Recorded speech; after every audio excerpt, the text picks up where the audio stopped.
Corin always believed that in this world, everything was decided by your skills and connections. He thought that good skills and social circle would lead him to success, but apparently he had neither. As a result, he became useless to anyone, and after a mysterious announcement, his life changed. Finding himself on the battlefield, he was surprised. A burning boulder fell next to him, crushing the man and splashing his blood. She ended up on the guy's face and he smelled blood. A man nearby asked the boy if he wanted to die. Parsons continued to look around in surprise. When someone approached him, he asked them to wait. But the man didn't pay attention to this and hit the guy. He demanded that he come to his senses if the guy did not intend to die here. Parsons apologized with equal surprise, but he didn't understand what kind of world this was. Returning home, the guy swore. He thought their apartment looked like a crime scene. Entering another room, Corin greeted his father. For some time, the father did not answer, and then he greeted his son dryly. Corin heard that they should clean up before eating. The guy simply agreed to this. Sitting down on the floor, he thought that it was better outside than here. Corin suggested that this happened because the father found out how much the neighbor's son earned. It even seemed to him that his father had not known such numbers before. The sister, sitting in the corner of the room, confirmed this. And then she asked Corin if he remembered something. Hearing her, Corin became frightened. He asked his sister why she was doing this. The girl replied that those who lived next door had come to them. Corin asked what they wanted and if they had left their number. But the girl asked her brother to leave her alone and told him to clean up. Then Corin watched as she went to clean up as well. And after that, he just walked out of the room. Finally, the sister said that they did not have money to help Corin. But the guy asked not to worry about him and was going to go to his room. Sitting down at the table, the guy thought that his family could live differently. But after that, he decided to get into a good mood and look for vacancies. And yet he continued to think that he could not earn anything, although he had graduated from college long ago. Corin could find nothing but job advertisements at factories, but he thought that today was better than yesterday. But then he received a strange notification on his phone. He immediately decided to find the website mentioned in that notification. However, upon opening it, Corin immediately thought that something was wrong with the site. He saw the question, did he want to find a job, even at the cost of his life? Without thinking twice, Corin decided to register on the site. The next question was about what was most important to Corin in life, and he grinned at the chance to analyze himself. The last question was whether he was a significant person to others.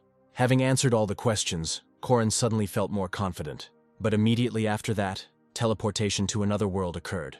At first, Corin thought that he had fallen asleep, but he did not understand when he had managed to do so. Suddenly, he heard a name unknown to him and began to see someone's memories. Parsons had a family to care for. Therefore, he had to survive at any cost. The man nearby promised to kill the guy with his own hands if he didn't come to his senses. Corin quickly realized that he was no longer Corin, but Parsons. However, everything was too real to be just a dream. For Parson, it didn't matter whether it was a dream or not. The most important thing was to survive. When arrows fell from the sky, people covered themselves with shields. Many have already been injured, but each of them continued to try to hide behind shields from arrows. In the heat of battle, someone approached Parson. The man asked if this was the boy's first time fighting. The guy assumed that he was dealing with a military corps sergeant and replied that he was fine. The man finally said that Parson must forget about fear if he wanted to survive. In the heat of battle, the boy thanked the sergeant for his instruction.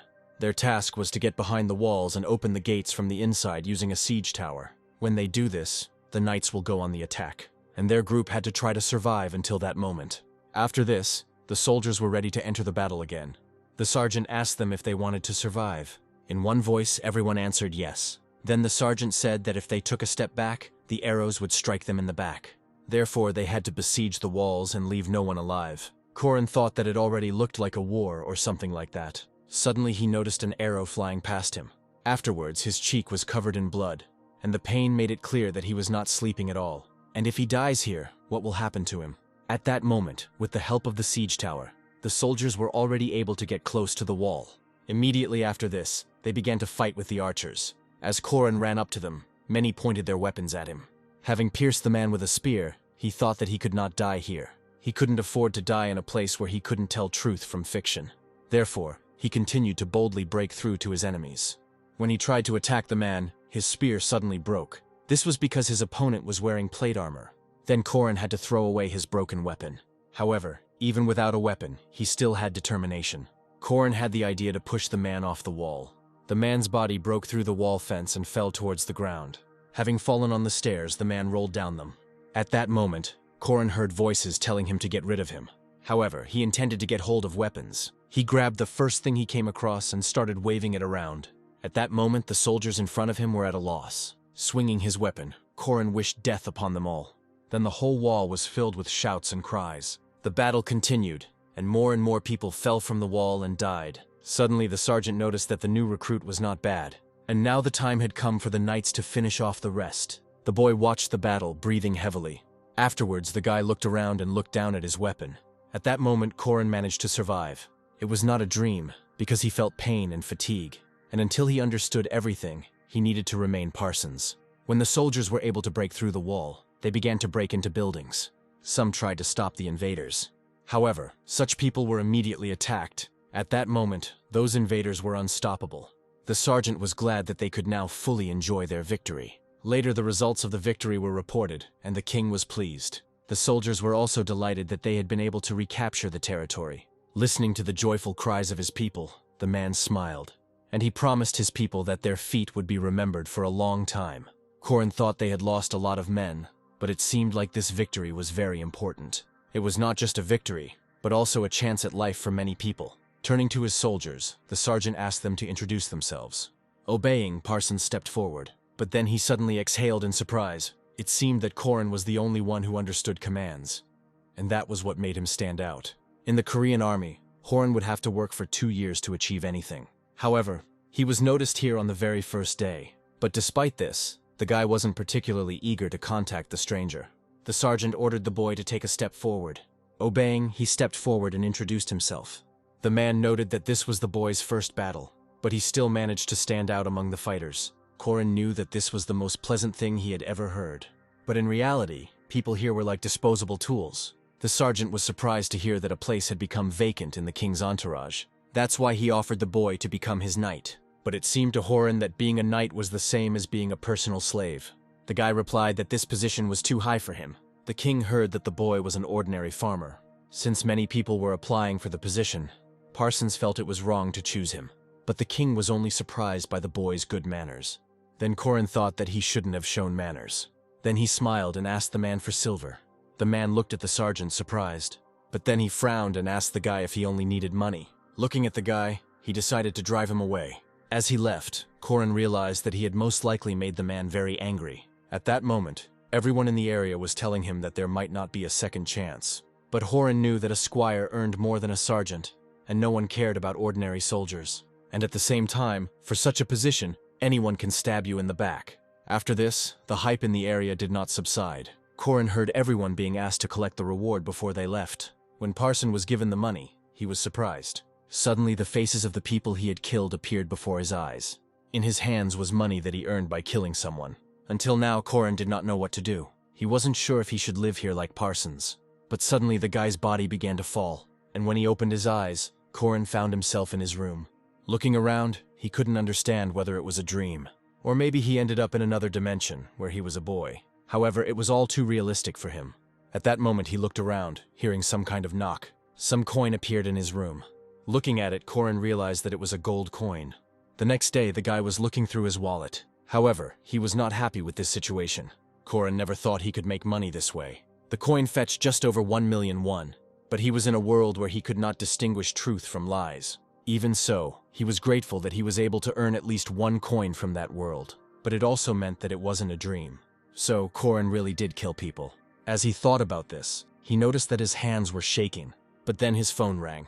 He noticed this with a little surprise. Corin didn't know who could be calling him at such a time. And taking the phone, he saw what kind of person it was. He remembered that it was that person who recommended that site to the guy. After that thought, Corin decided to calm down. And the next moment he answered the call. Corin asked what the call was about and how they knew his name. Having replied that the guy had left all the information himself, they invited him into their office. Corin agreed to the meeting, but was unsure whether he should come. He felt like he was making a deal with the devil. But despite this, he wanted to know more about yesterday. When the elevator arrived at the desired floor, Corin was met by a girl. Smiling, she greeted the guy. Confused, Corin asked if he had come to the right office. The girl confirmed this and asked to follow her. Corin thought that this girl's voice was similar to the one he heard on the phone. When the guy called the secretary cute, she asked who he thought he was meeting. But Corin himself did not know whom he hoped to meet. Suddenly, he even thought about it. Perhaps he thought he would meet a demon or demoness. The girl suddenly asked who would wear something like that. Hearing this, Corin became even more embarrassed. He was scared because of the words the girl said. Looking at the guy, the girl just smiled. Pointing to the office door, the girl said that their boss would explain everything. But finally she wanted to say one more thing. She said that the money Corin received for the coin seemed to be an insufficient amount. Corin was surprised that they even knew how much he got for selling the coin. But the girl replied that it was quite easy to find out something like that. At that moment, Corin realized that she had read his thoughts. The secretary tried to push the guy into the office, but Corin asked her to wait. Suddenly he saw another girl in the office. She asked Corin to pass through because she was waiting for him. Corin thought the CEO looked more like a celebrity. Then the girl replied that it seemed she had been overestimated. Hearing this, Corin thought he had gone to hell. Afterwards, the girl introduced herself to him. Corin shook the girl's hand and said that he was glad to meet them. Frowning, he asked if he had just sold his soul to the devil. The girl replied that he was right. Corin then asked if all of this was real. But he was told that only in a certain sense. Corin learned that what happened yesterday was just training. And since Corin only had the first level, they refused to tell him more. However, at that time, the guy did not understand what she was talking about. He asked if he had been chosen for this purpose by chance. The girl asked if they were like those who choose randomly. The girl said that Corin's best friend had accumulated debts on his behalf, and at the same time his mother was admitted to the hospital, and their company found Corin at that moment to help. She asked if the guy felt better after that. Getting up from his seat, Corin asked what they needed. The girl did not answer his question right away. Corin wondered if they would cut him off from communicating with his family, but the girl smiled and asked him to calm down. And then she said that they had never intended to do that. Then Corin asked again what they wanted. The girl replied that at the moment they just wanted him to level up, and they wanted him to go to that world again. He was also told that those worlds were similar to what happens in the games. The girl said that they didn't want him to get his hands dirty with blood either. Hearing this, Corin frowned. However, for all his efforts, Corin was offered a reward. And also the contract he signed obliged him to follow these rules. But Corin didn't understand how to follow their instructions, because he didn't even know who he had signed the contract with. He asked if all this was stupid. The girl replied that maybe yes, maybe no. And then she said that Corin had tired her out. After all, they were trying to protect Corin, not deceive him. Hearing this, Corin fell silent. The girl was also silent and only smiled at the guy. And then she said that parallel worlds, creating an avatar, and so on, are all tasks for their clients. She asked if these things meant anything to Corin. The guy didn't answer the question right away. Parsons was just a mercenary because this was just a test. But Corin must remember that he passed the test successfully, and his skills are excellent. The girl believed that Parsons was glad of such a simple chance. Although it was difficult for Corin to understand this, he did not think that he was being lied to. However, he couldn't get his head around the fact that he was actually killing people. The girl said that he was somehow serious, although he did such things in that world. But if he had been frivolous, they would hardly have signed the contract. The girl believed that the most pleasant thing for their client was receiving a reward. Corin knew that he had received only a small part of the reward. The girl said that people became billionaires by lying. Corin asked what would happen if he failed the mission and died. He felt relieved when he was told that he would be okay in this world. But Corin will be grateful if he does not throw away his life. After all, he also would not want his life to mix with the lives of other people. Corin also understood that there was meaning in this. The girl said that failing the mission would result in a penalty and a level reduction. Corin was a little surprised that this was all. The girl just grinned, and she asked if he had received an award for his teaching. She asked how much 1% equals to 100. Corin realized that it was more than 100 million won. The girl added that the reward was given strictly in proportion to the level, and their high-level clients did everything they could to maintain their level. Corin kept such a large amount in his head. He was surprised that he could get such a sum, just in the guise of Parsons. Corin's surprise could not pass. But suddenly he thought about something else. At that moment, silence continued to hang in the room. Corin lowered his head, thinking. He completely forgot how that money would be earned. He didn't think that he could decide the fate of other people for money. The girl said that hating yourself won't help. She suddenly said that Parsons had returned home safe and sound. Corin did not answer. Turning away, the girl asked him to think about it. After all, to kill another, or to give oneself up to death is his decision. Corin was also told that he could refuse and go home, as no one would force him. However, the guy continued to think. And then he asked what he would have to do this time. Smiling, the girl replied that he should figure it out himself. At that moment, Kren started coughing. But then he looked at his hand. He noticed that his head was starting to spin. Suddenly, he was transported to another world again.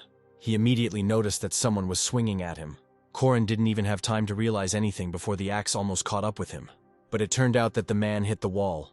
At that moment, there was horror on the guy's face, and the man in front of him was smiling brightly. Looking at him, Corin still didn't understand what was happening. He couldn't understand what he would have to do here. Suddenly, the man asked him to concentrate, because the guy was trapped. After that, there was silence between them. And looking down, Corin understood what they were talking about. Then Corin was surprised to see the trap. The man said that those arrows were poisoned, so we had to be careful. But Corin was surprised that they wanted to save him with the axe, not kill him. But it turned out that they were not the only ones there. The man turned to look at his comrades, but he was told too late that he too had fallen into a trap. When the man fell unconscious, everyone was surprised at how their boss could have fallen into the trap. At that moment, Corin gradually began to understand what was happening. He was here to find someone. Suddenly he saw notifications in front of him. The person's name and age, as well as the task, were displayed on them. Seeing those windows, Corin still thought that it looked like a game. However, he frowned with displeasure. Then he pulled out his sword and looked at his reflection. He was told to play along with what was happening, but to remember his mission. Corin had to preserve his life and personal qualities. The boy continued to think about those words. He wondered if he would have to kill anyone to complete the mission. Perhaps he should have thought twice before agreeing to this. But then he remembered his whole family. Corin understood that he had already agreed for their sake. Suddenly the boss asked if Yurival wanted to sleep. Corin was determined to do whatever he had to. He told the man that everything was fine and suggested that they move on. He was going to forget about what was happening in the other world, and also complete the mission at any cost. Yurival was part of a family of knights and worked hard from birth to become a warrior like his father. But after his mother was shot by bandits, his life changed dramatically. At that moment, the guy was overwhelmed with emotions. His full name is Yuri Pilshin. After my mother's death, my father drank constantly, and his sister became completely weak, and the guy didn't understand how to help her, but he intended to save their family. In order to obtain at least some profit, Yurival entered into wars, but things didn't go the way he wanted. All his achievements were stolen by others. The money he earned was not enough to save his family. At that moment, he thought it was all over, but at that moment, hope shone before him. Yurival was told that the king's son had still not returned, and Yurival was asked to return his son home. The guy thought that since he was assigned this task, he was obliged to complete it. At that moment, he thought this was his chance. He thought that now he could do something for his family, and now he was glad that he continued to believe. Corin remembered those events, and then he opened his eyes. It turned out that he was lying on the ground. As he got up, he wondered why he couldn't sleep. Every time he tried to sleep, he saw other people's memories. But to complete the mission, he must be full of strength. Due to lack of sleep, Corin already felt unwell. He even started receiving messages about insomnia. But suddenly Corin thought about something. It began to seem to him that thoughts were one of the forms of torture. Because of their situation, he thought that Yurival and Parsons were similar, and Yurival was ready to do anything to save his family. Corin thought that this was because he too was ready to do anything for his family. He thought these characters were too similar to him. Corin remembered the words about how they chose worlds for each individual. Corin's thoughts were interrupted when he heard a crack. But those sounds only got louder. Corin thought he saw someone fighting nearby, so he grabbed his weapon, and then he turned back abruptly. Looking around at his sleeping comrades, he realized that one was missing. At that moment, Corin tried to wake everyone up. Meanwhile, the guy was attacked by a goblin. The monster let out a terrible roar. The guy's only weapon was a spear, which he held out in front of him. By hitting the monster, he was able to knock its weapon out of its hands. However, 2 more monsters attacked from the other side. Having managed to react, the guy defended himself from their attack. And then he started running away from them. At that moment, the guy's strength was almost exhausted. Suddenly, a huge carcass appeared behind him. Looking back, the guy exhaled heavily, and then he swore loudly. The huge monster standing in front of the guy growled loudly. At that moment, the guy could only call for help. He looked in horror at the monster in front of him, which was too strong. Suddenly, the monster was attacked by a Yurival. The guy thrust his sword with all his might into the back of the monster, who didn't notice him. Afterwards, he pulled out his sword, and the monster's carcass began to fall to the ground. The guy asked his friend if he was okay. The guy who fell to the ground replied that he was fine. At that moment, the rest of the team arrived. The boss asked what would have happened if they hadn't woken up. But it was obvious that they would already be dead. The guy tried to justify himself by saying that it happened by accident, and the boss wanted to hear the details from beginning to end. But Yurival interrupted them, asking them to leave it for later. The boss agreed to do as Yurival suggested, and then they rushed into battle, intending to do everything quickly. The monsters had almost caught up with them at that moment. Urival swung his sword with all his might. Soon a battle broke out, and the corpses of monsters littered the ground. If we are to believe Urival's memories, they had already been in the labyrinth for 4 days. But this was the first time they had encountered so many monsters. Maybe that's why everyone was so determined. And the monsters continued to attack from every side. Most likely they all fought in battles, but not with monsters. Corin understood that he was here to help them. He recalled his comrades' words that they would repay him for saving their lives. And thinking about this, the guy continued to fight. Suddenly he turned to the side. Afterwards I noticed their surroundings. And then he turned to their archer, and he said that he would throw the guy higher. But the archer did not immediately understand what Urival was talking about. Then Urival said that it would be easier to shoot at the orcs. The archer agreed that it was a good idea. Running up to Urival, the blonde asked him to be ready. But Urival had been waiting for his comrade for a long time. The next moment he launched the archer up onto the ledge. Immediately after this, the archer was ready to attack the monsters. Corin understood that this guy was their trump card. After all, he had a pretty accurate attack. The archer made a confident shot. The arrow hit the head of the monster, who didn't even notice the enemy behind him. The man screamed in horror at the monsters to get out of here. It turned out that at that moment the man was surrounded. Corin was the first to notice that the boss was in trouble. There were too many monsters, so the boss asked for help. Urival asked the man to push through them. Then he turned around and called his other comrades. He asked the boys to help Senpat, but at that moment they were also fighting monsters. And the man's screams only became louder. Suddenly breaking free, he rushed towards the monsters. And then I was able to ram them. At that moment the man looked quite confident. His comrades also continued to fight the monsters. Urival continued to launch new attacks on his enemies. Soon they were able to deal with them and the guy looked around. He told everyone that it wasn't that bad. The archer asked the boss why the soldier gave orders better. However, the man said that without Urival, they would already be dead. But then another guy said that the blonde guy was just joking. Suddenly Urival turned to their boss. The worried leader looked at his soldier, and then he asked what was wrong with the guy, because he looked too serious. But Urival was worried about the man who looked like a ghost. The man replied that everything was fine, and then collapsed to the ground. Having reacted, the guy standing nearby managed to grab the man, and Urival immediately said to put the man on the ground and look for open wounds. Everyone was surprised to hear that the man could be infected. Afterwards, Corin saw a message in front of him. After reading it, he was very surprised. After all, he suddenly received an additional quest. The guy was surprised that he not only had to protect himself from the monsters, but also keep an eye on the others. Afterwards, he sighed with displeasure. He asked to bring their supplies, because they were supposed to have medicine. Meanwhile, the archer discovered the wound. The man was hit by an arrow, but there was nothing good about it. After this, the man rolled over onto his side, and the archer prepared to suck out the poison. But suddenly Urival stopped him, and he asked if the blonde was going to suck out the poison. He explained that this could be dangerous. At the same time, he understood that an open wound could lead to blood poisoning. The archer was surprised that they could only try to squeeze out the poison. Urival asked to turn the man over, and then he put his hand to the wound, and with all his strength he began to squeeze out the poison. Because of this, the man felt terrible pain. The next moment the man screamed in pain. At that moment, another guy came up, buying medicines and alcohol that they could use for disinfection. Urival asked for a bottle of alcohol to at least somehow clean the wound. He immediately poured its contents onto the wound. The archer suddenly said that when he tried to save someone like that, all those guys ended up dying. After this, Urival was going to administer the antidote, but suddenly his hand stopped, and he looked at the contents of the bottle. For some reason, the guy had a feeling that something was wrong. Corin wondered if it was an antidote. Suddenly he remembered someone's words that he was in too much of a hurry, and that's why the man died. Remembering that moment, Corin froze. He understood that these were Urival's memories. The archer asked worriedly why he had not administered the antidote. However, Corin knew that he was in control of the situation now. And then he asked everyone what kind of antidote it was. Upon hearing this question, no one answered. Only after a moment did the archer reply that they had bought the first thing they saw, and it was cheap too. Corin began rummaging through his bag, hoping that Urival's memories would tell him something. Then he found medicinal ivy in his bag, and that was what was supposed to help them. He explained to everyone that this plant had medicinal properties. Hearing this, everyone was surprised. Soon the herb was applied to the wound.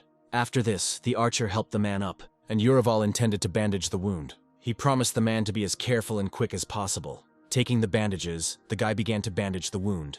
Soon the wound treatment was completed, and all that was left for everyone to do was wait for the boss to get better.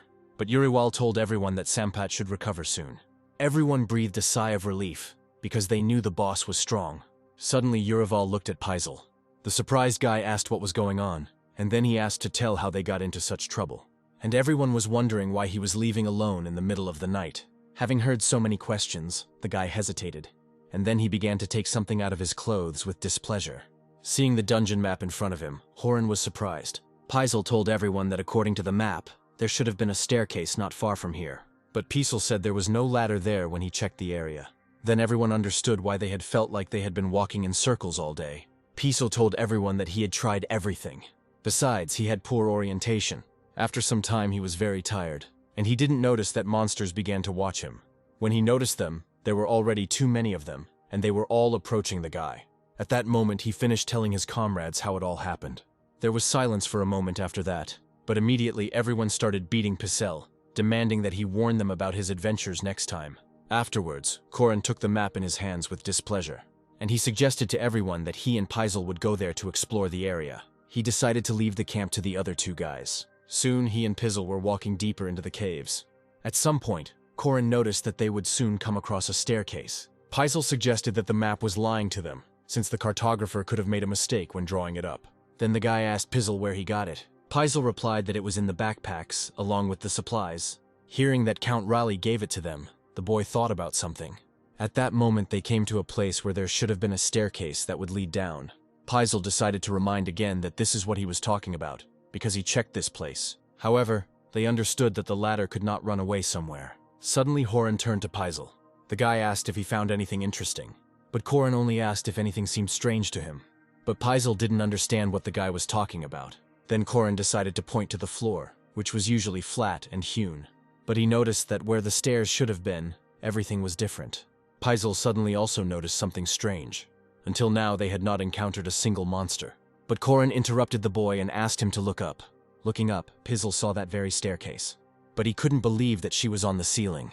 Our heroes understood that it was impossible to build a staircase on the ceiling. Corin could only guess that it was related to magic.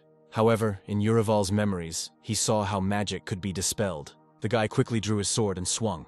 And then he swung his sword upward with all his might. With a precise throw, he was able to launch his sword into the stairs. At that moment, a gust of wind began to rise in the area.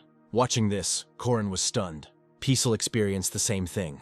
And soon Corin's sword fell to the ground again, and a staircase appeared in front of them. Seeing her, Paisel exclaimed with joy and surprise. And now, as expected, the stairs led downwards. However, Paisel was more surprised that Urival was able to dispel the magic. But Corin kept thinking about who gave them this map. If they were given this map, it means the Count was absolutely sure that his son was somewhere in this labyrinth. Corin wondered if his son had pointed out this place before leaving. Suddenly, the guy again plunged into Urival's memories. The Count asked to bring his son's ring in case he were to die. Thinking about this, the guy frowned a little. It was obvious that if the son was dead, the Count wanted proof.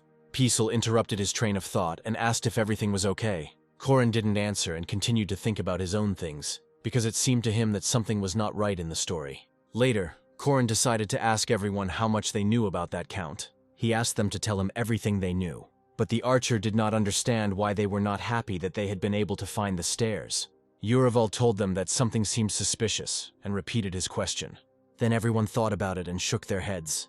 The archer replied that Sampat had told them to find out more about them, but they didn't want to tell Urival about this, because these were the people he served. Besides, the blonde man said that the information obtained was rumors and gossip. One day, Urival told them that he was not going to listen to pathetic gossip.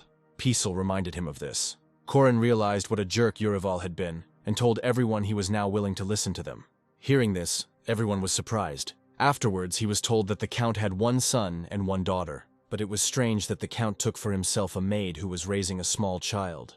The archer said that people began to guess who the child's father was. After listening to them, Corin did not immediately react. He remembered the words about the Count asking him to bring his son's ring. For some reason, Corin couldn't get these words out of his head. He assumed that since the Count now had another son, he wanted to get rid of his firstborn. But the guy immediately came to the conclusion that it would be stupid. The archer asked if Urival had thought about how their mission connected with the second heir. Then the guy asked in surprise if they had thought about this too. Corin was surprised that they knew about everything from the very beginning. And then he got angry at them, because he understood that it was too dangerous to involve himself in this. After the mission, they could have been tortured, or even tormented. Everyone listened to Urival's monologue with surprise, and then the archer replied that they shouldn't worry about it for now because it was just a guess. Besides, they said that they were just doing whatever Sampat told them to do. Corin heard that Sampat was always ready to offer him help if he needed it, and no matter how dangerous it was, everyone was ready to help. After listening to the blonde, Corin did not dare answer them for a while. Piesel said that he would leave the gratitude for the boss, since he was the main benefactor. Afterwards, Corin turned to Sampat. He was still unconscious, and periodically the man made a face in pain. At that moment, everyone decided to approach him, because it seemed that Sampat would soon wake up. As he began to rise, everyone began to make even more noise. When Corin asked about the man's condition, Sampat replied that it was already much better compared to the recent fight, and then he asked everyone what happened to their faces. Hearing Sampat's jokes, Corin smiled a little. After that, the others also laughed a little. When Sampat was able to move, he was told about the stairs. However, he only laughed and said that such a thing was not possible. As he descended the stairs, Sampat asked if Leopold's companions were there. As they walked forward, everyone discussed that they had to catch those people. Piesel suddenly asked how they would recognize the Count's son if they found everyone dead. He said that they had never seen the boy's father. As they moved forward, they continued to discuss what similarities they might find in their clothing. After all, the Count's son had to stand out from the rest. The girl walked forward but suddenly stopped. As everyone continued to walk forward, she looked back. For a while, the girl silently looked in the direction from which they came. Then her comrades asked if anyone was following them. But the girl replied that this was not entirely true, and it just seemed like someone was trying to catch up with them. Some guy chuckled and said that they would deal with the goblins when they caught up with them. The girl replied that it didn't look like any kind of monsters, and was much more dangerous. The guy thought she was paranoid, but the girl objected that it was a woman's intuition.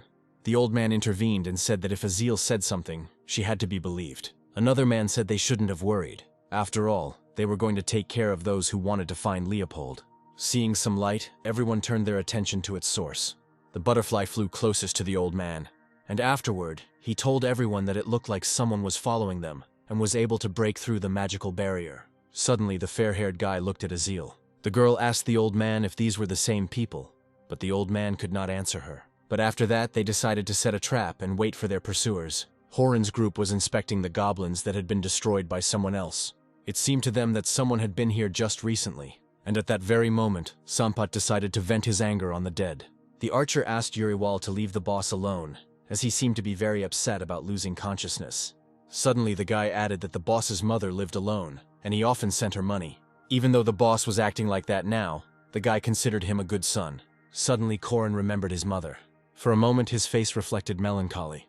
Approaching Sampat, the guy said that when people worked as mercenaries, they were prepared for the fact that they could die at any moment.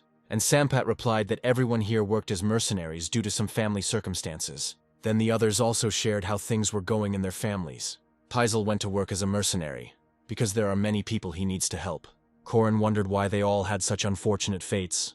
Thinking about this, the guy began to tremble a little. He didn't understand how his comrades could still be so happy. After all, Corin was not at all like them. Suddenly, the archer said that Sir Knight also had a lot of problems. Sampat added that if something happens to Uriwal, he will help his father and sister. Hearing this, Corin was a little surprised, and then he said that he also promises. He promised to always take care of the family if anyone died here. The archer replied that it was easy to say that, but if there were too many problems, Uriwal would simply run away. With a smile, Corin suggested that everyone return healthy, for the sake of his peaceful life. Everyone agreed with his proposal. At that very moment, Corin received a notification. The guy read that the absolute trust buff had been activated, and then he thought that with this, he could finish the mission quickly. Suddenly, everyone looked forward in surprise. Then Corin asked everyone if something had happened. It turned out that there were people ahead of them. Seeing them, Corin, like the others, was surprised. The people up there thought those 5 guys weren't being careful at all. One guy said that the previous group looked more like assassins, but these ones looked stupid. However, his comrades asked him not to be so careless. The man said that when someone who looked friendly showed their claws, it was the most dangerous. The guy replied that those guys might not have been connected to Leopold. At that moment, Sampat asked them if they knew Leopold. However, there was no response. The guy just asked who they were and what business they had with Leopold. When Uriwal asked if they were Leopold's subordinates, they answered in the affirmative. The boy happily said that the Count was expecting his son to return. Afterwards, he asked again where Lord Leopold was. But the man replied sullenly that talking openly about the Count was not funny. Hearing his answer, Corin froze in surprise. Sampat asked if people were having a strange reaction. Uriwal told the men above that he would like to speak with Lord Leopold. but Azil said that they had nothing to say to the Count's dogs. The guy added that if they didn't want to die, they'd better leave. But Sampat was outraged that at their first meeting they were called dogs. Azil suddenly asked her comrades to leave. The guy asked if she wanted to use the trap. The girl replied that if they abandoned their mission, they might survive. After that, there was silence between them. Sampat was interested in what those people suddenly started talking about. At that moment, Azil's comrades began to leave. Seeing this, Corin's comrades became a little tense. And then the girl stretched out her hand and pointed forward. However, no one understood what she was going to do. Suddenly the archer noticed something. His gaze fell on the stone on the floor, which began to move. Corin pushed Sampat aside as a rock rolled towards them. At that moment they noticed that the earth was shaking. And then everyone noticed that the stones began to form something. And soon everyone realized that a golem was appearing before them. Then Urival shouted out that the girl was a summoner. Meanwhile, the first golem was already approaching them. Soon others joined him. Reacting, Sampat took up his weapon and attacked. Afterwards, he told everyone to aim for the center, otherwise the golem would be able to recover. Then everyone prepared for battle. However, Urival noted that this was easier said than done. He also said that the attack did not cause any damage. The archer decided to take aim, but his hand was shaking. He then released an arrow, which aimed at the golem's eye. However, having hit his head, it immediately flew off to the side. At that moment, Sampat also received a blow to the chest. Seeing their boss fall to the ground, the archer lost his fighting spirit. Hearing alarmed cries behind him, Urival turned around. Suddenly, Urival decided to approach the girl. He said that she attacked them without reason. However, Azil did not answer him. Urival asked again why she did it, but the girl said they just had to disappear. Her answer made Corin a little tense. The golems parted, and the girl said that the guys needed to hurry and leave. Putting the sword on the ground, Urival said that there was some misunderstanding here. He didn't want to fight her, because everyone was on Leopold's side. But the girl smiled and asked if they should go to the Count, who was diligently trying to kill his son. Hearing this, everyone was surprised. And then Urival thrust his sword into the ground and asked the girl to stop. He asked if she was telling the truth about the Count. And Azil asked if they were pretending to be idiots, or if they really didn't know. Ignoring these words, Urival asked if Lord Leopold was safe. The girl replied that he was fine, but because of killers like Urival, she didn't know what would happen to Leopold next. Then everyone exclaimed that they were not murderers. The girl replied that the previous group said the same thing, but when they relaxed, they attacked. Hearing this, Corin wondered how many times they had tried to kill Leopold already. He couldn't believe that the Count wanted to kill his son, and these people wanted to protect him. Azil asked to leave and tell the Count that Leopold was on their side. However, Sampat refused to do so. Then Urival intervened and stopped him. And immediately after that, he began to take off all his armor. The girl was surprised when she saw this. Everyone else also watched the guy in surprise. But immediately, everyone began to raise their armor behind Urival. The guy asked them what they should do to make them believe them.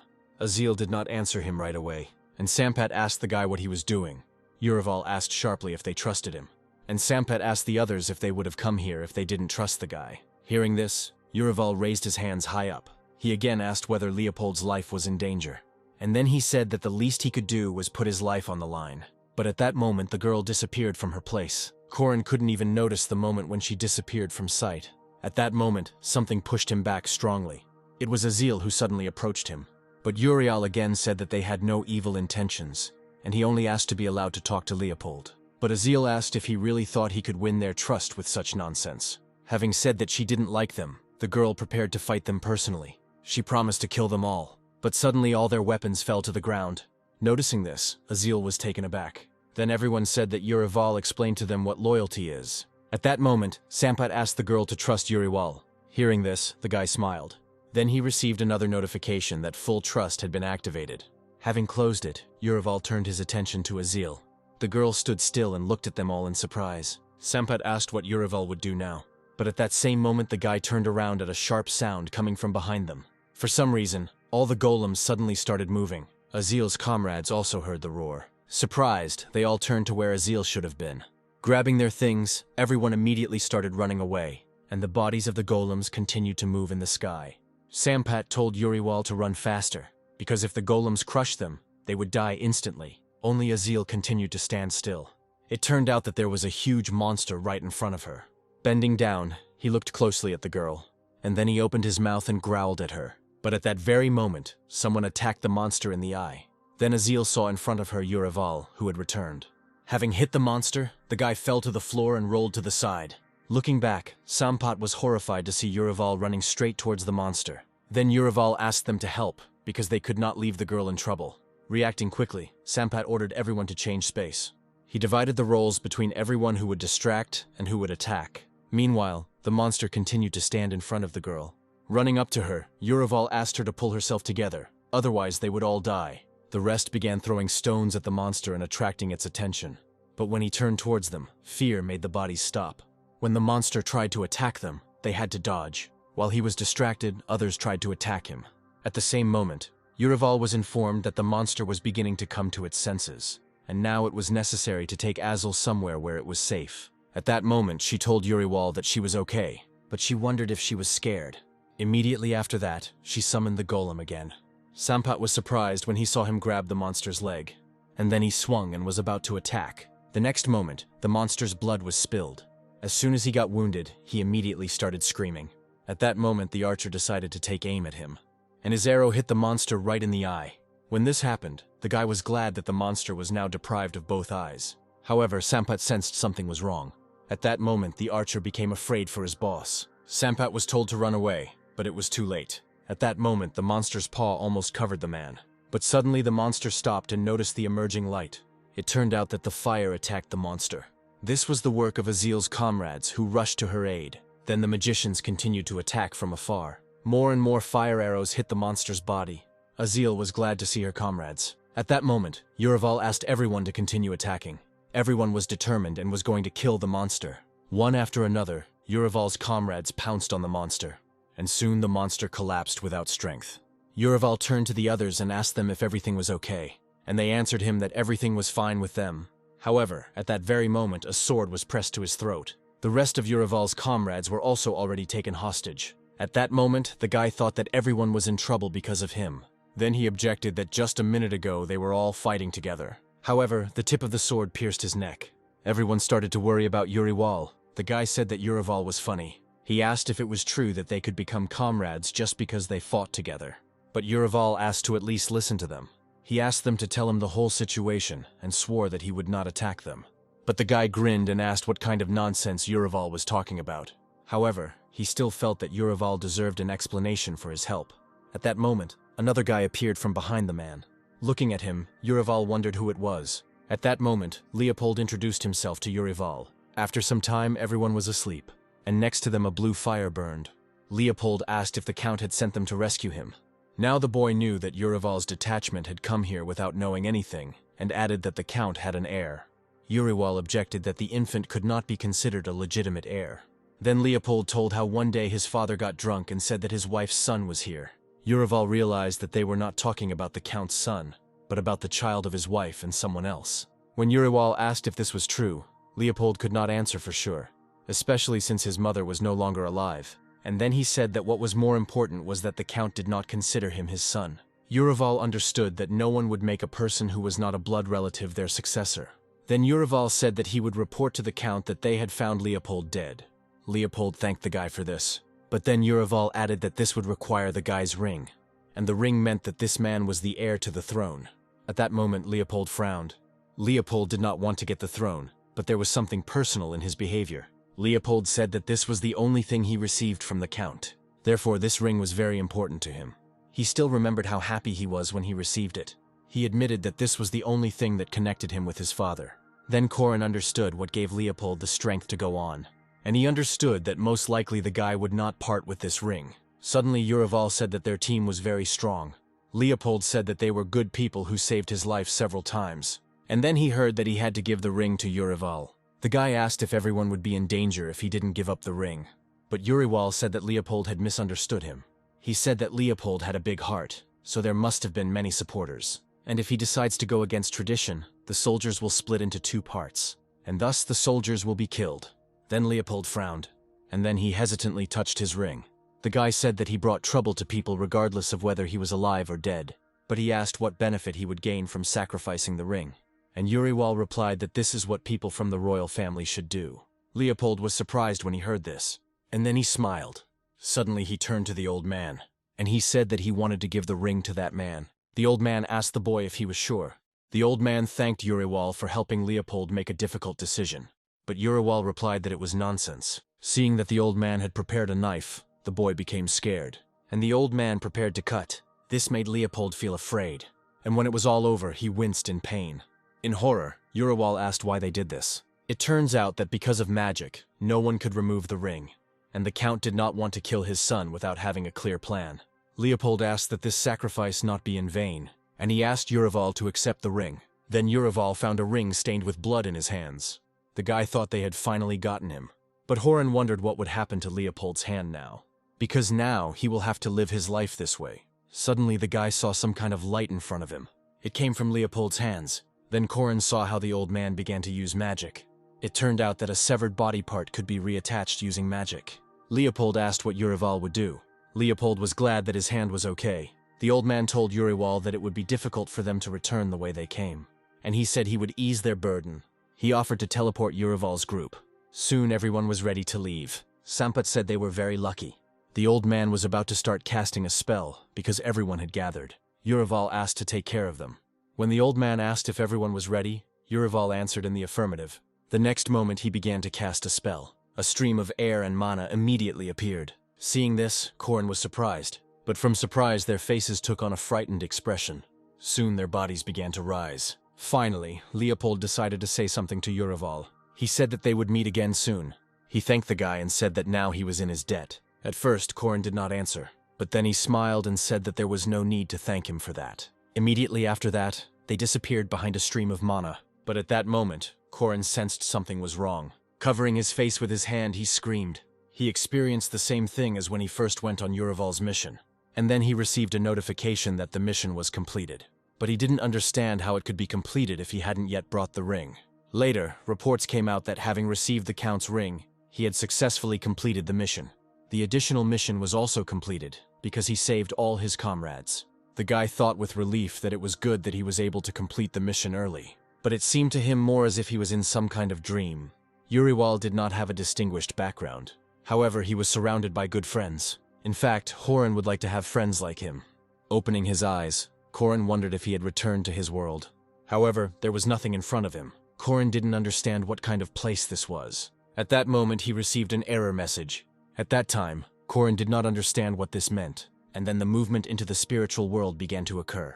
Then Corin hung in the air. Opening his eyes, the guy was very surprised. It turns out that Corin was floating in the sky. At first, he thought it was due to a system glitch, and then he saw that other people were standing on the ground. Hearing laughter behind him, Corin turned around abruptly. Then he saw Sampat and his other comrades. Sampat asked Uriwal to say something inspiring in honor of the good reward they would receive. Seeing Uriwal in front of him, Corin was surprised. After all, this was the real Uriwal. Suddenly someone appeared behind Corin.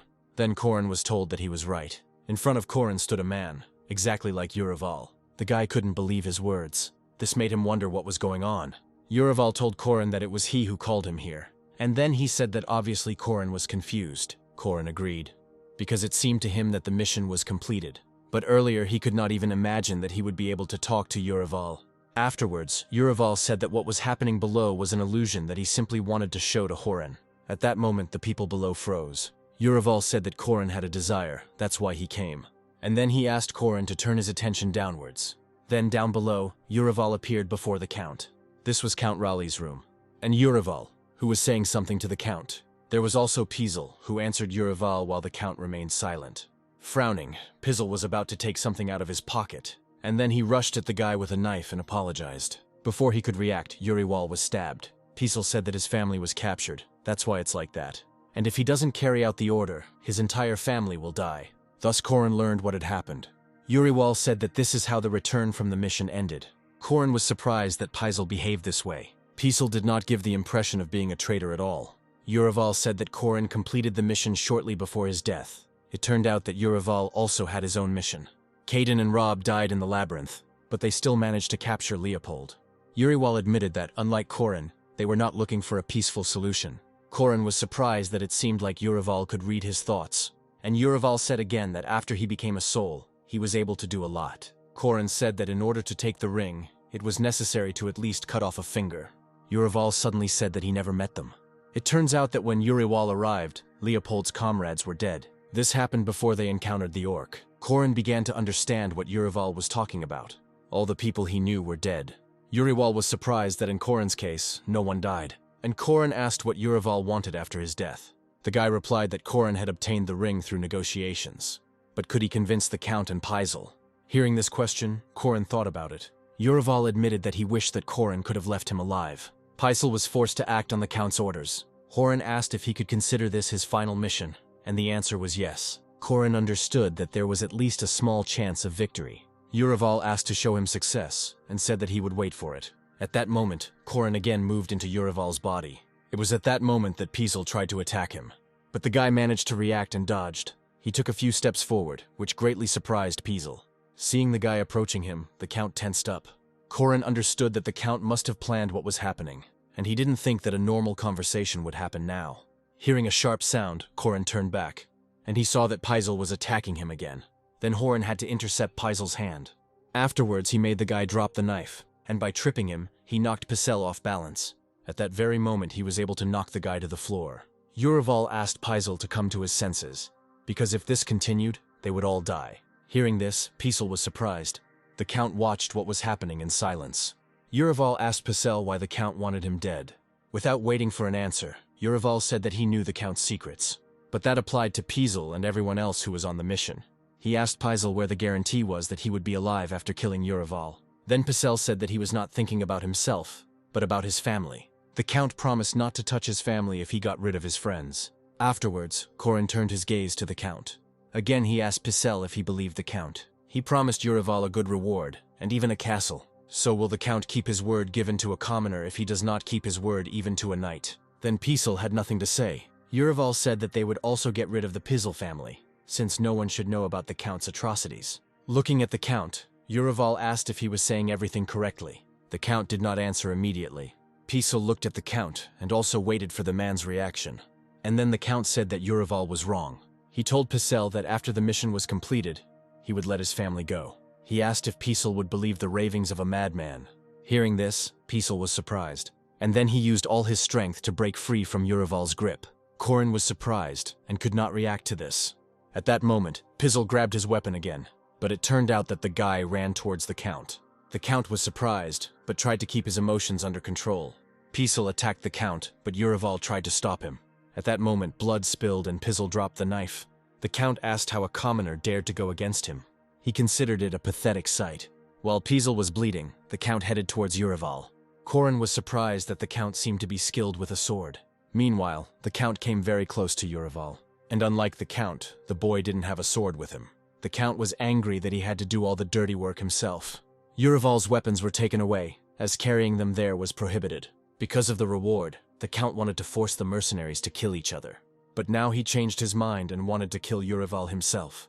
Horrified, Corin began to retreat. After all, right now he didn't see anything that he could use as a weapon. Besides, if he lost sight of the Count, he would kill the guy. But suddenly the Count stopped, and he said that Urival had carried out his task in a strange way. The Count knew that Urival had not used his sword against that boy. Corin immediately realized that they were talking about Leopold. Urival asked if the Count thought he would use the sword. The Count admitted that he did not expect that Urival would bring the ring back without killing anyone. Suddenly Corin remembered that this ring was very dear to Leopold. The Count asked if he had given away the ring so easily. Corin did not understand why the Count asked about this, and did not want to kill him right away. Suddenly Urival replied that it was not so easy. He noticed the Count's expression. Knowing that the man was interested made Corin grin. Therefore, the Count did not attack immediately. Then Urival decided to tell something about Leopold. Suddenly he said that before Leopold gave the ring, something strange happened. Leopold loved his father, and did not hold a grudge against him, and gave the ring in exchange for a promise. But the Count was still surprised that Leopold gave away the ring for a couple of words. By chance, Urival was able to learn a lot about Leopold and his comrades. Together they managed to experience a lot. During this time, Leopold studied Urival and gave him the ring when he realized that he could be trusted. Taking a step forward, Urival said that Leopold trusted him, and since Urival had already made a promise, he hoped for approval from the Count. He knelt down and lowered his head to the floor. For some time, the Count continued to look at the guy in silence, and then he laughed loudly. Unlike him, Corin showed no emotion. At that moment, the Count loosened his grip on the sword. And afterward, the man said that he always knew how stubborn Yuri was, but he didn't understand how the guy could speak like that in such a situation. He said that talking about Urival not leaving here alive was a waste of time. Hearing this, Urival remained silent. The Count, swinging his arm, promised to fulfill Urival's promise, but the boy would pay with his life. Having time to react, Corin was able to dodge the blow. But the Count immediately swung again, and the situation escalated. He quickly realized that the situation had become much worse, and putting his knee under the blow, he said that he had to fulfill his promise. After that blow, the guy lost his balance a little. The Count did not understand what Urival was talking about. Urival told the Count that he was not a fool. He admitted that he didn't understand anything about intrigues and setups, but he saw them. The Count asked to get down to business. The boy spoke of a knight who was taught to be trustworthy and honest, but he was not. A knight who should have been trusting, but wasn't. Urival was sure that he would be useful to the Count. Hearing this, the Count was surprised. Corin was glad that the Count's expression changed. A man whom everyone trusted could be a very useful acquisition. When the Count again plans an intrigue, Urival may be useful to him, and Urival's voice could serve well in the reprisal against Leopold. The Count asked if the boy wanted to make a deal, but Urival said it was not a deal. He considered it a mutually beneficial cooperation between them. The Count will give him what he originally promised. Urival said it was obvious how much the award meant to him, given his family's status, and Urival said that he would never betray the one to whom he entrusted his life. The Count noticed that the guy was much more dangerous than he initially seemed, but then he fell silent for a moment. Urival said about the saying that you should keep your friends close, and your enemies even closer. The Count thought it was interesting, but Urival couldn't even imagine that this would happen. But the Count asked how to shut the mouths of the mercenaries with whom Urival was fighting. In fact, Urival had an idea for which he asked the Count's permission. But the man asked if he needed this permission. Urival said that he would help turn what happened into a lie that everyone would believe. He suggested saying that the Count's wife had cheated on him and had a child. At that moment, the Count hit the table. Those words made him very angry at Urival. Corin knew it was the Count's secret, but he had to say it. But after that, the Count said to continue. But he promised Urival that he would regret it if he was making this up for the sake of a catchphrase. Looking at the guy, the Count waited for him to continue. But Corin understood that if he made a mistake, his head would fly off with a whistle. Afterwards, he decided to offer his own version of the legend. Seeing the child, the Count remembered his wife's infidelity, and therefore made the boy's life miserable. But the son, with childish naivety, believed his father. This only increased the Count's heartache. Then he decided to make a tough decision. And if he can find the family ring, he will get rid of all his problems. Urival knew about what happened only from the testimony of the Count and Leopold. The Count was angry that with such a legend, as Urival believed, the mercenaries would keep their mouths shut. However, he asked where there were guarantees that the mercenaries would remain silent. Corin realized that judging by the reaction, it was all true. Afterwards, he told the Count that the mercenaries left home for a whole year to earn money. These people did not know the fear of death, but they were still afraid. They always had the fear that their wives would cheat on them. It will be difficult to shut people's mouths with threats, but in the case of a man's tragedy, everything is different. After all, they will be able to put themselves in the Count's place and will empathize with him, so they will remain silent about what they know. The Count was surprised that simple mercenaries could sympathize with him. At that moment, his hand began to shake. He continued to mutter the question of whether the common mercenaries would sympathize with him. Watching the Count, Corin thought the man was showing an interesting reaction. Then he thought with hope that this was a good sign. The Count said that Leopold would be killed if he returned here and asked how Urival would decide this. But Urival said there was nothing to worry about, because he would not return here. The Count noted that Urival was sure of this. In fact, Leopold tried to care for other people and was very kind-hearted. Urival was sure that he would not return because he would take into account the possible consequences. Hearing this, the Count was surprised, and then he agreed with Urival's words about Leopold. The man looked down and said that it should make a good legend. But after that, he wanted to ask Urival about something. He asked what was most important for a knight on the battlefield. Corin didn't understand why they were asking him about this, but he answered that the most important thing was probably the spirit. The Count agreed that this was also important. The man said that the sword and shield were also important. However, the most important thing in his opinion was the horse. They were large and docile, but with proper training they could become killing machines. Suddenly the Count said that he considered Urival to be the ideal war steed. Urival merely replied that he simply always followed the Count's orders. However, the man suddenly swung his sword and aimed it at Urival's neck. Feeling the cold steel, Urival became afraid. But afterwards the Count said that he would name him Juriwal Halls. Corin was surprised that a knighting ceremony was taking place now. The man said that Urival had seen his true face, so the man hoped that Urival would not disappoint him. Uriwal confidently replied that this would not happen.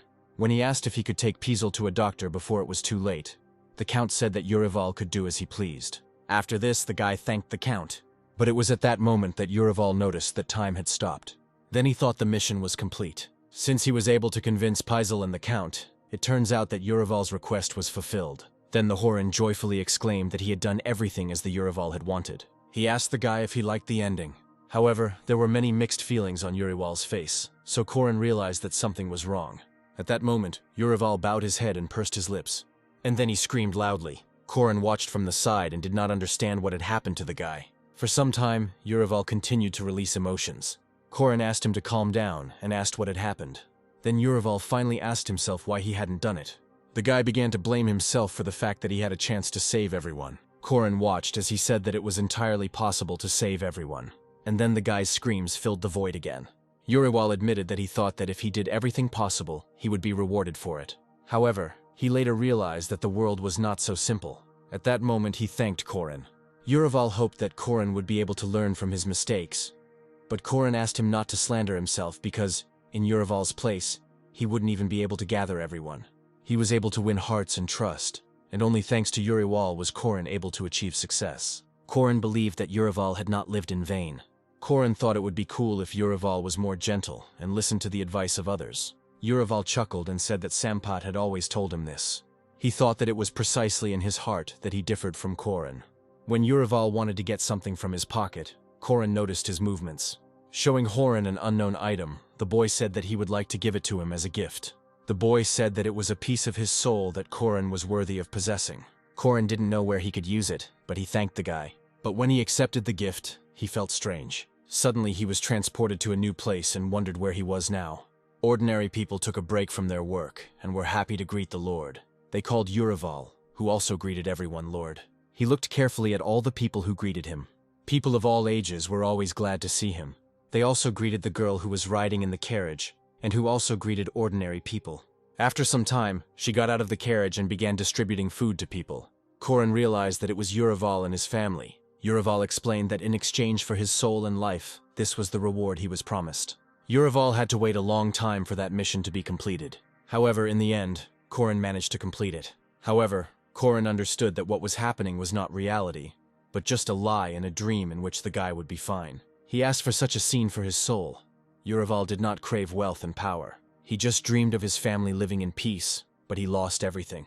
Corin thought it was cruel that all this had forced Yurival to suffer for many years, but he didn't understand why a man like Yurival would agree to sell his soul. At that moment, Yurival admitted that he wanted to ask Corin something. He asked why a man who could read people's hearts decided to take on such a job. Hearing this, Corin was a little confused. Corin replied with a little embarrassment that his world was not so simple. But suddenly a white flash appeared in front of the guy. Seeing a strange light in front of him, the guy was confused. Covering his face with his hands, he wondered if he was being moved somewhere again. And he hoped that this time he would go home. Those watching what was happening on the screen could not believe their eyes. The girls were surprised that Corin was able to win without scoring, and they also knew that Corin was bound to lose in the end. Afterwards, the girl ordered her assistant to find out everything about Corin, and she herself continued to look at the screen and wonder what was actually happening now. Afterwards, the girl congratulated the guy on his successful completion, and said that he was like a wizard. She also said that Yurival's soul was grateful to him from the bottom of its heart. Listening to their conversation, the secretary decided to look back at them. However, something still continued to bother Corin. He recalled Yurival's words that he was the first person who had managed to complete this mission. He asked if they sent him there expecting him to fail. But the girl asked how they could do that, and said that they were just trying to do what would be convenient for the guy. When Horin got angry, the girl asked if it wasn't better to kill monsters rather than people. They tried to make the mission interesting for him. But did he really want to return to the battlefield? And what difference did it make if he won in the end? The girl said that now Corin could breathe a sigh of relief. But no gratitude was required from him, since no one had informed him about the mission. Afterwards, the girl suggested calculating the income. In the end, 15% was counted. The girl also suggested recounting the coins at the current exchange rate. Horin heard that it was almost 5 million won. However, he considered it a small amount, considering that he had completed the mission perfectly. The girl replied that in Parsons' case there was extra money due to robbery. But this time, territories and titles were not taken into account. It was Yurival's personal question, and the true mission was simply to obtain the ring. Corin thought he should stop working for free. The girl explained that the guy himself chose a different award. Corin was surprised that they were talking about Yurival's soul. Suddenly a light appeared next to him. At that moment, the girl said that they would pay a good price for such a unique item. She offered 8 million. Corin understood that this was almost twice as much as during the entire mission. But Corin had the feeling that Yurival had given him the most precious thing he had. Then he asked if he was obliged to sell the item right away. And they told him that he could do it whenever he wanted, and he could also use it at his own discretion. The girl explained that it was possible to use the item's properties such as strength and courage, which would be useful on missions. Hearing this, Corin became thoughtful. Suddenly he asked if Yurival would stay in that world, and the girl replied that until the next contractor appeared. But thanks to Horin, he will have a very pleasant sleep. And when someone starts a new mission, the world will return to its starting point. Hearing this, Corin felt a little sad. This agreement forced Yurival to relive his mistakes and death over and over again. And he was constantly forced to endure that pain. Corin thought that he would go crazy in such a situation. For example, if the situation from 3 years ago was constantly repeated. Suddenly the girl asked to listen to what she was about to say. Corin noticed the sudden change in her mood. The girl said that they decided to launch the simulator based on the information about it. Corin was surprised to hear that they felt as if someone was playing with Corin. The girl said that he needed to do something about his karma, otherwise a great tragedy awaited him. Then Corin asked what would happen to him. However, they couldn't give him a definitive answer. However, it was assumed that a situation too tragic could have arisen, leading to death. Hearing this, Corin thought it was nonsense. He asked if it was possible to predict the future using the simulator, and could they really change his level of failure at will. The girl said that she could explain it again, but there was no guarantee that he would understand. However, he could be told how to change his karma. Frowning, the guy asked how to do this, and he was told that he needed to reach level 10. Income and reward will be on a different level, and it will become a different life. And with those resources, he could easily change his destiny. The guy was a little surprised when he heard this. He thought that this was quite possible to achieve, since in just 2 missions, he had risen to level 3. Then he agreed, and asked when the next mission would be. Hearing this, the girl also smiled and said that they would contact him in a couple of days. After their conversation, the Horin headed to his home. He thought that the simulator had affected him after all, because he was very tired. He kept thinking about the gold coins that were converted into money. Corin was surprised when he saw the messages about the funds being credited. In just a few days, he was able to earn almost 6 million, and then more. Corin thought that even if problems arose in the future, he could try to solve them with money. Because of this, Horin kept thinking about the 10th level. The girl asked if this was not the ideal bearer of misfortune. She was told that if the failure rate was so high, the person could even commit suicide. She continued to reflect that they had run the simulator with human capabilities in mind, and the girl could not afford to abandon such a valuable asset. Parsons and Yurival were passed perfectly. Afterwards, she asked to calculate how much experience the guy would earn in 12 missions, and what level he would reach if he completed them perfectly. The secretary asked in surprise whether Corin would be able to pass them at all, but the girl again asked to count for her. According to the calculation results, he will receive 30 million experience, and will be almost at level 17. Hearing this, the girl thought that the 17th level was too high. Then she wondered what they should do. Finally, an idea came to her. She asked to add karma, raising it to 3 million. The secretary was surprised that instead of lowering her, the girl was going to raise her. She was afraid that the guy might not be able to cope and commit suicide. And as a result, the company would have consequences. But the director immediately calmed the girl down. She asked the girl to calculate what would happen if karma increased to such a level. She also asked to add family and friends to Corin. The secretary said that the guy's luck had suddenly run out. The girl answered her that this should be enough. However, the secretary could not believe that the director was really going to do this. But the girl said that even if he earned a lot of experience, they would be able to buy him out. The girl was also asked to monitor the top-ups on the guy's card. The director replied that on Earth, everything could be solved with money. Also, she couldn't just leave such talent behind. She wanted to organize enough support for Horin to rise quickly. Once inside the store, the guy couldn't wipe the smile off his face. After all, for the first time in a long time, he was buying good groceries for his home. He suddenly thought that money was power anyway. The anxiety has passed, and now it is time for stability for Corin. Suddenly, he began to estimate how much he would be able to pay for now. It turned out that 3 million would fly away instantly. Besides, the guy didn't understand how to explain to him where such money came from. Continuing to think about this, Horin came to his house, but suddenly he heard someone calling him. Some man greeted Corin. Seeing him, the guy threw down the bag of groceries, and he immediately attacked Mika with his fists. Horin was about to get into a fight, but Mika asked him to wait. Despite those words, Corin still hit the man. From that strong blow, Mika fell to the ground. Corin was too angry at this guy. He asked if Mika was tired of living. The guy couldn't answer because he was trying to endure the pain. Corin told Mika that he destroyed his family. Then the man finally said that he was here because of Corin's sister. Hearing this, Corin stopped. Mika asked Corin to calm down for at least a minute. Afterwards, Corin demanded an explanation. The man was surprised that Corin attacked him without even saying hello. However, Corin did not understand the reaction of the man who had caused such problems for his family. Corin thought he wanted to kill this guy.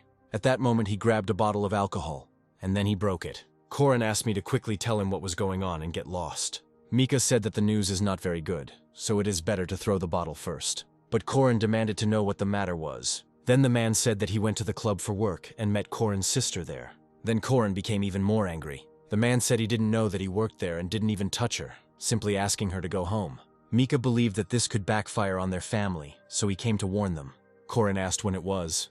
Mika replied that yesterday, as far as he knew, was the girl's second working day. Corin was surprised that it had happened so recently. He asked if Mika had come just to say that. Mika said that place had a bad reputation, but Corin didn't believe that Mika cared. Then he squeezed the bottle hard. He had heard that killing was only hard the first time, and then it was supposed to get easier. But immediately Corin realized that this was wrong. He threw away the bottle, thinking that the only thing the family needed was a murderer. And then he demanded to know where that place was. Taking a taxi, Corin got there in no time, and soon that bar appeared before him. He didn't want to leave his sister in such a place. When Corin entered, he was immediately greeted. Corin was asked if he came alone, but he only asked if Kana worked here. The workers were surprised when they heard this name. The man asked Corin what he had come for, but Corin said that he knew that she was working here because of Mika. The guy said that Mika asked him to give the girl a message. He thought it was better to lie than to say that he was her brother. After this, they agreed to bring him to Kana. The girl replied that Kana had just gone to serve customers. However, the man replied that they could not pick her up in the middle of service. Then Corin was offered to wait or give them a message. However, Corin ignored them and moved forward. Pushing the man, Corin walked forward. The man tried to stop him and said that he shouldn't be so persistent. He was told that such behavior was unacceptable, but Corin ignored them again and broke free. Because of this, he pushed the man hard, and after that he ran to the room the girl had mentioned. Having found the room, he burst into it. It turned out that maintenance was already underway there. The man asked why Corin had come if he had not been invited, but Corin asked Kana what she was doing. The girl was surprised when she saw her brother. Another man stood up and asked Corin who he was. However, Corin was angered by the man's tone. Seeing the guy's face, the man even got scared. And then Corin took Kana by the hand. Ignoring everyone, he tried to take his sister away. Kana asked if Mika had told him about it. Corin ignored her too. And then he asked her to keep quiet until they got home. His tone worried Kana a little, and at that moment they saw that their path was blocked. The man said that this was not the way to do things, and that Corin should compensate them for the damage. Then the big security guard grabbed the guy, and then he punched me in the face. Seeing this, Kana began to worry about her brother. Despite the strong blow, Corin seemed to be okay, and then he hit the man in the nose with his head. The brute staggered back from the powerful blow. The guy asked if it was reasonable to beat them just because they lost a client. He despised such standards. Watching this from the side, Kana was surprised. They no longer dared to block Corin's path. Finally, he asked if they needed any more compensation. Hearing that no, he again led his sister away from that place. They left there with hasty steps. They walked in silence for a while, but afterward, Kana asked to let her go, because she was in pain. However, Corin ignored her. It was only when the girl raised her voice that he finally let her go. Then he turned around and asked if she had gone crazy. He said that she decided to work as if she couldn't do anything else. Corin asked if she felt sorry for her parents. At that moment, Kana laughed. The unexpected reaction confused the guy. Kana noticed that Corin didn't know anything at all. Corin asked what he didn't know. Kana said she wasn't ashamed of her earnings, and didn't understand why she should be ashamed in front of her parents. Hearing this, Corin did not understand her. Afterwards, Kana asked if Corin knew how much debt they had. The guy thought and did not dare answer. Kana said that when her mother was hospitalized, he and she paid the debts. They paid for the medical bills and living expenses, but did it cover all the expenses? Kana said that even the director's salary was not enough for this. She asked if Corin thought she was doing it to drink and have fun. Their debt was 100 million won, and Kana felt that Corin, who didn't come out of his room, had no right to lecture her. Hearing this, the guy couldn't answer anything, but Kana couldn't bear it and burst into tears. Corin understood that he had nothing to say in response. He couldn't judge Kana, who was trying to pull her family together. Corin said he should have been told before taking on such a job. But Kana replied that if money were that easy to come by, they wouldn't have any problems. Corin asked how much money he needed, and Kana replied that she was paying when he broke in. At that moment, the guy didn't understand her, and then he asked if she had borrowed money from them. Afterwards, he asked how much exactly she had borrowed, and Kana replied that it was 40 million won. At that moment, various emotions overcame Corin. Kana only said that she understood what she was getting into. Hearing this, Corin was stunned. He wondered if his sister had always been like this. Then he remembered the words that his failure rate was too high. Slowly, Corin began to realize what the problem was. It angered him to think that Kana had gone so far because of him. Corin said that she would find another job, or just sit at home. But Kana asked if he had listened to her at all. Corin said that yesterday she met with Mika and who will be next. He asked if she wanted her father to die completely. Kana countered that she had no other choice. After this, the girl burst into tears again. At that moment, Corin took his sister's hand, and he asked me not to worry about money, because he would solve everything. The girl asked how he was going to do it. But Corin only promised to do whatever was required of him. Kana grabbed his hand sharply, and she asked what he was going to do. She asked if he was going to do anything illegal. But Corin asked her not to worry. But then Kana asked how else he would get money. At that moment, Corin decided to take out his phone. He decided to show his sister his income. Then Kana asked where he worked. Corin only said that he was lucky to find a good job. And now that Kana knew about it, he asked her to resign. With a smile, Corin asked people to believe in him. Kana burst into tears even more, but agreed with her brother. After that, they stood on the street for some time. The next day, Corin was full of enthusiasm. He came to their company's office again. But for some reason, the director was not at all surprised by this. Corin asked to be given the most precious mission. The guy said excitedly that he agreed. The girl noticed that Corin was stubborn. Corin said that no matter how difficult the mission was, he always risked himself to complete it, and he believed that he shouldn't have any further difficulties either. The girl guessed that he came here because of his sister. Corin immediately realized that she was using telepathy. The girl apologized for interfering in his personal life. Then Corin decided to tell her directly. He wanted to get a mission for 40 million won, if they had one. The girl said that of course there was one. Corin immediately said that he would take it for her. However, the girl showed him a strange reaction. Because of this, Corin asked what was the matter. She said that if Corin went there at his current level, he would die. And then Corin heard that this was 100% probability. But afterward he asked if it was possible that he would be lucky and survive. The girl noticed that she had not spoken to him about the risks of the mission. Corin asked what it was. It was then explained to him that this was also called the synchronization level. The higher this level, the more damage Corin took during the mission. And if Corin was at the 3rd level, then the body's level of protection was about 1%. And the higher the reward, the more the risk approaches 100%. Things could end badly if Corin wasn't careful. The girl said it was like suicide. Corin was surprised that he had no chance at all of surviving that mission. He was a little upset that he wouldn't be able to solve the problem in one mission. The girl said that his death would not help the family in any way. Corin knew that this company was an opportunity he couldn't pass up. He had to be patient and had no right to die. Then he asked what was the most precious mission he could carry out. And the girl said that they had no missions for him at the moment. The guy asked when he could continue, and the girl said she wasn't sure about that. But Corin wasn't sure that there really were no missions. Afterwards, the girl said that they would contact him if anything was found. After this, Corin walked down the street. He tried to persuade his sister because he thought he could earn money, but he was refused. He didn't understand where he could get such a large sum. Corin thought he could borrow.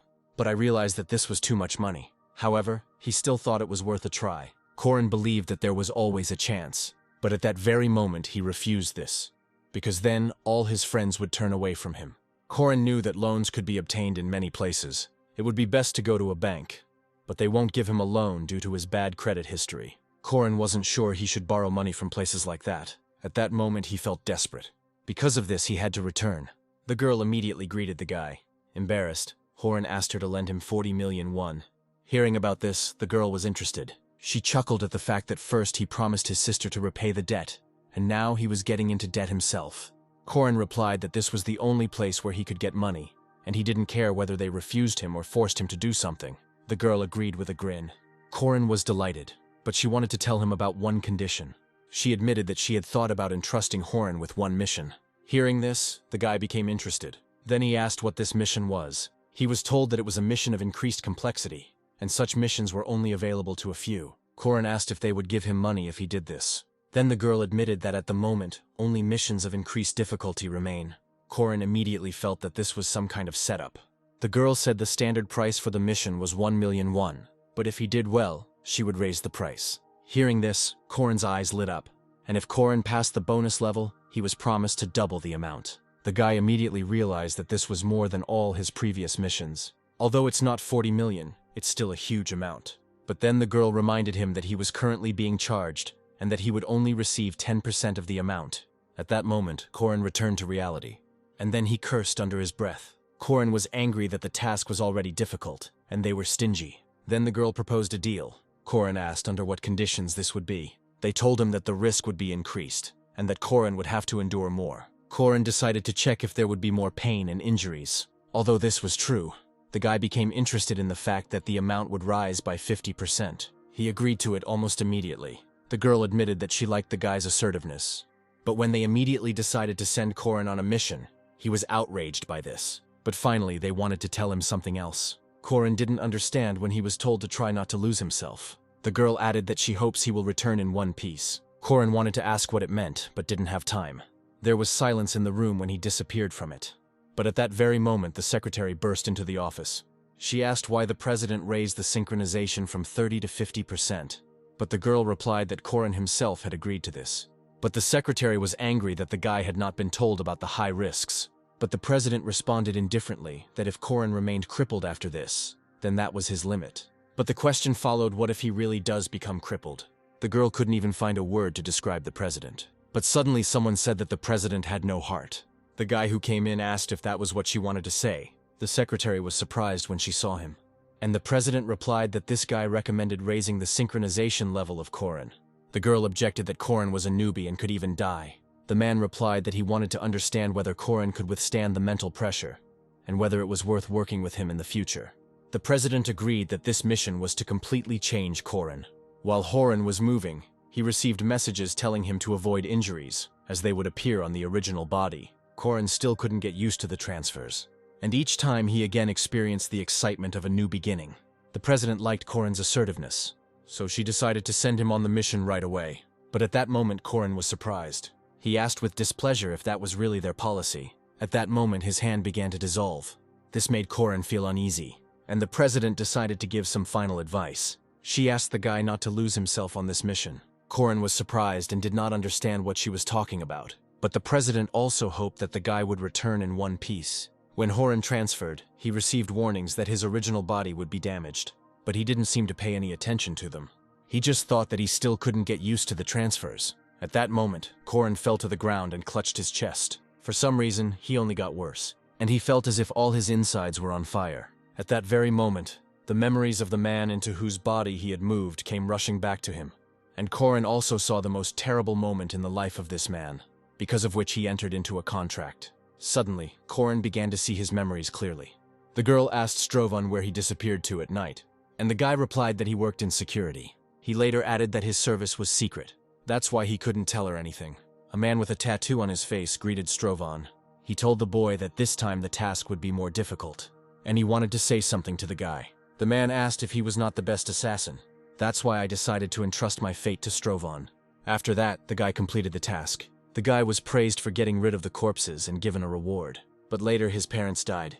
At some point after that, his sister stood on the edge of the building's roof. Strovan asked Elsie to stop screaming and come to him. However, the girl only apologized to him. In fact, she blamed herself for her parents' death. Smiling, she apologized to Strovan for being such a stupid sister. Then she jumped off the roof, and Strovan just watched her helplessly. What he saw showed horror on his face. However, the guy soon became quiet and lowered his head. He continued to look at the ground, and tears appeared in his eyes. At that very moment, he, as if mad, shouted that he would definitely take revenge on them. However, the revenge failed, and he had to sell his soul for the sake of bloody revenge. Seeing all this, Corin cursed. The whole body was shaking from overwhelming emotions and rage. There were so many emotions that it was difficult to control them. The thirst for blood only grew stronger. It did not go away. At that moment, the guy pulled out his sword. Corin thought that no matter who it was, he would fall by his hand. He rushed to tear to pieces those who were guilty. The guy rushed forward at high speed. But at some point, Corin tried to reassure himself that at first he hadn't succeeded. The only thing that helped was that Corin realized that these were not his feelings. As he laid the knives on the ground, Corin thought that he had never felt the customer's emotions so deeply before. Suddenly he remembered the words that he should not lose himself. At that moment, Corin understood what was meant. For a while, Corin remained in place and breathed deeply to come to his senses. But suddenly it seemed to him that he heard Urival's voice. Corin asked if he had spoken to him. The guy immediately assumed that it was because of the soul fragment, and the fragment of the soul was in his hand. Suddenly a slight smile appeared on the guy's face. Corin thought that he was able to come to his senses thanks to Urival, so he thanked him. Afterwards, he thought about what should be done first. When Corin opened his eyes, a blue light flashed in them. It was because of the window that appeared in front of him with information about Strovon. He noticed that his health and stamina were above the limit. Corin assumed it was because of the boy's condition. Seeing that the boy's skills included the ability to endure torture and enjoy the suffering of others, Corin tensed up. Strovon was a man who chose the path of the assassin and darkness, and Urival was a knight who was able to win the trust of his comrades. Urival and Strovon were too different, which surprised Corin. Suddenly, Corin assumed that such skills were not without reason, and he would have to torture someone. Corin didn't like this arrangement, but he immediately assumed that the enemies of Strovon's parents would have to be tortured. Corin realized that the entire mission was most likely built around killing people. Corin was warned that there were no missions for him. It was then that he found out what his sister was doing. After talking to her, Corin promised to find money and help, but he was angry that everything led to the murder of some people. However, he knew he had to do it to help his family. Corin understood that it was not time to give up, because he knew about his family's situation. Because of this, the guy was even ready to commit murder. He wanted to focus only on his task, to avenge the Strovon family. Strovon killed many people and obviously made many enemies, but they didn't target him, but his family, who couldn't even resist. And the sister committed suicide, unable to bear what had happened. It was all too harsh. As the older brother, Corin understood Strovon's feelings, so he was willing to do it, especially considering the guilt he himself felt. At that moment, he was determined and ready to take action.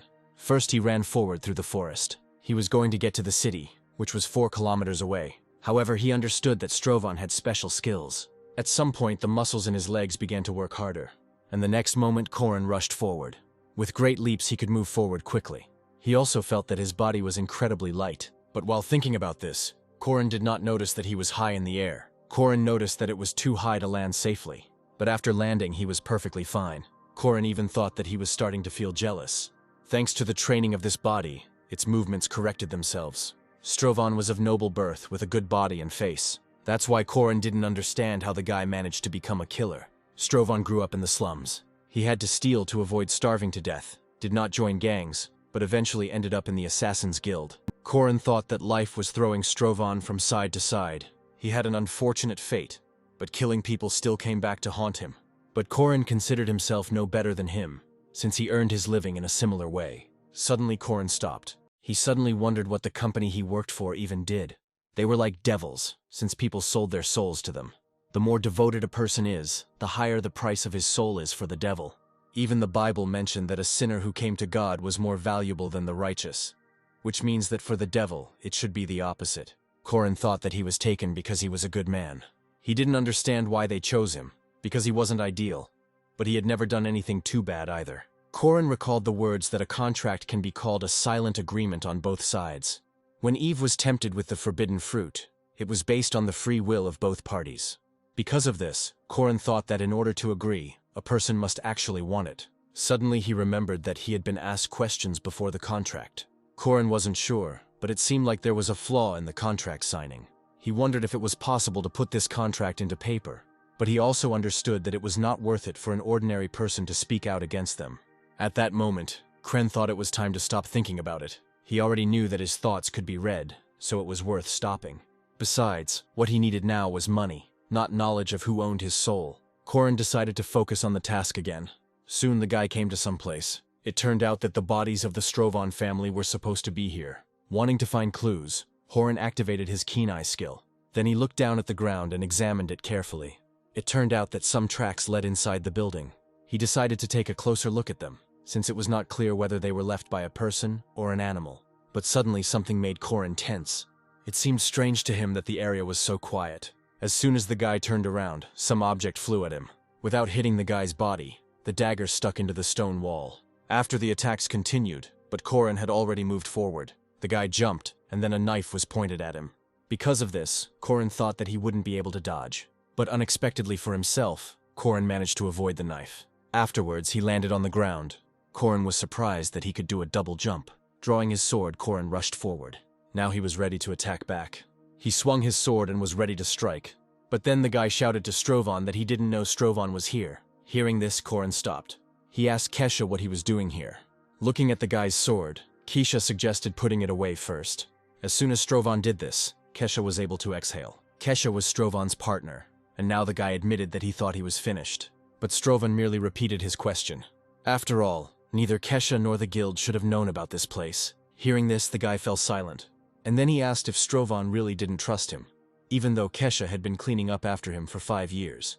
To this, Strovan merely said that he didn't trust anyone at the moment. Having said this, Corin gripped his weapon tighter, and then he began to wait for Kesha's answer. Seeing that Strovan was clutching the hilt of his sword, Kesha became frightened. But then he threw away his own weapon. Kesha said that he came to help, and if Strovan doesn't believe him, he can just kill him. He was ready to give his life for Strovan, so he would have died at his hand without regret. Corin wasn't sure if he was being told the truth. At first glance, it seemed that Kesha was sincere, but Corin did not want to let his guard down. After all, Kesha was Strovan's comrade, and therefore also an assassin. Seeing Strovan swing, Kesha was ready to accept death. However, the guy only put the sword behind his back. Because Kesha could help Sampat Uriwal, Corin decided to let him live. However, he still treated the guy with suspicion. Despite this, Kesha understood Strovan, because he knew what had happened. He knew what happened to Strovan's family, that's why he was here. Even on the previous mission, Kesha remembered how the wounded Strovan came from here, so he remembered this place. Strovan asked who else knew about this place, but Kesha replied that no one from the guild knew about him, and then showed Strovan his hands. After examining them, the guy realized that it was Kesha who had put his parents' bodies in order. Kesha replied that it was so. Kesha did this because he thought that Strovan would not be able to do it himself. Hearing this, Strovan grabbed the sword again. He was angry that the evidence on his parents' bodies was erased by Kesha. Kesha even trembled in front of Strovan out of fear. Strovan was angry that given what had happened, Kesha was surprised that Strovan didn't believe him. Then Kesha fell silent. But the next moment he got angry and told Strovan to stop. He said it was too much even for Strovan. Lowering his head, Kesha repeated that it was too much. He said that even if Strovan's heart was encased in steel, he would not have been able to perform an autopsy on the people who raised him. So he decided to do it for him and drew every wound. Feeling his heart breaking, Corin realized that these were Strovan's emotions. Putting away his sword, the guy said that it looked like he had caused trouble. Kesha admitted that for a second he thought that he would actually be killed. From Strovan's memories, Corin knew that Kesha never lied to him, and apparently the guy could be trusted. Or rather, Corin was forced to trust him, because without outside help, nothing would work. Then Strovan asked Kesha for help. The boy looked at Strovan's hand for a moment, and then he shook the outstretched hand and said that he had been waiting for this for a long time. Soon, Kesha showed Strovan what he himself had been able to discover during the autopsy. Corin read about massive weapons and piercing wounds. Kesha said that judging by the wounds, a mace was most likely used. Strovan knew that the mercenaries preferred axes, so it was either the knights or the soldiers that were to be suspected.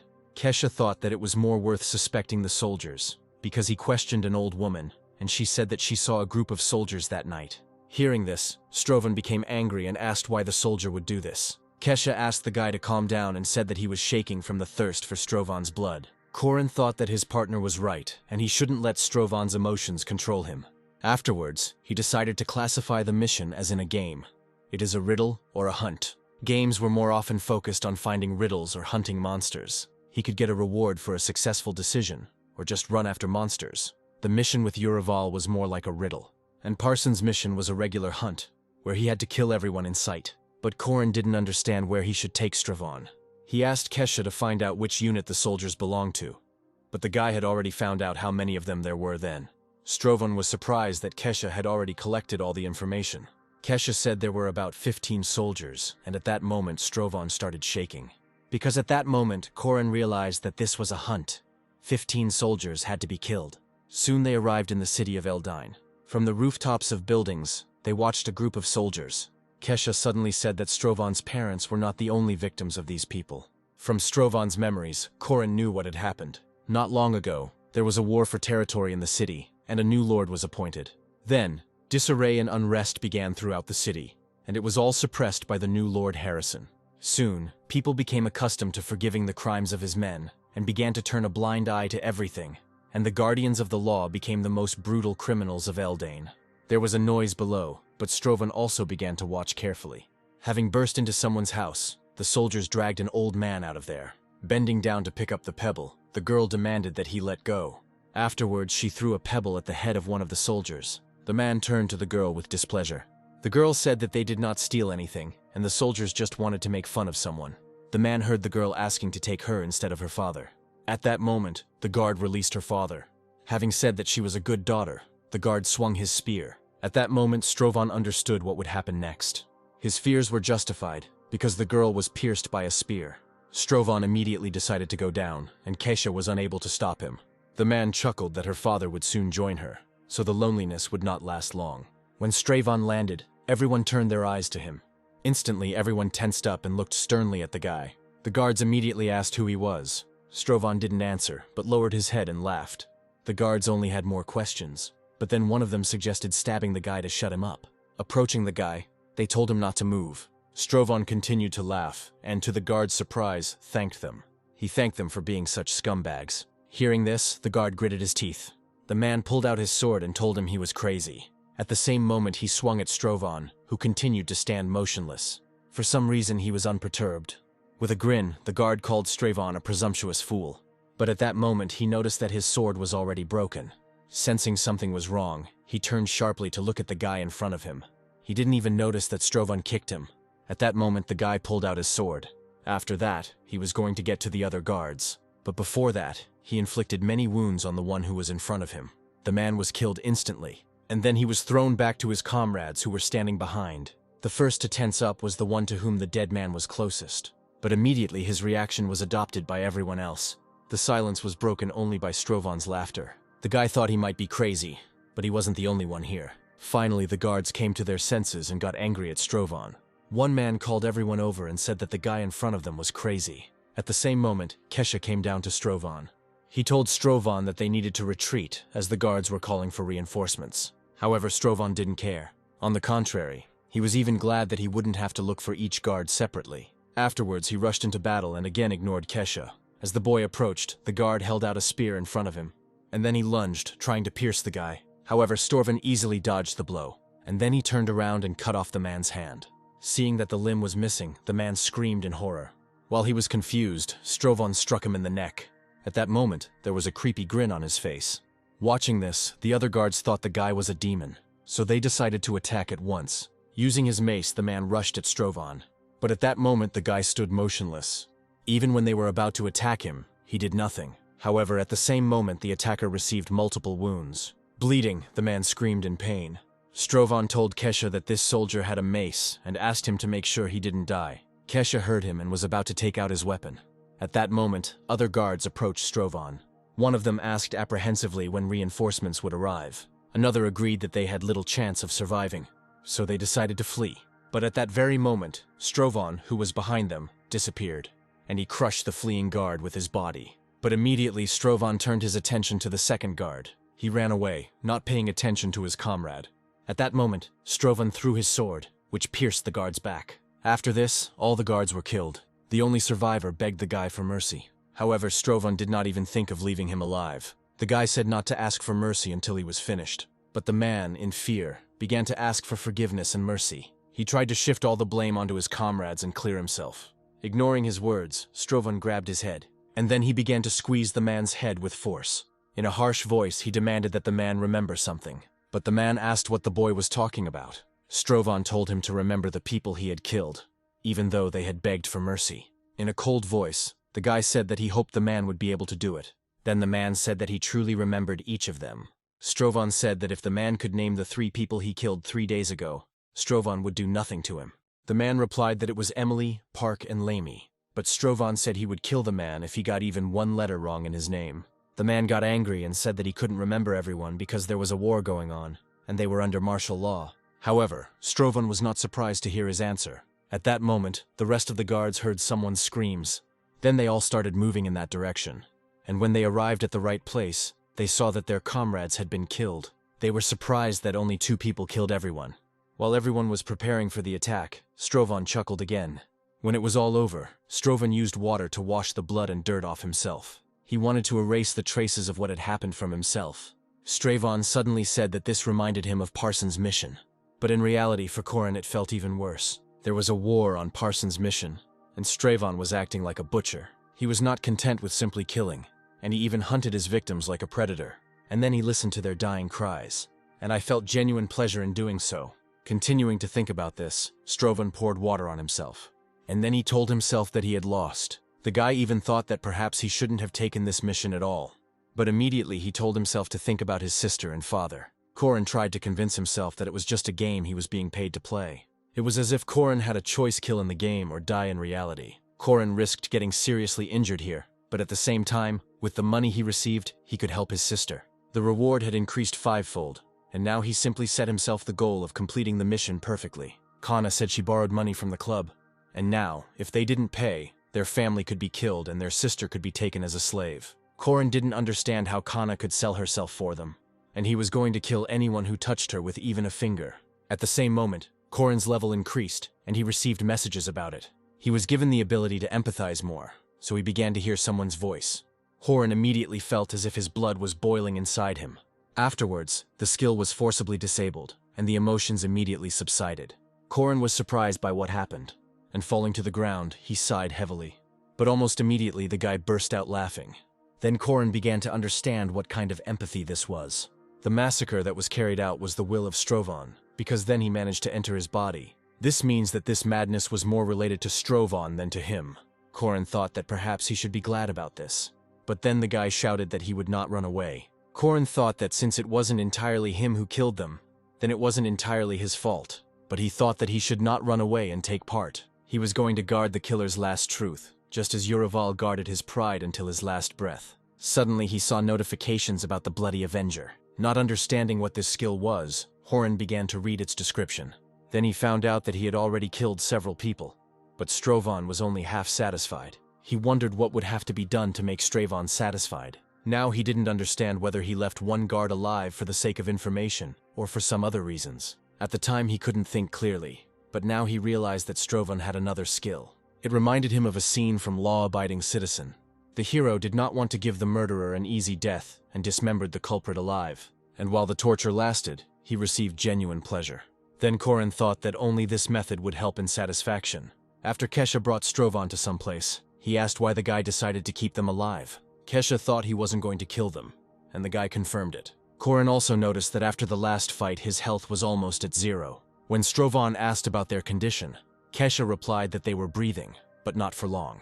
Stravon replied that then we must hurry, and then he said that they needed to use drugs. Hearing this, Kesha tensed up a little. Afterwards he did as he was asked, but in that case, even if the guard wakes up, he will be of little use. At some point, the man finally opened his eyes, and then he saw two assassins in front of him. Then he turned his head to one of them. Before him stood Stravon, whom he recognized. Stravon assumed the guard was aware of what was happening. He asked if his wife and two daughters lived in their hometown. To this the man simply asked what Stravon needed, but Stravon said the answer was wrong. At that moment he plunged the knife into the man's leg, but he was surprised that there was no pain. Stravon replied that the pain would come later. Immediately after this phrase, the man began to feel pain. Unable to bear it, the man screamed in pain. The dagger was dipped in the antidote, and this dagger reversed the anesthesia. Stravon spoke about the first rule, which was that his questions would be answered. And the second thing is that if the man answers, he will remain okay, and he agreed to this. After this, Stravon took out his dagger. Afterwards, the man was given an anesthetic again. Stravon asked if the man's name was Alden. The man said that it was so. At first, Stravon asked easy questions, because that was how it was done during torture. He continued asking about the man's family, already with doubt, but the man said that it was so.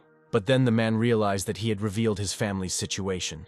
He immediately started trying to escape, and said that his family had nothing to do with it. Hearing the wrong answer, Stravon stabbed him again. Stravon said he should have simply answered the questions, and if he couldn't do that, then Stravon was going to kill the man's family. Hearing this, horror was reflected on the man's face. Afterwards, Stravon started talking about how he would torture his family. With a grin, he asked the guard how he felt about this. In horror and despair, the man began to beg not to do it. Stravon said that they were only people, and if Alden lived, then what difference did it make whether they died or not? The boy understood that the feeling of helplessness, fear, and guilt would break the guard. Stravon asked how many women the man had raped and killed, even though they also had families. Hearing this, the man began to apologize. Seeing this, Corin realized that he had achieved success. Torture was a form of domination. It was necessary to force a person to see in front of him not a person, but the devil. Strovan told the man that this was his last chance and that he should tell everything. He understood that now the guard was completely in his power. Strovan asked for the names of Alden's colleagues as well as their addresses. The man promised to do it. Then he told where Theo's family lived, and also about Suk's family. After Strovan, I wanted to ask a second question. He said that 3 days ago they destroyed the food streets. Alden said that they received a tip about a traitor living in that place. Strovan asked who gave the tip. Then the man had to admit that he did not know who the tipster was. He just found a note on the table. Hearing this, Kesha and Strovan were surprised. Kesha suggested something but didn't finish the sentence. Despite this, Strovan seemed to understand what he meant. He said they would discuss it later and told Kesha to release the guards. Kesha immediately fulfilled the request. At that very moment, the 3 surviving guards were freed. One of them immediately became angry with Alden. Another of them was also angry that Alden had turned them in to save his own family. Although Strovan was the culprit, the guards' anger was directed at Alden. The choice between the assassin and the helpless Alden was obvious to them. But before that, Strovan wanted to ask a third question. The man tensed as he waited for him. Strovan chuckled at Alden's naivety. And did he really believe that his family would be spared? At that moment, the guards reached Alden. At one point, they surrounded the guy. Since they had no weapons, they started biting the guy. Strovan watched what was happening with indifference. And then he told Kesha to leave, because there was nothing to do here. But Kesha asked him if he was really sure about this. Strovan said he had no intention of touching Alden's family, and simply wanted to make the man suffer. But Kesha said that he was asking about the guild. And Strovan said that even he wasn't sure about that. Strovan was a killing machine bred by the guild. And the guild master, the only one who had even a drop of humanity left in him, taught Strovan. And discreetly placing notes is his signature. Kesha said that the master's involvement was obvious. Strovan believed that this meant that the master didn't care whether it came to light or not. And Strovan said that it didn't concern Kesha. He asked the guy what he was going to do. Kesha had a round face and a trusting look, and he was on the lower rungs of the guild, having no desire to rise. Strovan believed that Kesha had retained his humanity, and that he should leave the guild before he got his hands dirty with blood. Kesha said that the guild will not simply watch this, but Strovan said they would have to do it. Hearing this, Kesha tensed up, and Strovan said that if they hunt for Kesha, he will destroy their entire guild. Kesha was silent for a while. Suddenly, he said that it seemed like the master's words were coming true. Kesha told Strovan about the master's words about how his family was a hindrance to the boy. After all, if his family disappears, he will become the best assassin. After these words, Kesha became excited. Afterwards, he told Kesha to leave with his family under cover of night. In fact, Alden's torture didn't really impress Strovan, but the last scream raised the bar by 30 points. And now Corin thought that this was exactly what he had to do. Suddenly, Kesha stopped him. Kesha asked what Strovan would do after he left. Then there was silence. Strovan told Kesha to just live. He asked the guy to find something he liked to do. Otherwise, he will lose himself just as Strovan lost himself. Strovan said that instead of living like an animal, Kesha could live like a human. Afterwards, Strovan came to the abandoned land. The guy realized that those he was looking for were hiding. The guy said that he came to meet the master. He already knew that 2 people were hiding behind the ruins, and 3 on the other side of the alley. Suddenly, someone said they couldn't let the guy cross that line. Then Strovan saw a man standing on the roof of the building. Strovan recognized Zyrtek, who was Strovan's superior. The man said that there was a misunderstanding. Corin knew the man was of higher rank, but he respected Strovan. But Strovan told him that the man had misunderstood something. Zyrtek was surprised that Strovan was challenging the master. Smiling that it had finally come to this, Strovan demanded that they get out of the way. With a grin, he asked if Zyrtek wanted to join. Hearing the master's voice, Zyrtek turned to look at him. Strovan also turned to look at the master, whose presence he had not noticed. The master asked again if Strovan wanted to challenge him. Then the man realized that the guy had already decided everything for himself. At the same moment, Strovan initiated assimilation, and then his body was enveloped in a dark aura. The master said that it was not a sin to part with his life for the fact that the guy had finally crossed his barrier. Afterwards, the master also prepared for battle. But before starting, Strovan wanted to make sure of something. When he asked if the master had killed his family, the man replied that the guards had done it. Suddenly, Strovan said that the master had disappointed him, and that he was really so afraid of Strovan. But in fact, he was deliberately teasing the master. Unexpectedly, the master said that the cause of death of Strovan's family was Strovan himself. The master was dissatisfied with Strovan's lack of understanding, but agreed to explain. Later he admitted that it was he who left the note for the guards. Strovan briefly thanked him for the answer and prepared for battle. And now Corin was beginning to assimilate with Strovan during the mission. Suddenly he remembered his sister. The guy's whole body tensed up, and rage no longer made his heart beat. It seemed to Corin that time had stood still around him, and his body was screaming in pain. But at the same time, he felt that he had become invincible. At that very moment he suddenly disappeared from his place. Noticing his disappearance, the master became a little tense, since he didn't even see any traces of Strovan. It was at that moment that Strovan appeared right under his nose. Realizing that the guy needed to be stopped, the man used some skill. However, this did not faze Strovan at all, and he attacked the man. At that moment he was truly unstoppable. It was then that he furiously chopped off one of the master's hands, and then he continued to hit the man multiple times. At some point, the man lost his second arm, and all his clothes were stained with blood. Having lost his strength, the man threw his head back. And after that he fell to his knees. Looking down at the man, Corin thought that this was the end. However, Strovan's satisfaction level only rose by 2 points. At that moment, the man said that he had not been mistaken, and that Strovan really did have talent. But Strovan did not understand how he could follow the king's path.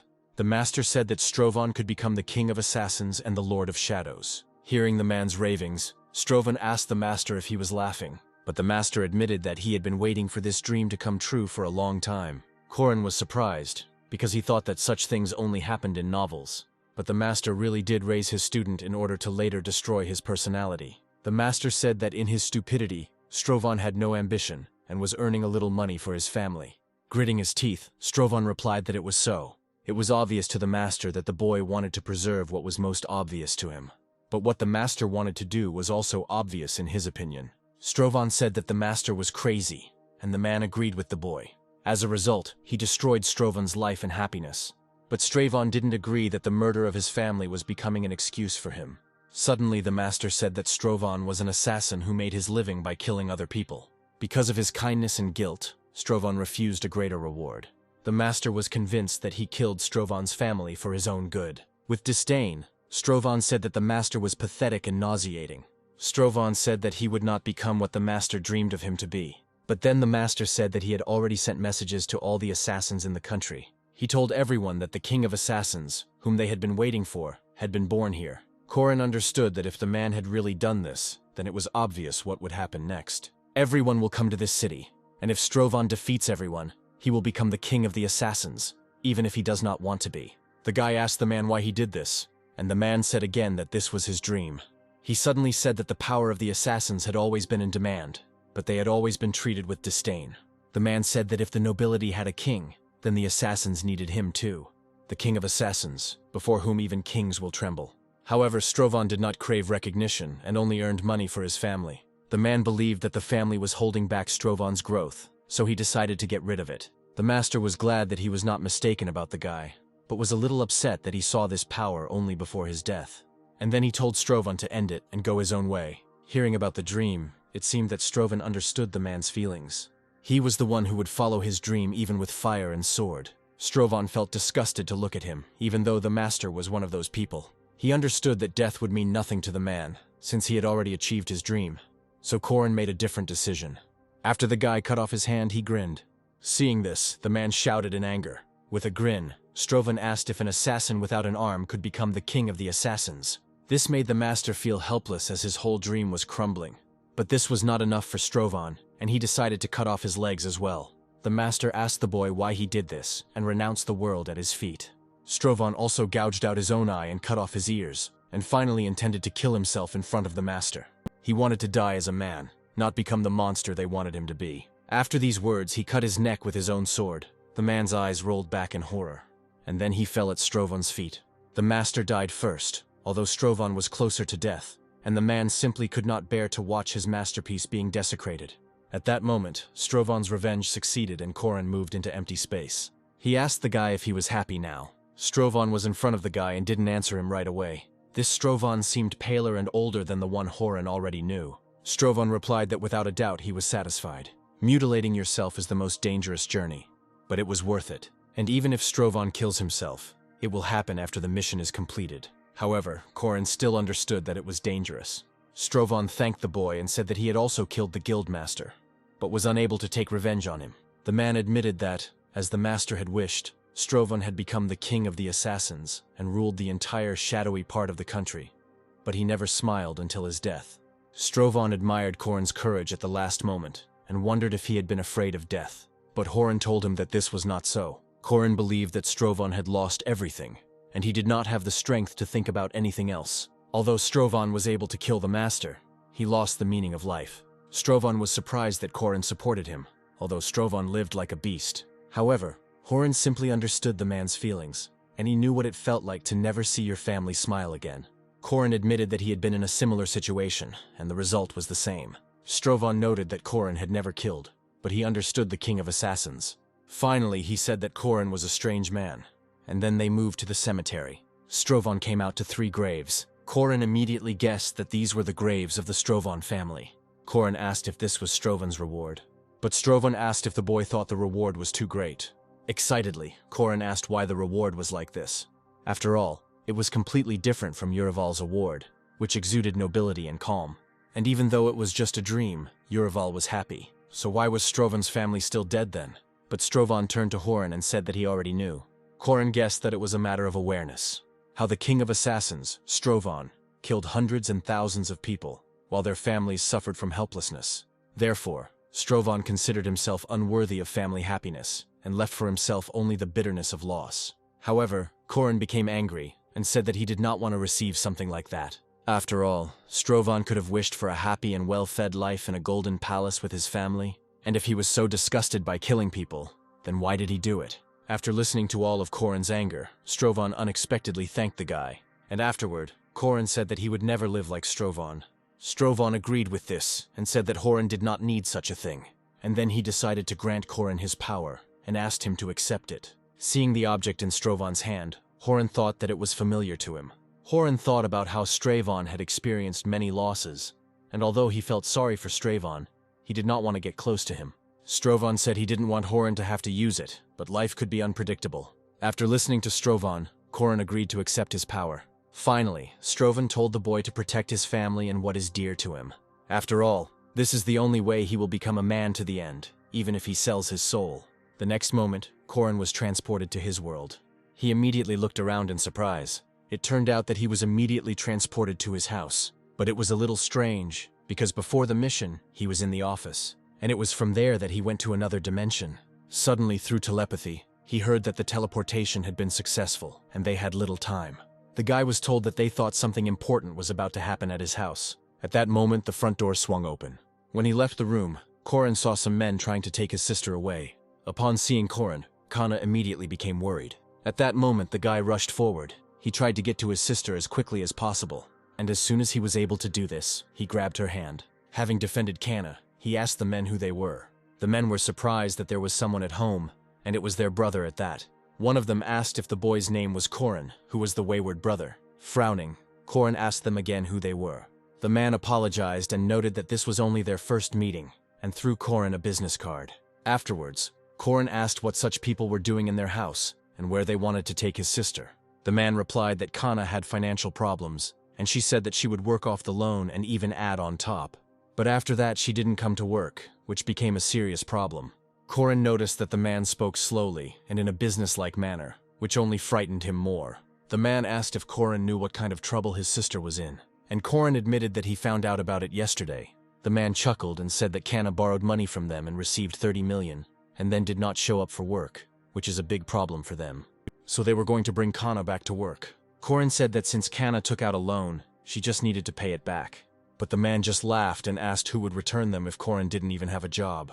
And then he threw some document at Corin's feet. Corin was surprised to see the contract to give up his body. Kana only said that she couldn't do anything and was too scared. Corin guessed that Kana was first calmed down and then threatened into signing the paper. But then Corin said that this contract was incomplete. The man remarked that Corin must have known the law well. Corin replied that even if so, he was far from those people. And then he said that he would return their money. But the man refused to wait. He didn't understand how he could trust someone with a bad credit history. Then Corin promised that he would return it tomorrow. Then another man intervened and said that the guy could have been hit by a car. Pointing to the Kana, he said that she owed them 30 million. But Corin was angry that his sister was being threatened again. The man began to provoke Corin and told the guy that he could hit him. Corin only said that they needed to contact the company for labor discipline. This angered the man, and then he was the first to decide to hit Corin. Corin did not dodge and took the blow. After the blow, the man grabbed the guy by the collar of his clothes, and then he said that Kana wasn't even fit for a hostess bar, and maybe she should have just sent him to a brothel. Angered, the Horan asked to repeat it. Seeing how the guy's gaze changed, the man fell silent. Corin understood that in his usual state, he would not be able to win, so he should have remembered what Strovan was like. And at that moment he hit the man's head against the wall. The blow landed right on the forehead, and after that the man slowly rolled down. Afterwards, Corin turned to look at everyone else.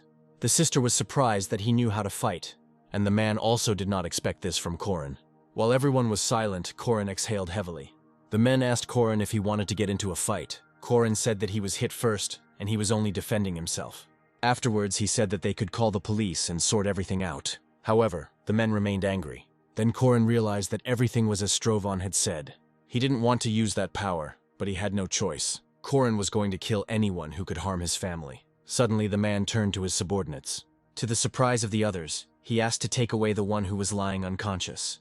Afterwards, he said that this family was different from what he had heard. Corin continued to watch the men closely. They were muscular, and if he missed even one blow, he would be finished.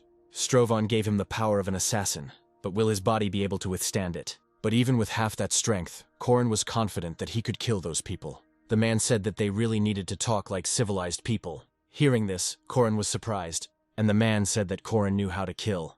He said that people like them saw it in their eyes, and Corin killed more than once. The man said that he always has openings for employees, and if they fail somewhere, he will not be able to run the business. The man said that the compensation for their arrival would be 10 million won. Horan was told not to even try to break the agreement if he couldn't pay. Afterwards, Corin replied that he would deal with this issue right away. The guy immediately dialed someone's number, and then he asked the person on the other end if they remembered his situation. The guy asked to send money to his account, and they immediately agreed to do so. However, Corin was surprised that they were ready to do this right away. The man asked if anything had gone wrong, but Corin said that the money should arrive now. When the men checked their account, they discovered that the money had indeed arrived. The man praised Corin for being able to get 40 million so quickly. After that, he took his people and began to leave. As soon as the door slammed, Corin immediately fell to the floor. Exhaling heavily, the guy thought that this was wrong, and then he turned his gaze to his sister. Then Corin asked Kana never to get involved with those people again, because it was too dangerous. Feeling a little guilty, Kana said she would never do that again. Corin said not to even approach the club, and if she noticed them, she should run away immediately. He also asked her to buy her pepper spray and install location tracking apps so he could always know where she was. But Kana asked him to calm down, because everything was already behind him. Horan agreed when Hannah said she simply wouldn't go out, and then Kana demanded that he tell her everything. She asked to tell where Corin got such a large sum of money so quickly, but the guy only replied with a smile that he had promised it. He did this regardless of how the money was obtained. Corin was even ready to sell his soul to protect his family, but his sister still demanded to know, and this began to spoil Corin's mood. The girl said that if it was a small loan, then next time they would come for him, not for her. However, Corin did not understand how to explain how he earned this money. At that moment, he asked anyone to help him, even if it was the devil. Suddenly, he heard someone's voice offering his help. After a brief telepathy, Corin learned that an office worker would soon arrive to help him sort out the situation. When there was a knock on the door, Kana thought the bandits had returned, but Corin was surprised that the worker had already arrived. When the guy opened the door, he saw a man in front of him. The man immediately told Corin that he had not been here for a long time. Corin hesitated a little, but then agreed with him. The man apologized for coming unannounced. Then Corin asked Kana to make them coffee. When his sister left, Corin immediately asked what they were doing. But the man asked them to pretend that they were friends, and that he would take care of everything. When everyone sat down at the table, Hans introduced himself to everyone. He told Hannah that he and Horan had met at university, and now he had his own business. Hearing this, Kana responded approvingly. She then asked what the businessman had in common with her brother, who had no similar business. But Hans said he was more of a co-founder than an owner. Then Kana asked who the second person was. Hearing that it was Horan, Kana was surprised. The girl immediately assumed that this was a lie, because her brother was not like that. But Hans replied that Kana's brother was a genius and made a lot of money. But Corin could tell from Kana's look that she didn't think he was capable of such a thing. Hans asked if Horan hadn't told them anything yet. Sighing, the guy said that the conversation hadn't gotten to that point. The man replied that it was worth telling, because it was honestly earned money. However, Corin still continued to hesitate. Corin was stunned by the situation, having to answer as if he understood what was being said, even though he didn't. Kana asked what they were actually doing. Hans replied that it was difficult to talk about it openly, and the story was long. The man said that back in university they joked about starting such a business. But according to Hans, once they started, things took off. He then added that their net income was 400 million won per year. Kana was surprised when she heard such a sum. It was such a big amount for her that she couldn't believe it. Hans said that they were the ones they were looking for in Korea, and there were also a lot of competitors. But Kana couldn't believe it, so she thought that she was being played, and even then her brother would have behaved differently. But Hans replied that things were going well, so Horin relaxed. Hans also believed that Horin was always depressed, but the boy understood that his sister would not believe that. But surprisingly, she agreed. But their company only started to turn a profit this year, so they are paying off their investors. The girl asked why they came so suddenly then. Hans admitted that he heard Hannah was having problems. Kanny could only admit it. Hans said that she had been through a lot, so Horin decided to talk about it. And then the man said again that it was difficult to talk about what their company does. Kana asked what kind of company they had. Hans said it was difficult to explain and could understand why Horin hadn't told him. Afterwards, Hans decided to take out his business card. Then Kana read that their company makes toys for adults. She asked if it was something like the expensive Transformers. Hans was embarrassed and said that not quite. Suddenly the girl jumped up from her seat. And then she asked if that was what she was thinking. And Hans replied that judging by her face, she was right. At that moment, Horin grabbed Kana's hand. But the sister said with disgust that she now understood why he remained silent. And now she understood why he had sat at home for a whole year and not found a job. But she didn't want him to come close to her anymore because she didn't want to become a pervert. Afterwards, she left, slamming the door and leaving her brother in despair. The next day, Corin came to the company office. The girl asked him if something good had happened, because he looked happy. After yesterday's disaster, everything at home got better. But Corin didn't say anything about it. The family now looked to Corin as a co-founder of the business. At home, he said that their company was currently experiencing financial difficulties, so he would not be able to help his family for now. Corin knew that this might sound unconvincing to them, but he promised it anyway. He was going to make their family better because she was in his heart. But Horin was surprised when the secretary reminded him about adult products. Horin awkwardly replied that he thought it worked. At that moment, the president appeared and said that Horin looked better than she expected. However, Corin admitted that the mission was a bit scary. The girl admitted that she was ready to get a slap from him when he came to work. But Corin said that hitting was too much for him. Then the girl said that she meant Strovan's mission. Then Corin understood what she meant. At that moment, the guy felt dizzy and grabbed the table. Corin suddenly thought that he was being too careless. After all, he killed so many people and forgot about it. The girl noticed that Horin seemed to be concentrating hard and was difficult to distract. Then Corin asked why this particular mission was chosen for him. The girl replied that it was shock therapy, and she wanted to push him a little. Hearing this, Corin became angry. The president said that Corin was a moral man who could not kill, but that it would slow down the progress of his missions. Corin remained silent, because he could not help but agree. All missions were given by people who were pushed to the limit. Not all missions were bloodless, as was the case with Urival. Corin knew that sending him on such a mission was a gamble, and he was very angry, but he admitted that he had decided to do all this. It was the killer's final atonement. It didn't matter to Corin that the money earned for his family was earned in blood, but it sounded like he was a mercenary. The president noticed that Horin had decided to become strong, and was surrounded by a pleasant light. Then Corin was surprised that they not only read his thoughts, but also saw his aura. Entering another room, Corin was surprised by this distorted space. At that moment, the girl's eyes lit up, and she asked their shelter to open. The president explained that from the outside it might look like magic, but it was something completely different. Corin knew that they wouldn't tell him anything because he had a low level. Afterwards, he asked for information about the task. The girl said that the circle would protect his body, because he would be absent for a long time. She also said the guy could have raised the risk to 50%. Horin understood that he would then receive 175 million won. The girl said that the customer specially chose Corin for this mission. Corin immediately thought that that mission might be the same as Pasron's, but then he received only 1% of the total reward. But since the mission was supposed to be long-term, Corin decided not to raise the risk above 30%. But he also didn't want to experience the fusion of two minds anymore. Corin was promised a bonus for the long-term mission. He could exchange the points he received for experience points. Horin liked the opportunity to advance quickly, but he was more inclined towards money. The girl said that it was a good opportunity to prove herself to interested clients. If Corin successfully completes the mission, he will be able to pay off all the family's debts. Afterwards, he was thanked for listening to the long instructions, and at that very moment, Corin began to be teleported. Immediately after this, the merger with Kisane took place. Soon, Corin arrived in the new world. He immediately noticed that it was too hot there, and it turned out that he was on the castle wall. At first, Corin decided to focus on Kisane's emotions. At that moment, he began to see some memories. Kessin reported that they had discovered a group of orcs, and if they do nothing, the city could be destroyed. Therefore, it was decided to gather troops. But suddenly, Kessin was informed that the king and the soldiers had disappeared. Kessin was angry that Gauss had escaped and left everyone to be eaten by the orcs. The man continued to say that Gauss took not only the soldiers, but also the money. Kessin was informed that the food warehouse was also empty, and now it was unclear whether the orcs would eat them or whether they would kill themselves. Corin knew that Kessin was fair and noble, and he was the leader of the city's guard, but his burden was much heavier. When the city was surrounded and soldiers stopped patrolling it, people began to attack their neighbors. The Kisanes reported that they found out what those people were cooking. Human bones floated in the cauldrons. They had to do something because people were becoming cannibals. The guards were forced to kill the townspeople they could not control. But Kessin saw something cruel. One woman was cooking soup for her child, but she prepared it from the neighbor's child. Kessin had to kill her, who was unable to lift the sword. Kessin said that if he could survive all this, the devil could take his soul. Corin felt uneasy at these memories.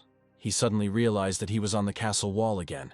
But unlike the first mission, now he did not attack the city, but defended it. But Corin immediately noticed that the situation was hopeless. They had no money, no food, no soldiers, and the city was surrounded by monsters. Corin knew nothing at all, so he needed help. At the same time, additional tasks to the main mission appeared, and now Corin had to think about everything calmly. If the guards are stronger, they will be able to restore trade routes, but they still didn't have any money. While Corin was thinking about everything, a guard approached him. He reported that there was unrest in the central village. Corin was angry that he was not given time to think, but decided to deal with the problem. He also thought that if he saw the real situation, he might get more answers. Soon Corin saw that one of the houses was being robbed, and the guards were simply watching. At that moment, Kessin ordered it to be stopped. Upon seeing the leader of the guard, everyone immediately froze. The guy said that if anyone resists, he can be killed. Afterwards, everyone pointed their guns at the robbers. Corin wondered if their problem was now solved. When a man approached him, Kessin immediately recognized Buraval. For Kessin, he was like a brother, but unlike the knight Kessin, he became a mercenary. As they started talking, Corin thought that if he talked to more people, he could get more information. From his memories, Corin knew that Buraval was an intelligent man, and his patron was the brother of Lord Gauss. Kessin asked him to explain this disorder in the city, but Buraval simply said that they had not been repaid the money they owed. The girl replied that they had already paid Lord Gauss. Then Buraval asked where the receipt confirming this was. The girl could not answer this. Buraval continued that they had a promissory note with them.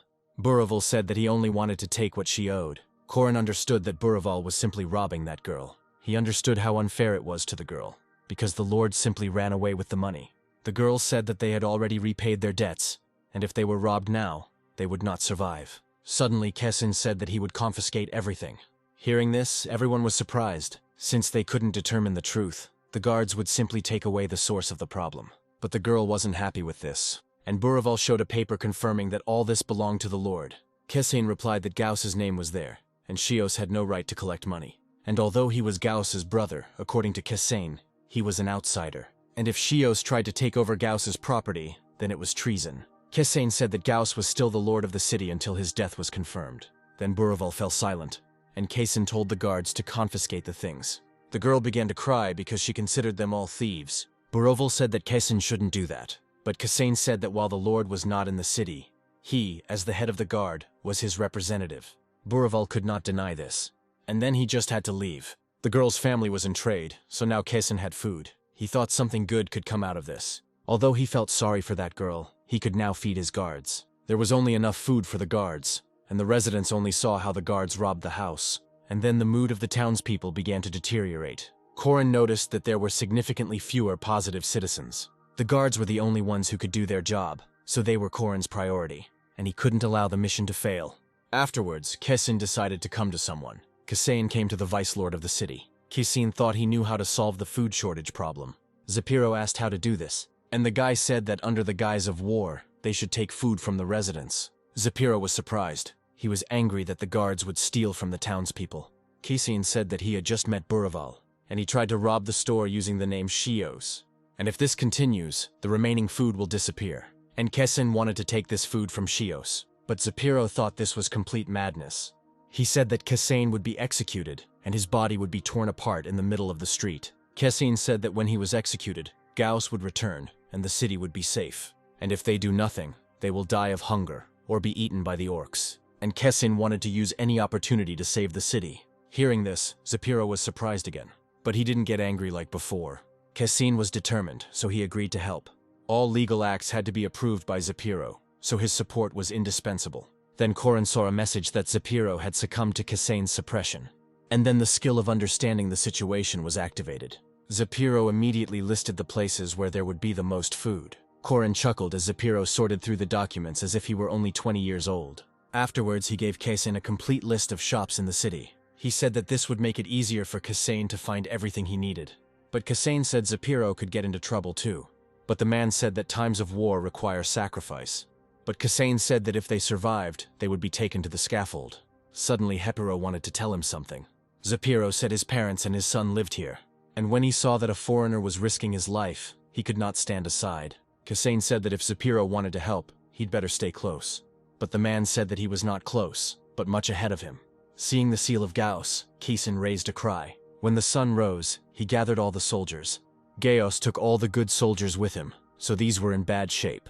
Kesin immediately showed everyone the permission signed by the Vice Lord. But in the Middle Ages, few people were educated, so people didn't even understand what it was. And even if Kesin says that he is the new Minister of Defense, he will not be understood. Suddenly he asked if they wanted to die. Everyone will answer this question the same way. Kesin wanted to live, but asked everyone to look at what had become of their city. He said that they would die of hunger or become food for the Orcs.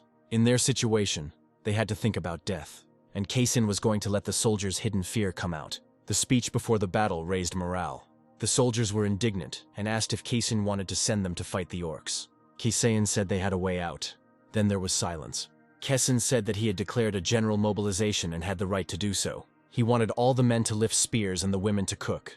Hearing this, everyone thought that Kesin had gone crazy. Kesin noticed that everyone thought so. But he said he was prepared to die so that their families and children could continue to live. He was confident that he could reach these people. Suddenly someone agreed. After that, everyone else also picked up the mood. Then Kesin asked everyone to repeat after him. He said that they would live if the people of the city united. All the soldiers repeated this with one voice. The phrase that they wanted to live continued to spread throughout the area. When fear gave way to the desire to live, the guards became true warriors. Afterwards, all the guards headed into the city. Kesin walked at the head and set the rhythm for everyone.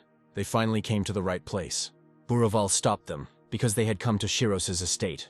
But suddenly he was surprised. He asked what the head of security was doing here.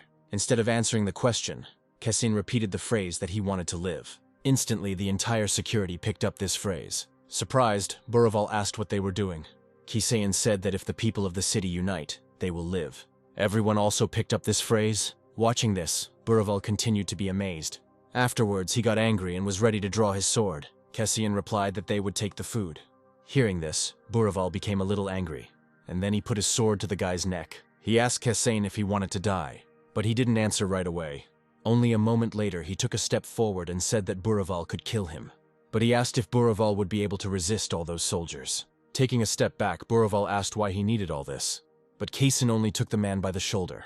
He said that Gauss had run away and left them, and they could all have died. Kesin needed food and weapons, as well as leather and wood. He said that it remained in the city, but Shios owned it, and he wanted Buraval to know this. But Buraval was confused by this, but immediately he began to think about it. At that moment, someone was watching from above. The man asked the mercenaries why they were stuck there. Buraval said Kesin acted as if his life was on the line, and although the situation was serious, he could not kill Kesin. But the man was outraged that Buraval was simply going to watch while the house was robbed. But Buraval objected that without Kesin the guards would be useless. And with the 50 men that Shiros had, they wouldn't last a day against the Orcs. Afterwards, Buraval asked if Kesin would feed them if they helped. Buraval said they were given just enough to keep them from dying, even though his warehouse was full of food. Kesin agreed, and promised to give Buraval twice as much, since he was an experienced mercenary. Afterwards, Buraval ordered his men to disperse. Seeing this, Shios became furious, and Kaysen ordered the man's arrest. When the order was carried out, the man said that God's punishment would descend upon Kaysen, but he didn't understand what kind of punishment they were talking about, because they had obtained a lot of food. Even though it was a robbery, Corin felt better, and then he started giving everyone food. A bowl of food was placed on the man. Suddenly, a message appeared in front of the guy saying that the number of people starving was decreasing. Corin solved the problem of hunger, but he still could not give new hope to people. It was understandable that people were upset, as the city was still isolated. While everyone was having dinner, Kaysen stood to the side. Suddenly someone called out to him. Buraval asked where they should patrol, but Kaysen said he wanted to ask for something else. He said they needed coaches. Then Buraval said that he would choose 5 people for this. When Kaysen asked what Buraval was going to do, the man said that the Lord had a white horse. Kaysen understood that having a scout on horseback would be an advantage. Corin was glad that Buraval was on the same side as him. Buraval asked if Kaysen was worried that Buraval might escape on this horse, but Kaysen only grinned. And then he turned around and said that Buraval wouldn't have to run away. Buraval asked why this was so, and Kaysen replied that he could save this city. Suddenly Kaysen crossed paths with one of his men. He asked the man if something had happened. The man reported that they had collected the metal and the blacksmiths were already working. Kaysen was glad that the weapon would be ready, and the guards obtained the tree by destroying rich areas. Even though the rich people complained, it was worth it. The rich were fools, because they did not understand that if the city fell, everyone would die. When Kaysen asked what they did with the dissenters, he was told that they slept in the basement. The man said they were arrested and had to surrender. Kaysen said they have strong walls, so they should be able to protect everyone. But later he was also told that they were distributing food to everyone. However, Corin could not reduce the portions, as this would destroy the people's optimism. The man added that they now had coaches, so if they had time, they should be able to handle everything. But Kaysen replied that they had as much time as they had food. But Corin knew that the situation was better now than yesterday. He always felt like he was moving in the right direction. It seemed that the city could not be saved, but he managed to partially solve the problem. But where to find the key to solving the main problem? Corin knew that depending on the tasks, the course of the game changed. All the tasks had a certain meaning. Corin could even see how many well-fed and positive townspeople there were. Kaysen asked if they could somehow trade with other cities. He said that trade needed to be restored somehow. However, they could not answer him. But suddenly the man said that his father had a magical artifact. He said it was a teleportation scroll, but it was only for one person. Hearing this, Corin became cheerful. Then Kaysen suggested sending Zapiro and asking for reinforcements. But the man said that this was impossible. The man said there were 1,000 orcs outside their walls. And while they are there, no army will dare to come here. In this world, the more orcs there were, the stronger they were. It will take 300 soldiers to defeat 200 orcs. And to defeat 1,000, you will need at least twice as many soldiers. Until now, their city had been saved by strong walls, but they could no longer rely on them. The man also said that these orcs were 3 times stronger than normal ones. A red orc was born once every 1,000 years and had enormous strategic value. Around him, orcs begin to go crazy and do not worry about their lives. The man understood why the Lord decided to flee, because the city had no hope. But he was angry with him only from the point of view of self-preservation. Suddenly, Kaysen asked not to say that. The man agreed that if he had been heard, it would have affected morale. If people fall into despair, they will not be able to do anything. But Kaysen didn't mean to lie. He simply asked for faith that the city would overcome these difficulties. The man envied Kaysen because he did not understand where he got so much strength from. Kaysen replied that God only gives them those trials that they can overcome. That's why the guy believed that they could handle it. The next day, everyone was given food again. They continued to distribute food for 2 days already, so the number of hungry people was decreasing. And those who were previously skeptical about this began to arrive on time. But the security guards also began training. One of the commanders was Buraval. Their men no longer looked weak and were focused on training. The hope indicator also increased, and this made Corin happy. Buraval asked Kaysen if he thought this was really possible. There was little food, and the orcs could attack at any moment. But Kaysen replied that he had learned something interesting. Buraval was surprised when he heard about the teleportation scroll. In this regard, Kaysen wanted to entrust his position to Buraval. The man asked why the scroll had not been used until now. Kaysen replied that it was probably because everyone believed in the city's victory. Buraval agreed with this, but Kaysen knew that Zapiro did not run away because he did not want to leave his son here. Afterwards, Buraval returned to the soldiers and continued training. He continued to give commands to the soldiers on how best to lunge. And meanwhile, the people's positivity only grew. Because of this, Corin thought that everything was going as it should. Because of Cassane's actions, more and more people believed in him. But suddenly they decided to report something to Cassane. With an impassive expression on his face, the guy asked what happened. The man hastily replied that they were already here. Hearing that they were talking about orcs, Cassane tensed up. At the same moment he shouted the command to summon all troops. The emergency call immediately caused a stir. One by one, people began to learn about the state of emergency. Boroval immediately sent all the soldiers to the castle walls. One by one, the soldiers began to climb the wall. The archers were the first to take the stage. Cassane immediately checked that all the soldiers were in their positions, and they all began to repeat what Cassane had told them earlier. Suddenly, Boroval said that he had not experienced such a feeling for a long time, and Cassane said that thanks to him they became real soldiers. Boroval replied that he was glad to help Cassane. Zepiro said the soldiers were determined and it was like a miracle. At that very moment, the enemy appeared on the horizon, and his appearance raised a cloud of dust into the sky. The orcs rushing towards the city looked quite terrifying, but Corin understood that if they remembered that they were together, they would definitely survive. He knew they outnumbered the enemy and were on the walls. Suddenly Zepiro said that it looked like they were weaklings. Zepiro added that he read in a book about the life cycle of orcs. The orcs multiplied and grew quickly, and in just 5 years they became warriors. But Zepiro said they had a weakness. Cassane agreed that they were short of food. Since the orcs were starving, they had to hunt and rob. That's why hungry orcs hunted people. Suddenly Cassane thought about it.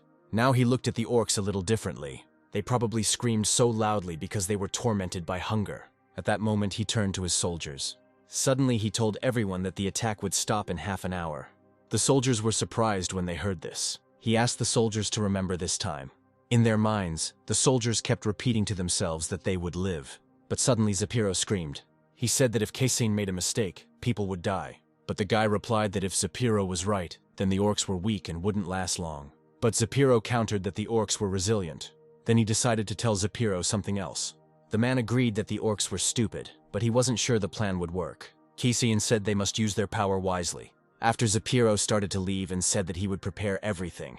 At that moment the battle began, and the people raised their crossbows and were ready for battle. The orc's weapon was a huge axe. Approaching the wall, the orc raised his axe, and then everyone, just like him, started hitting the wall. Boroval asked the archers to wait for the command, since everyone had to shoot at the same time. Everyone stood quietly and waited for Boroval's command. Finally, the man lowered the flag and gave the command to attack. At that very moment, many arrows flew down. Without reacting to them, the orcs took the attack with their bodies. But this angered the surviving orcs. Because of the arrows, the orcs were unable to fully attack the wall. But even if so, they were already starting to break through it. Then Cassane ordered the archers to take a step back. This was done because they wanted to attack the orcs with stones. Noticing the stones, the orcs were caught off guard again, and they had to take the attack again. One of the orcs roared in anger, and then he threw his weapon up. The axe hit one of the archers right in the neck, but Cassane told everyone to keep attacking. But it turned out that at that moment someone threw an axe at Cassane. Having reacted, the boy was able to defend himself from it with his own sword. And because of the reflected blow, the hammer hit the head of one of the orcs. But Cassane understood that they needed one strong blow to win. Then he was informed that the orcs were breaking through the gates. Cassane immediately moved towards the gate and reminded everyone that there were still 20 minutes left. However, the axes were already beginning to destroy the wall. Holes began to form through which orcs could be seen. Spearmen stood in front of the wall, waiting for it to be breached. Cassane understood that the gates would be breached at any moment, and he understood that if this happened, all the soldiers and residents would die. Suddenly he realized that he didn't need the 8 million won. He understood Cassane's feelings when he wanted to protect people at any cost. Having retrieved the fragment of Urival's soul, Corin asked for his help. Then the fragment began to disintegrate. This shard allowed one to acquire Urival's physical strength and courage only once. Immediately, Cassane's body was enveloped in a blue aura. His eyes also changed color to blue, and at that very moment he rushed forward, pulling a spear from one of the soldiers. It all happened so quickly that the soldier didn't even realize what had happened, and Cassane confidently held his spear out in front of him. He aimed at the hole from which the orc was visible. His blow was so powerful that it killed 2 orcs at once. At that moment the guy exhaled heavily, and then he forcefully pulled out the spear, stained with green blood. Immediately after this, he was about to attack with his spear again. The blows were fast, so the orcs did not have time to react. Soon the entire wall was stained with blood. Quite quickly, Cassane ran out of steam. Suddenly Urival said that although Cassane was a knight, he was too weak. And then he asked if he had defended the castle gates. But it turns out that the orcs still continued to break through. Then Urival gave a hint to find hidden mechanisms in the walls. Without a doubt, Corin decided to trust him. After all, Urival had been through many medieval battles, and memories flooded into Kaysen's head. Suddenly he called some soldiers to him. He ordered them to roll the hedgehog here. A hedgehog is a barricade created to strengthen a gate, but the soldiers said they didn't know how to use it. But Kaysen still said to roll it in. Soon the soldiers rolled the barricade back into place with difficulty. They continued to roll it at the same pace. But suddenly the barricade ran into a small rock. This was immediately reported to Kaysen, but Kaysen forbade them to change direction and told them to push on his command. He immediately started the countdown, and as soon as he gave the command to push, he himself also tensed every muscle. All the other soldiers pushed along with him. Afterwards, Kaysen gave the command to load it. After this, spears appeared from the wall. The orcs looked at them in surprise, but at that very moment, the same spears began to pierce their bodies. When the attack was over, Kaysen told everyone to repeat it. As soon as the reload was complete, he again gave the order to attack. Once again, the spears pierced the orcs, spilling their green blood. Corin understood that the barricade was powerful, but it alone was not enough. Urival agreed that the orcs were now attacking from the corners where the spears couldn't reach. And just a little more, and they will finally be able to break through the gate. Kaysen didn't understand why Zapiro wasn't ready yet, but at that very moment he heard a man's voice and turned to him. He gave the order to attack, but Zapiro objected that the oil was not yet hot enough, and it turned out that the fire needed to be intensified. But Kaysen still insisted on using it now. Zapiro fell silent when he heard that when the orcs broke through, it would be too late. Their axes actually continued to break down the gates. At that moment, Zapiro ordered the oil to be poured out. A loophole is a mechanism built into the castle's defensive structure, and is a through hole above the gate, and this was the most effective way to kill those who were breaking down the gates. Zapiro told everyone to handle the oil with care, but the oil was heavy and difficult to carry. Everyone tried to lower him down carefully, but at some point one of the soldiers' feet slipped. The man screamed in horror and surprise. Seeing that the cauldron of oil was about to tip over, Zapiro was also surprised, and the other soldiers who were nearby were also scared. But at that moment someone picked up the cauldron. It turned out it was Kaysen. It was too hard for him to keep it alone, and he immediately asked someone to help him. At that moment, another soldier approached him. However, it was also difficult for him to hold the cauldron with his bare hands. Very quickly his hands began to get burns, but Buraval and Kaysen were full of fighting spirit. With all their efforts, together they were able to return the boiler to its place. Kaysen's hands were also damaged, but he didn't notice it right away. Afterwards, he and Buraval exchanged glances, and they exchanged slight smiles. But at that very moment, Kaysen was informed that there was a gap in the gate, and it was growing. Turning to Zapiro, Kaysen said that it was time for them to use the food. At that moment, Zapiro, alarmed, told everyone to pour the food into the loopholes. Responding to the order, the girls ran forward. The soldiers were surprised that there was a battle going on right now, but for some reason they were bringing food here. Approaching the loopholes, the girls did as required. Their enemy was the Orcs, who came here in search of food, and now they poured out a tasty thick porridge from where stones had recently been thrown at them. The Orcs froze in great surprise, but mechanically they licked their lips, tasting the porridge. Having tasted it, their eyes lit up with a greedy sparkle, and at that very moment, their despair turned into madness. Instantly, they all rushed to where the porridge was pouring out from, and when all the Orcs were gathered in one place, Kaysen gave the command to attack and told the Orcs to die. Apparently, the food was just bait, and the oil came after it, and such an attack was called the Demon's Tongue. Anyone who falls under the oil is fried to death, and the Orcs who stood outside the affected area were deprived of visibility due to the thick steam. That attack was capable of protecting the most vulnerable points on the gate, and brought death to all living things in its path. Frightened, the Orcs began to turn around and leave. One by one, they lost their fighting spirit and no longer wanted to attack. Seeing that the enemy was retreating, Kaysen could not help but rejoice at this. However, not every Orc lost their fighting spirit. Some, on the contrary, became angry. Using his axe, one of these Orcs cut the deserter in two. Seeing how brutally he was killed, the remaining Orcs stopped their retreat. The angry Orc screamed loudly, and a powerful aura emanated from his body. At that moment, one by one, the Orcs began to turn towards the city, and then they changed their direction and rushed into battle again. Seeing this, Kaysen froze in surprise and did not understand why they were returning. The Orc who was able to redirect his horde turned out to be their leader. Hearing this, Kaysen was surprised, and Urival told him to take the crossbow. After listening to him, Kaysen immediately grabbed a crossbow from one of his soldiers, and holding the weapon in front of him, began to aim. At the same time, He asked Yurival if he knew how to shoot a crossbow, and Yurival replied that he knew a little, but at that moment, Corin noticed that the crossbow didn't even have a sight. Meanwhile, the irritated orc leader was also approaching the wall. Corin was reassured by the fact that Yurival had skills, and Corin himself had fired a gun during his service in Korea. But suddenly all his thoughts were interrupted and Corin became afraid of something. It was only when the arrow was released that he realized he had lost his aim. But even if that were the case, the arrow still hit the orc's head. At that moment, the orc was instantly killed and his body weakened. After that, he fell to the ground, and his fall sent dust into the sky. Seeing this, Corin was stunned with surprise. But immediately after that, a joyful cry was heard along the wall. The guy happily said that he was still in uniform and said hooray to the Korean reserve soldiers. At that moment, everyone started chanting Kasane's name. Yurival asked if he had missed, but Corin asked who cared now. Unlike the soldiers on the wall, the orcs had lost their fighting spirit. One after another, they began to run away with frightened screams. At that moment, Kasane asked if 30 minutes had passed. As he said, during this time the attack ended and now the orcs retreated. At that moment, the soldiers were able to defend their city from almost 200 orcs for the first time. On the 4th day of the siege, the battle ended in victory, and the people, surrounded by orcs for 2 months, were finally free. People couldn't get enough of the victory, but at the same time, Corin continued to work. He was filling out some lists, but suddenly his pen fell from his hand. Leaning back, the guy said he wanted to have some fun too. They had won, but Corin knew how much work still lay ahead. He had to report on the number of victims and the materials used. Report any problems and strengthen the castle's defenses for future battles.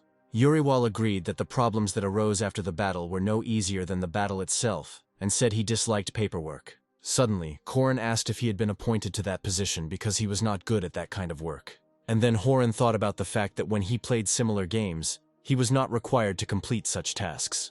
When Zepiro came and said that this was not an easy task, Kasane agreed that for a warrior such work was hell. Then Zepiro said that since it was so hard for Kasane, he could give him another job. Hearing this, Kasen jumped up from his seat in excitement. Zepiro said he would do Kasen's work if he did Zepiro's work. The guy immediately asked what was required of him, but then he cautiously lowered his gaze in front of him. He noticed that Zepiro was holding some bright red object in his hand, and then he asked if Zepiro was going to give it to them personally.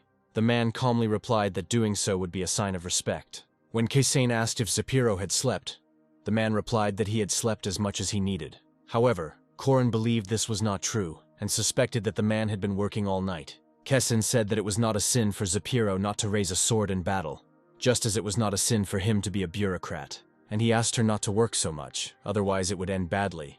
But the man replied that he found consolation in this. He admitted that when he tries to sleep, he feels like he is dying, but while working he can afford to take a nap. Hearing this, Kassin calmed down. And then he accepted Zepiro's item and said that he would hand it over. In fact, the boy knew that the old man felt that way. Because of the man's anxiety, he began to have insomnia, and work calmed him down.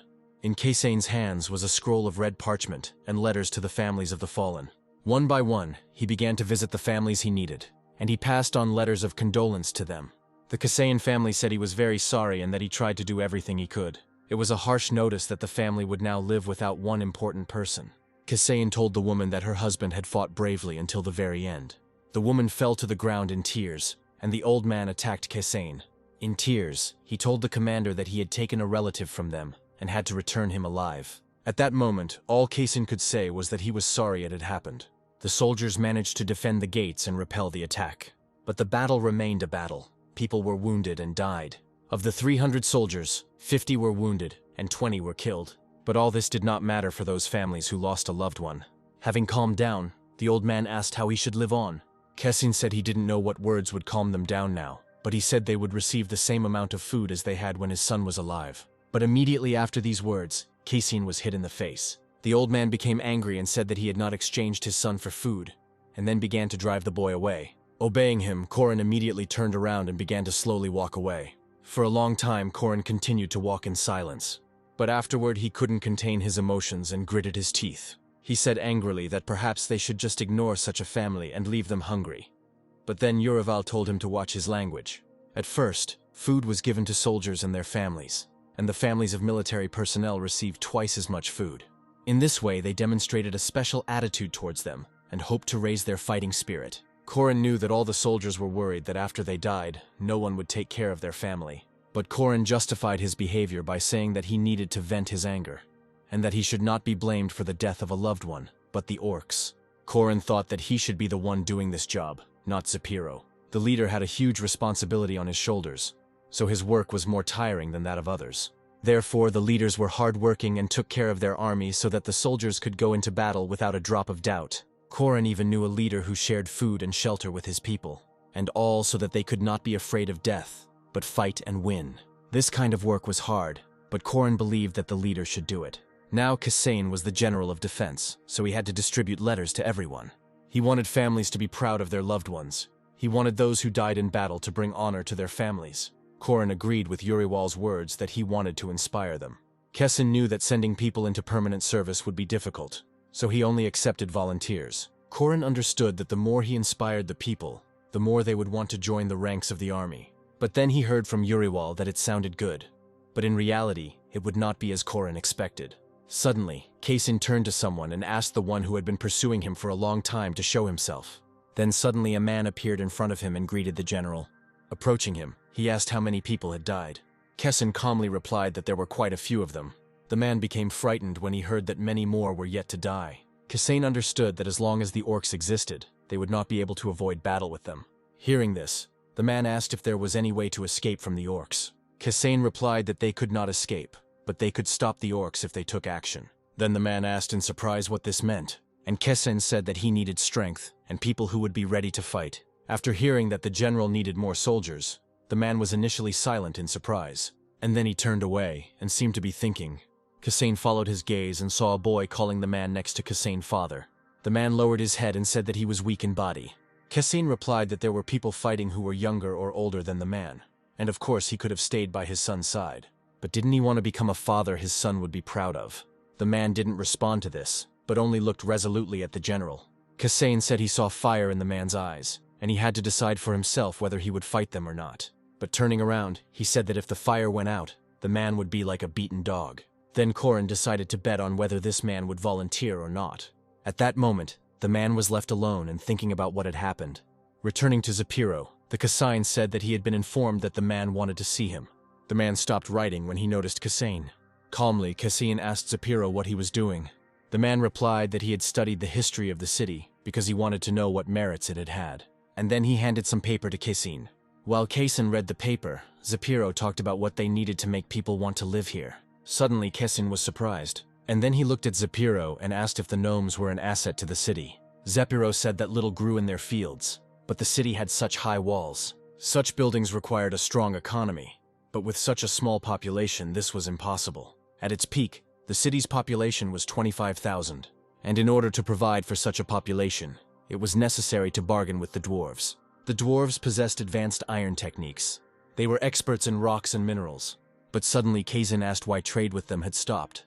Zapiro thought for a moment and replied that trade had ceased after the misfortune that had befallen Lord Payback. Kassain was frightened when he heard that a dragon was involved in the matter.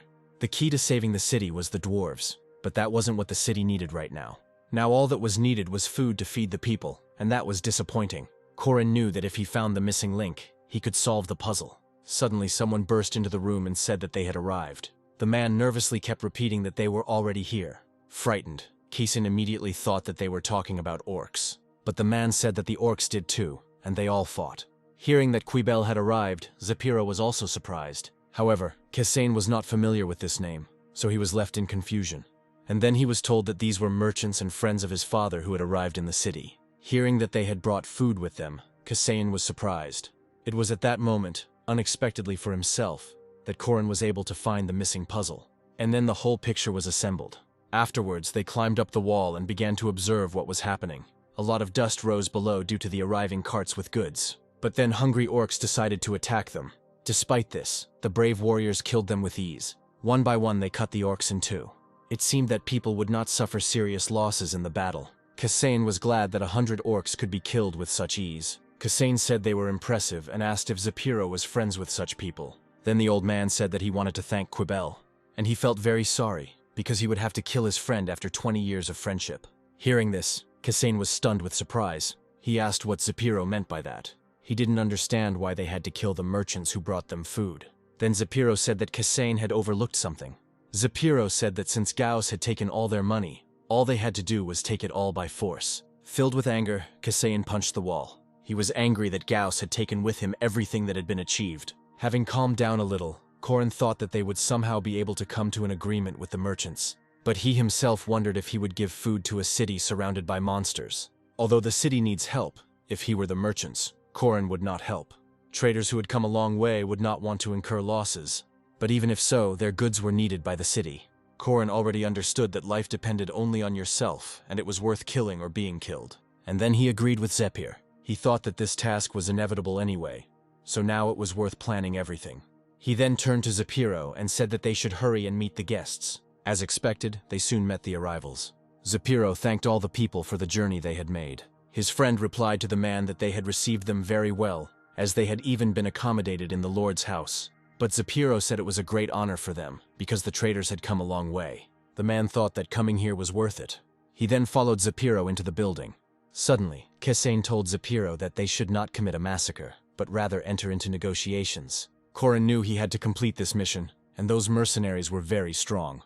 After all, they defeated 100 orcs without losses. This made Corin wonder what would happen if these people became their allies. Zapiro agreed with the guy's words, but didn't know how to do it. Kasain said that they had no food, but they had plenty of wine. The man thought it was a good idea, since even mercenaries wouldn't come to a feast with swords. Mercenaries are uncouth, so they don't carry weapons when they drink together. Also, the merchants, mercenaries, and their leaders slept in separate parts of the house. The man reported that everything went according to plan. The mercenaries went into the bathroom and removed all their weapons. Kasain chuckled and said that they were tired after all. After all, they had been on the road for a whole week and had been breathing in sand and dust the whole time, and swords were not needed for taking a bath. There was also alcohol in the room, which the mercenaries would not refuse. After a hot bath, they will definitely want some wine. And in the Lord's house they will feel safe, so they will not suspect anything. But even so, Kasain believed they should remain on guard. Kasain's mission was to survive the food shortage, and also protect the city from the orcs. When Uriwal asked if there was another way, Kasain replied that he didn't have to help if he didn't want to. When night fell, Kasain and the rest of the guards set up an ambush. Kasain was asked to be careful, because one of the mercenaries was supposed to be very strong. Compared to Ironblood Morden, the others were weak. Kasain agreed to be careful, and then ordered everyone to be silent. After that, he started counting to 3, but he immediately fell silent when he heard voices outside the door. And then he ordered his men to enter the room. When they burst into it, the 3 men immediately turned around. One of them chuckled that the guards had burst in on them just as he suspected. The other man chuckled that Zapiro had betrayed their friendship. Corin was a little confused that their plan had been discovered, but he realized that one of those present stood out. Besides, that guy looked familiar to Corin. Suddenly he thought that this guy looked like a Korean who could be an interdimensional traveler. He immediately asked if they had come to celebrate too. The guy also wanted to thank the guards, because thanks to them he acquired 2 useful subordinates. Corin noticed that despite the fact that there were armed people in front of the guy, he did not try to defend himself. Boroval chuckled and thought that the guy didn't understand the situation. But at that very moment he was stopped by Kasain. Only Corin understood that the guy in front of them was too strong for them. Putting away his sword, Kasain asked if they understood why the guards had come here. The guy replied that he would try to understand. But before that, Kasain asked the boy if he was a dragon. Hearing such a question, everyone was surprised. But the guy was indignant and said that he was an ordinary person. Then Kasain asked if he traveled between spaces and if he had made a contract. At that moment, the guy was also surprised, but surprise was instantly replaced by anger. He grabbed Kasain abruptly and asked him what he knew. An evil aura immediately began to emanate from his body. The boy asked if the dragon had sent Kasain to him. Squeezing his throat, he demanded the truth from Kasain. But because his throat was squeezed too tightly, Kasain could not speak. At that moment, he was surprised that the guy in front of him was able to kill the dragon. Meanwhile, the brunette promised to make Kasain beg for death. Because of his anger and strength, there was tension in the room. Everyone present began to fall, experiencing pain. Kasain barely managed to say that it was difficult for him to speak now. While the guy chuckled at the fact that Kasain still dared to talk to him, Corin continued to be bothered by the fact that the brunette looked like a Korean. Because of this, he assumed that the guy had transported himself here with his body. But Horan won't be able to defeat the Dragon Slayer, because the difference between them is too great. The guy was angry that Kasain continued to stare at him. Then Kasain asked if the guy would really kill those very useful subordinates. And the guy looked away warily. He noticed that he had accidentally wounded his own people. At that moment, he threw Casein aside. Scratching his head, the boy agreed that he was indeed too hot-tempered. Then he opened the bottle of medicine, and approaching one of his men, he was about to give it to him. Afterwards, he began treating the second person. He understood that the situation would not turn out very well if they died from this, and then he told his people to get up, because they should have been fine by now. Corin considered the guy a psychopath who behaved like a child, who in anger attacked both enemies and comrades. But he became interested in the medicine that the guy gave his people. After all, just one drop was enough to cure them. Casein said they looked better and the guy agreed. But suddenly the brunette became interested in something. Only now did he notice that everyone had lost consciousness, but not Casein. Although Casein withstood the pressure, he was tired. The boy angrily asked Casein again who he was. Corin was surprised that this question was asked of him only now, although he felt dizzy and nauseous. Only Urival and the unyielding spirit of the Corin kept him on his feet. Casein replied that he was there on contract, so he was able to withstand the attack. The guy asked if Casein had also sold his soul and gone to hell, and then he said mockingly that the guard was pathetic. But Corin didn't quite understand what kind of hell the guy was talking about, and whether he meant that very company. However, he understood that the guy in front of him was somehow different. Suddenly, he suggested greeting each other again. Jennix introduced himself and said that he led a group of traders. Corin was surprised to see the notification that Jennix was the main character of the mission. Since Jennix was so important, Corin would like to become his ally. But the situation was awkward, because just recently he had tried to attack Jennix. Casein also introduced himself and said that he did not have a last name because he was a commoner. Corin noticed that he had almost let slip his real name and origin. Afterwards, he added that it was an honor for him to meet Jennix. He also said that he was the head of the city, although he was not worthy of such a title. Casein said that if things in the city were better, he would repay them for their help. He had to choose his words carefully, because Jennix was wary of him. Casein wanted to explain the state of their city, but Jennix interrupted him. He said that Casein talked too much, although he did not seem talkative. When he told him to be quiet, Corin was glad, because now he had time to think. Jennix seemed frivolous, but he possessed great strength. But suddenly he was surprised that the main character was neither Casein nor himself, but Jennix. This meant that only Jennix could handle the mission. Trying to understand the guy's character, Casein asked if the victims were okay. Jennix replied that it was so, because the elixir healed everyone who died. Now Corin knew for sure that the potion was an elixir. Unexpectedly, Casein asked to take care of his people too. Now they were all dying, but Jennix didn't understand why he should help those who were trying to attack them.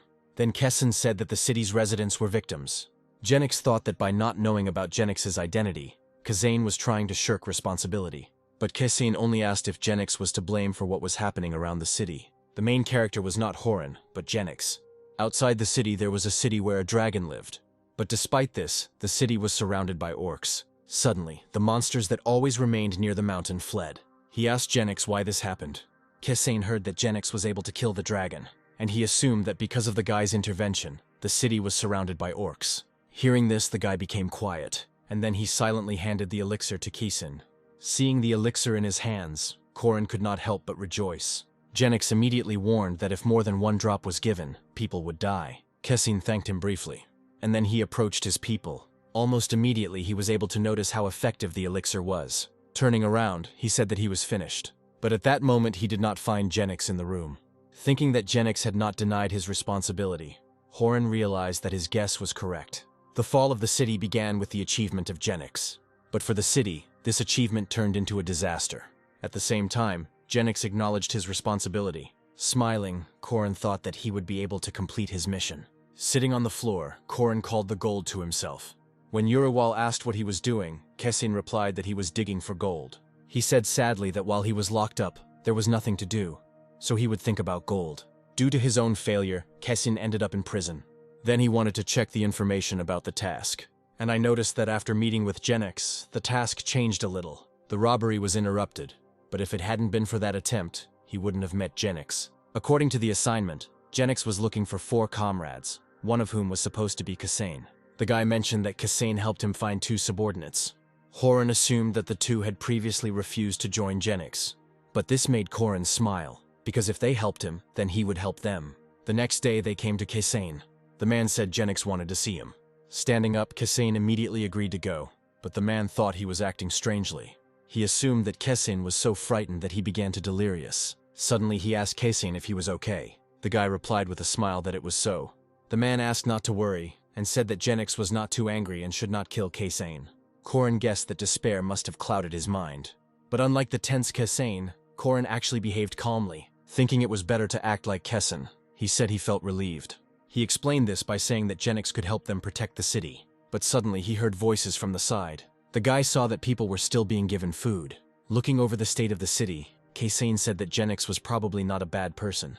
When the man asked him to hurry, Corin seemed glad. It seemed to him that this man saw him in a good light. Deciding to try to get more information out of the man, Kaysane asked what Jennix was like, but the man himself didn't know.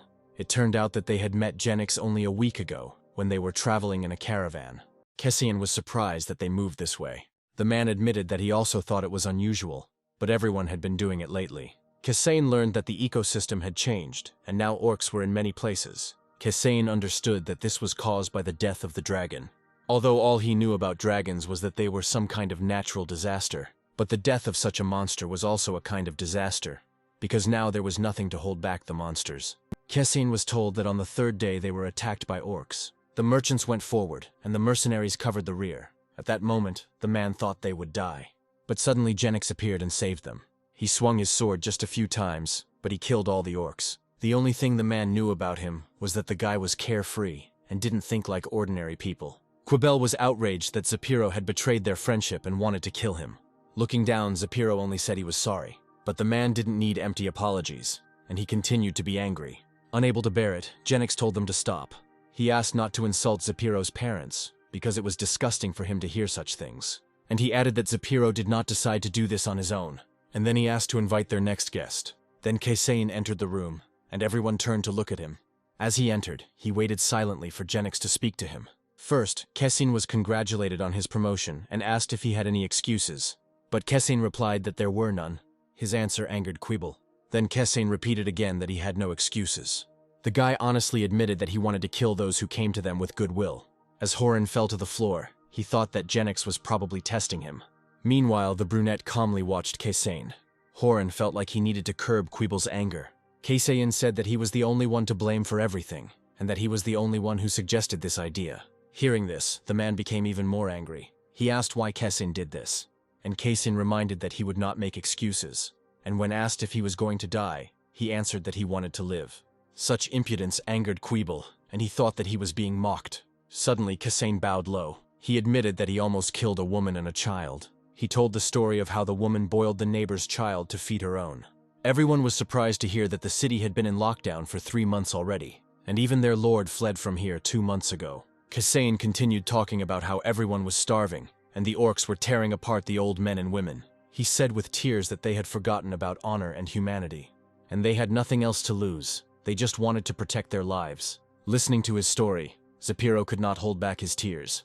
Jennix listened calmly as the famine in their city continued for 3 months. Kaysane asked to save them and said that the people followed him out of despair. He asked to save those who just wanted to live. Suddenly, Kaysane hit his head hard on the floor. The impact immediately caused his blood to appear on the floor. Stunned, he rose slightly. But after that, they immediately grabbed him by the shoulder and did not allow him to continue. Jennix noticed that Kaysane had no intention of making excuses, but he did, and he was like a poisonous snake. But Jennix was even glad about it. Looking at Kaysane, he said that he could use a person like that. As he was losing consciousness, Corin heard everyone saying that he was a complete psycho. Corin thought that this was the end, but suddenly he came to his senses. He immediately thought it was because of Jennix's elixir. Corin realized that the potion was quite effective. Jennix told Quibel that he had lost. Quibel thought Jennix's arguments were pointless, but the boy asked if the man was unhappy about anything. He wanted to complain about something, but Jennix interrupted him. The guy said that the city had to endure a tragedy, so they forgot about conscience. And then he reminded that Quibel had recently abandoned mercenaries to save a caravan. Hearing this, Quibel hesitated, but Jennix didn't want to hear anything more from him, because he believed that this city was nobler than Quibel. The man had to admit it. Turning to Mordum, Jennix asked for food for the city. He wanted to feed those who had been hungry for so long, and Mordum agreed. Suddenly, Quibel interrupted them and said that the merchants should take care of this. Jennix silently turned his gaze to him.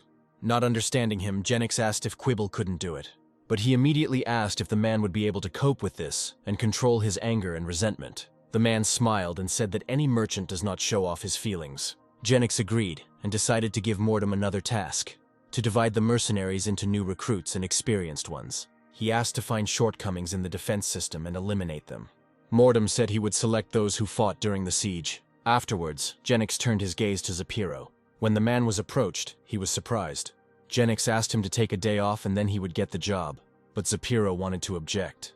But Jennix said that if they wanted him to help them, they had to obey. Then Zapiro hesitantly thanked the guy. The boy said that the deputy mayor's burden did not suit the man. Zapiro was surprised to hear that Jennix would now bear the burden. And then he burst into tears and thanked the guy. But Jennix asked him to stop and just go and rest, because it was painful to look at the old man.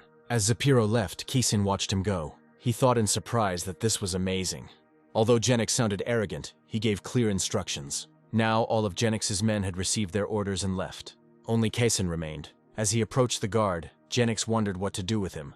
Touching his shoulder, he asked the boy's name again. And then he asked if Kisin wanted to tell him anything. At that moment, Kisin became scared.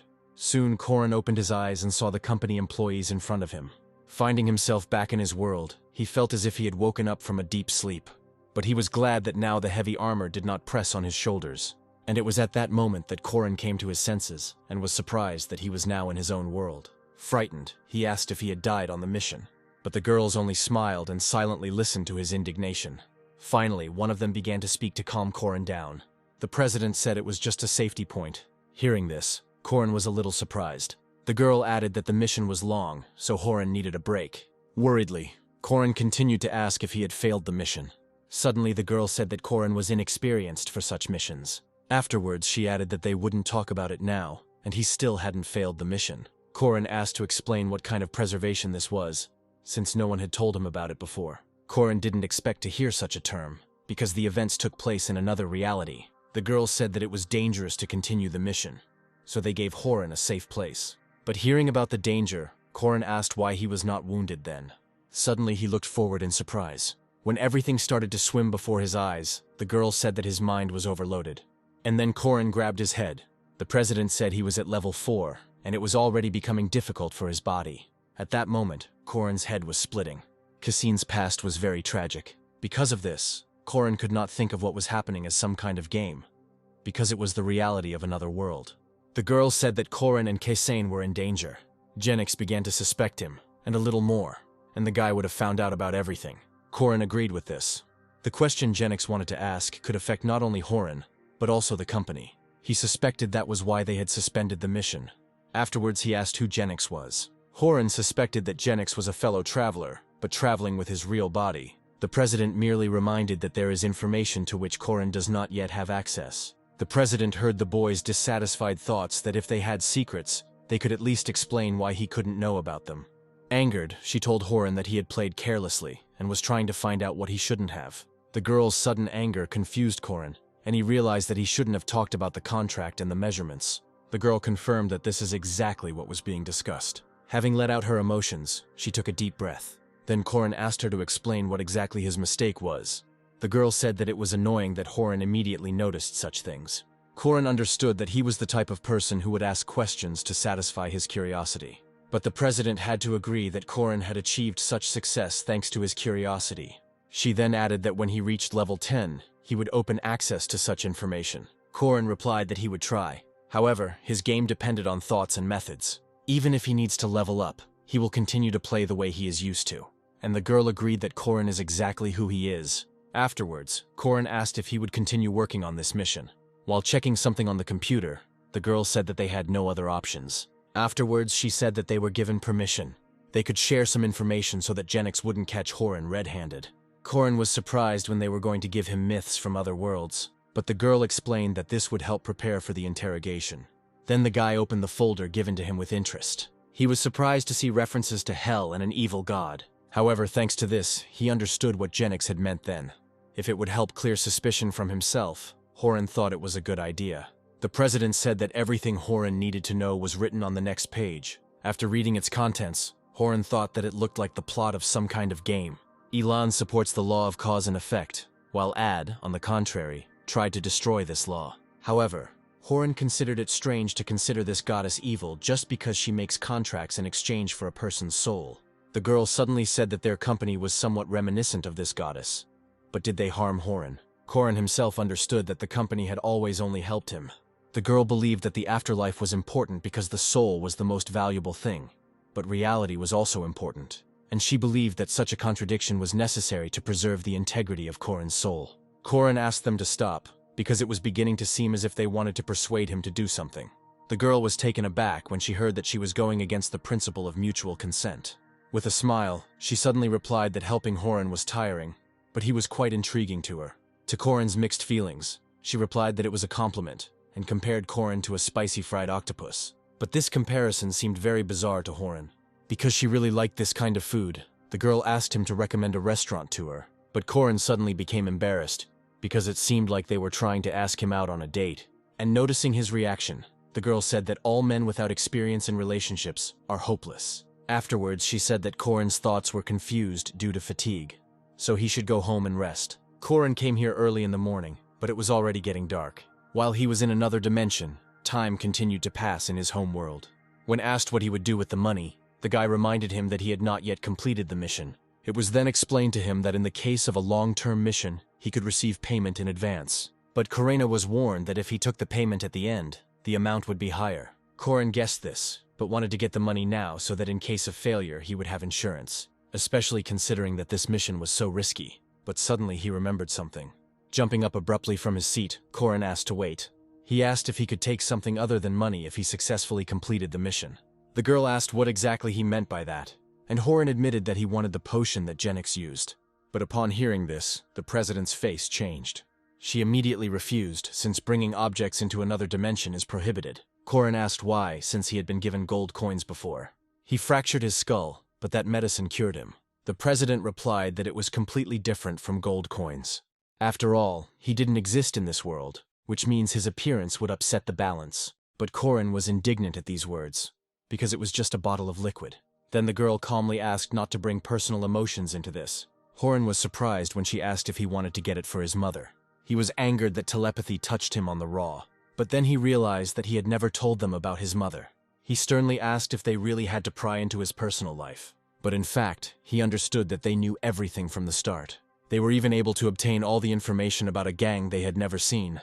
The girl understood that this made him feel uncomfortable, but they had their reasons for doing so. She explained that by drinking such a medicine, the sick person will be cured, and the healthy person will gain immortality. The president asked how much large companies would be willing to pay for this. Hearing this, Corin realized the gravity of the situation. If Corin sells such an elixir, he will become rich, and after drinking it, he will become immortal. This will no longer even be a man, but God. He agreed that this would make the world an unfair place in which no one would want to live. The president said that this is why such things cannot be transferred to their world. Corin asked if they had another way, and the girl said that there was one method. Hearing this, Corin immediately became wary. He asked impatiently what this method was. The girl said that there were other potions that worked. With such an elixir, he could cure his mother. But Corin guessed that with his current level, he wouldn't be able to use such items. The girl replied that access to them opened at the 25th level, but he could not abuse such an item. Corin realized that since the potion was available, it could be used to help loved ones and family. Once again surprised by his intelligence, the girl said that Corin had talent. She then added that she truly wanted to help him, but Corin needed to continue working hard, and she swore on her name, which she couldn't yet say. Corin tensed up at the fact that she was hiding her name. However, she still hid a lot of things from him, although it was temporary. Corin noticed that the president spoke sincerely, which meant it was true. The guy thought he could trust them, so he thanked her, but she said it wasn't worth it, because it was business. Overcome with emotion, Corin admitted that they were so desperate that they hoped it would all end quickly. Then he sincerely thanked the girl. For Corin, his mother was just a memory, because it was better that way. His reality was too cruel for him, so he did not want to accept it. He was afraid to hope again, because he thought he would fall into despair. Corin couldn't forgive himself for not wanting to drown in debt because of this terrible situation. But he himself turned out to be even more terrible. With a trembling hand, Corin decided to touch his mother's hand. When Corin came to her that day, he said that she could be cured, and then he thanked her for not giving up. Corin promised to cure her no matter what. He asked to wait just a little longer, because soon he would do what he had to. When Corin finally read all the information, he was happy. That information was supposed to help him convince Jennix that he was not connected to Hell. He found it amazing how the history of that world differed from Corin's own. Hell was not just a goddess, but even personified chaos before the existence of the creator god. Corin considered this a free religion, because a person has the right to choose the god he will follow. The guy looked with a grin at the folder called Adult Products, because no one would dare to get into a folder with that name, which meant that such information could be hidden there. When Horin left the room, his sister asked him where he was going.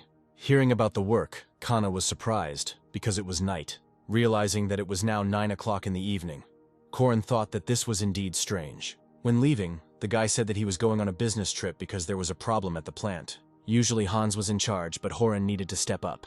Looking at Corin, Kana suddenly fell silent, and then she asked him with displeasure if he had a minute. Turning around, Corin asked with displeasure what was the matter, and Kana said that with such an outfit no girl would look at him. Scratching his head, he thought that Kana was going a bit overboard.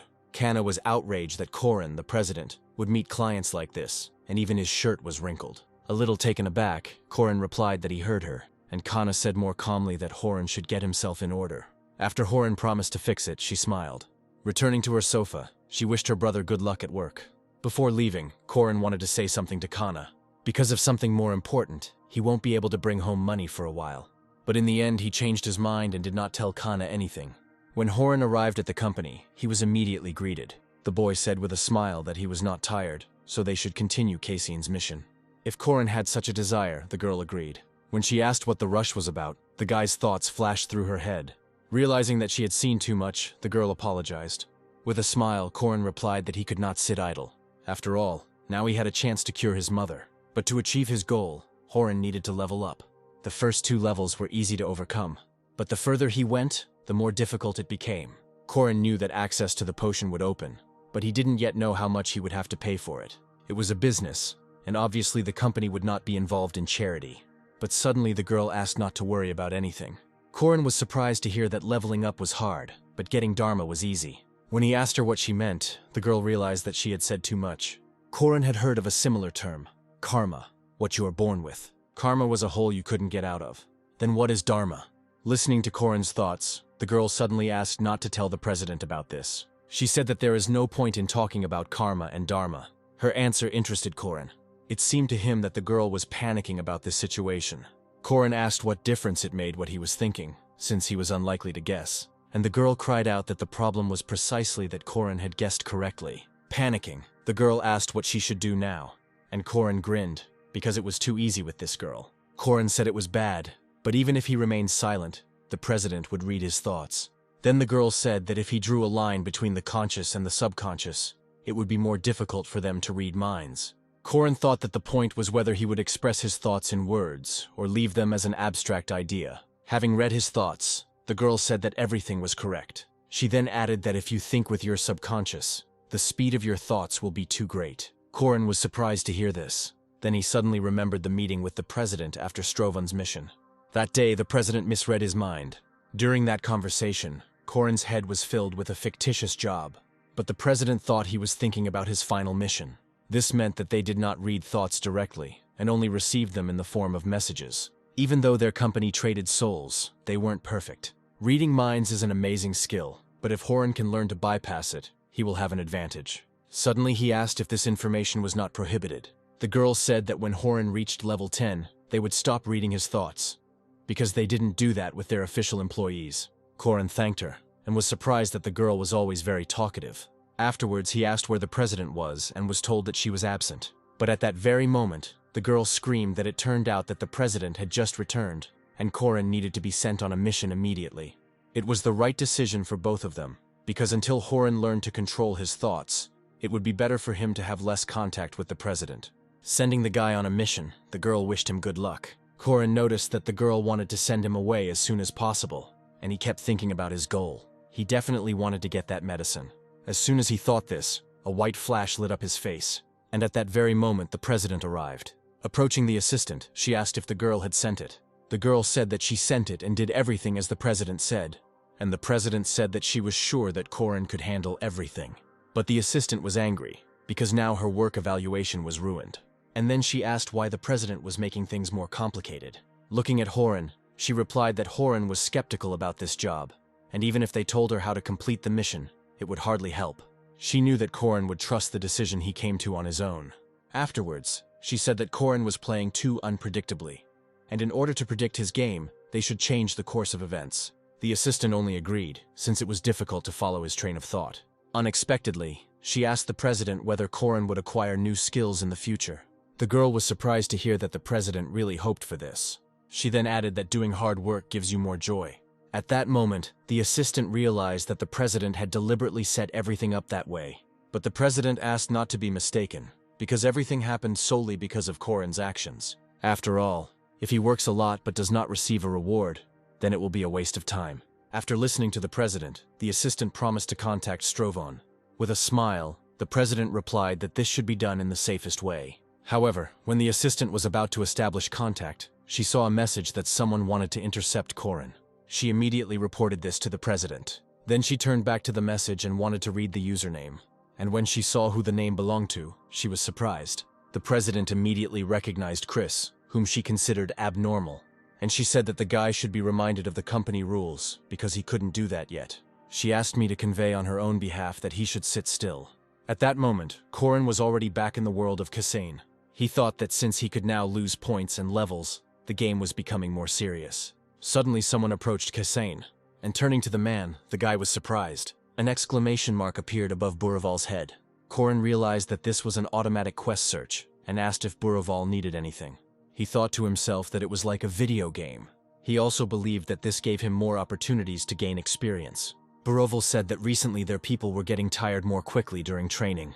When he said it was probably because of the food, Kassane asked if they were fed poorly. They paid special attention to the nutrition of their guards. Even before the traders arrived, they were well fed, and afterward the situation became even better. Buraval replied that they ate more, but their diet was unbalanced, and they did not want to eat vegetables. While he was speaking, Corin noticed that Buraval had an inflammation in his mouth. He then realized that the guard's diet was lacking nutrients. Buraval asked why this could be. Kassane replied that it was worth asking the elders for advice. But Buraval said he had nothing to ask of the old men who could not fight, and on whom, in his opinion, they wasted food. Kassane was disappointed that this was all that was in Buraval's head. He added that they were not born here, but the old people had lived here all their lives, and even if they needed to eat vegetables, they would not eat everything. After thinking about it for a bit, Buraval agreed with Kassane. Afterwards, he thanked me and went to solve this problem. After reading the quest completion notification, Horan thought he had managed to quickly solve the problem. Previously, he was worried that he might lose experience points, but the solution to this problem turned out to be simple. Approaching one of his men who looked unwell, Kassane asked how he felt. Upon hearing that he had diarrhea, Kassane recommended keeping his stomach warm. Having met an old man on the street, Kassane learned that he was worried about his son, who was weak but served in the guard, and Kassane promised to personally look after his son. Because of what was happening, Kassane's mission was starting to feel too much like a game. People with exclamation marks gave tasks of varying levels of difficulty. For each quest, Corin received very little experience, but this did not upset him.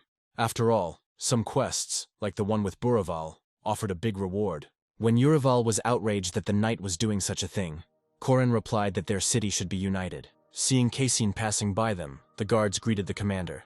Kassane did the same, and at the same time praised the guards. Corin had solved the problem of hunger, but now he was wondering how he could raise the spirits of the city. There was also the question of trade routes. The information about Jennix said that he was the only one who could save the city. Seeing that Jennix now perceived Kassane as an enemy, Corin was surprised. Last time Jennix had more confidence in him. While Corin was wondering what he had done wrong, someone approached him. He turned around and saw Jennix, but Horan wasn't surprised. Looking at him more closely, his gaze was filled with concern. Jennix was covered in something, and that made Kassane ask what was wrong. The guy calmly replied that it was the blood of the Orcs, not his. Kassane asked how many Orcs he had killed, and the boy replied that about 100, but there were still plenty of them there. And then he asked Kassane to give him some time to talk. Horan noticed that Jennix was looking at him with distrust. However, he calmed down and was ready to start a conversation, and he said that he also wanted to talk to Jennix. After that, they silently headed towards the palace. Uraval had a bad feeling and assumed that Jennix considered Kassane dangerous. When Jennix said he had questions, Kassane replied that he would answer honestly. First he asked how Kassane knew that Jennix was traveling between worlds. Kassane replied that it was the first time he had met such a person, but there were many records in their temple. Jennix asked what temple they were talking about. Continuing, Kassane said that he served his goddess of freedom and encouragement. He also showed the sign that was shown by the servants of the goddess Hel. Jennix asked how long Kassane had served her, and the boy replied that it had only been 2 years. And Kassane's rank in the temple was low, since he had not been serving for very long. But when asked what kind of power Kasain had, he did not answer, since servants of low rank are forbidden to talk about such things. Suddenly Jennix showed Kasain 2 fingers as if counting. Afterwards he wanted to ask one more question, because Kasain was not surprised to learn that Jennix had killed 100 orcs. But Kasain should definitely have been surprised, because in this world it is difficult to defeat so many orcs. And from the message, Corin learned that Jennix could fight 500 orcs. Kasain replied that Mordum had told him how Jennix had killed all the orcs on the way here. However, after this answer, he noticed that Jennix's trust in him became even less. At that moment, Jennix's face darkened. Only then did Corin realize that Jennix had been counting how many times Kasain had lied to him. Jennix asked why Kasain had come to Canadium. Corin began to panic, thinking that Jennix could read his mind. He replied anxiously that he had lived here for 10 years, and could not come here because he knew what would happen in 10 years. Kasain was from another place, but he had lived in this city for 12 years. After listening to him, Jennix remained silent for a while, but later he said that at least now he told the truth. At that moment, Corin wasn't sure if Jennix had actually read his mind, but he definitely knew when Kasain was lying. And at that moment, Jennix asked who Kasain was always talking to so nicely. Kasain replied excitedly that he didn't understand what the guy was talking about. The president ordered not to say anything about their company. Jennix was angry that Kasain had lied to him for the 4th time, and he was also angry that he wanted to solve everything with words. But there were people who did not want to listen to him. At that moment he rushed at Kasain with his fists. He struck Kasain in the shoulder and shattered his bones. Grabbing the sore spot, Kasain began to scream in pain, and as he fell to the floor, Jennix looked down at him. Kasain asked Jennix why he did it, and the guy replied that Kasain had lied to him 4 times, so he would spend the next 4 hours beating the truth out of him. The next blow broke Kasain's bones again. Because of the pain, he could not dodge the blows and only took them, and the blows were so strong that his body flew back. Very quickly his body became overloaded, and he began coughing up blood. However, Corin noticed that Jennix only broke bones, but did not hit vital organs. At that moment he realized that this psycho would beat him for 4 hours. With a grin, Jennix said that the elixir would be just right, but it was expensive and there was little left. Reaching out to him, he told Kasain that thanks to the medicine he would not die. Seeing the healing potion, Kasain was surprised. However, Jennix did not respond, and only said that Kasain did not realize the seriousness of the situation. He later added that he didn't know how to torture people, and it didn't suit him. Jennix won't kill Kasain, but if he endures all this, the guy will recognize him. Realizing what awaited him, Kasain trembled. After 4 hours, Kasain went outside. However, he was so weak that he tripped over a small stone. Moreover, after what happened, he was more sensitive to pain.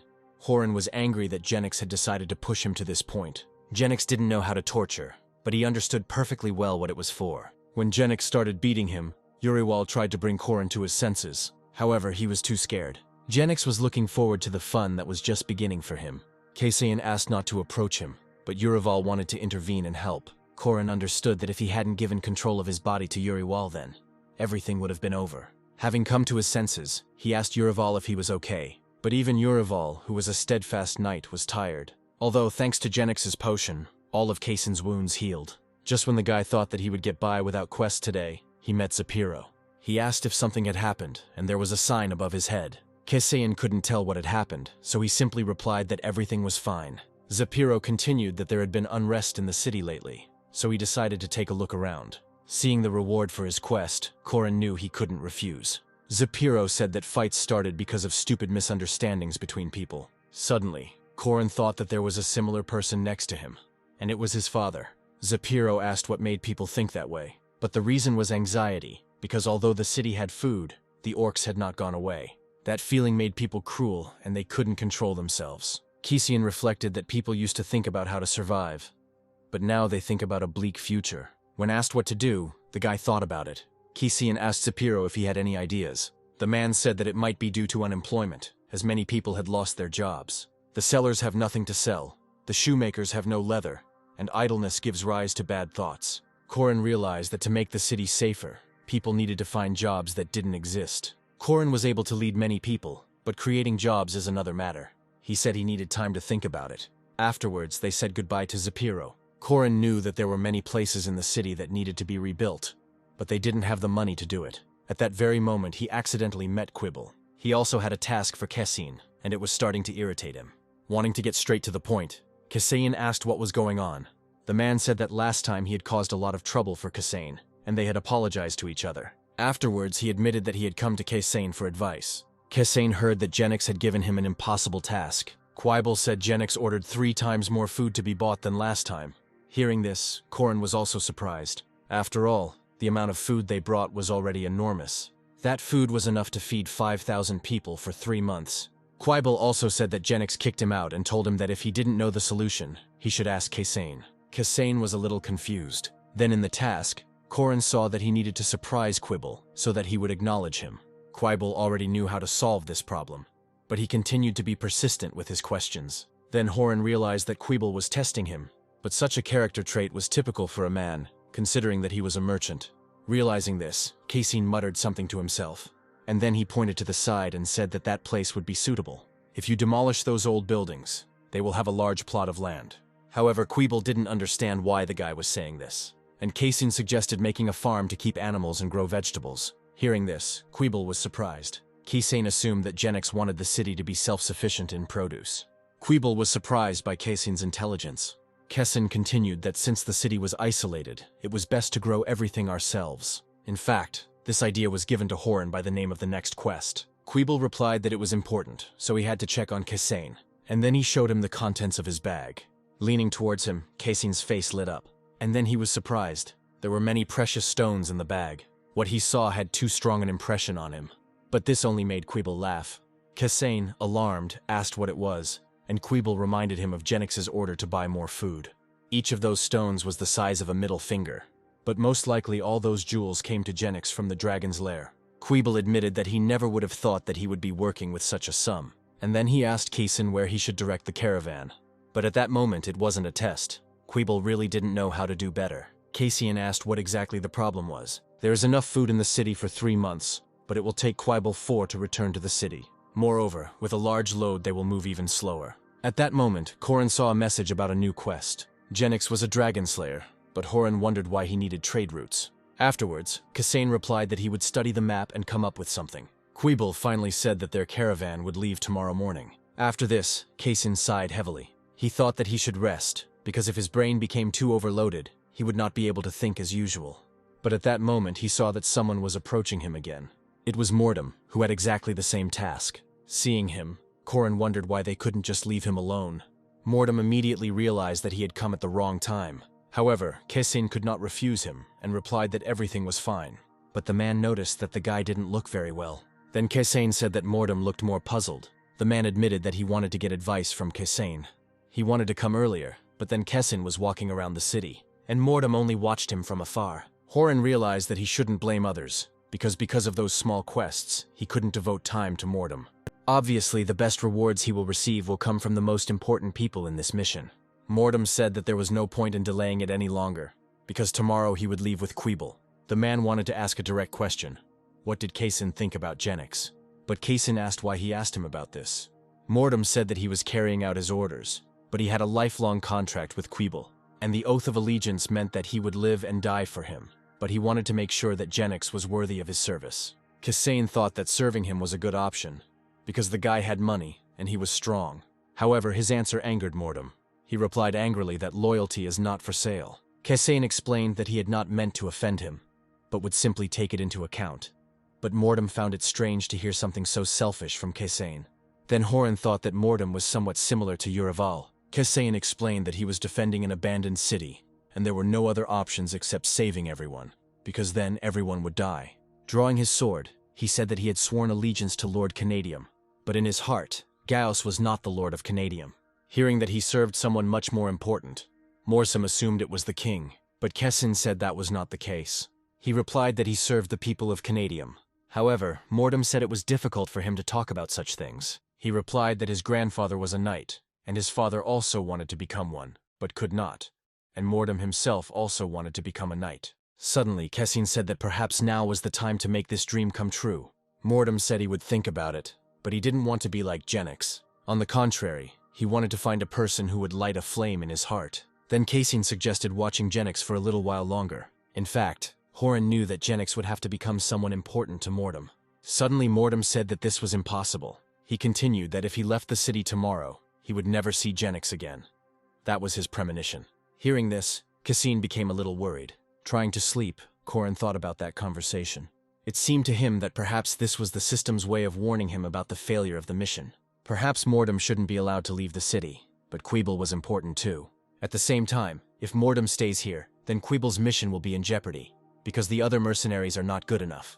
When he woke up, Corin thought that he seemed to hear a familiar voice. As he got up, he remembered how he had hoped that after a good night's sleep, he would be able to come up with something. Looking at the map, he realized that there was still food left to buy in one city. But for some reason the name of that city seemed familiar to Cassane.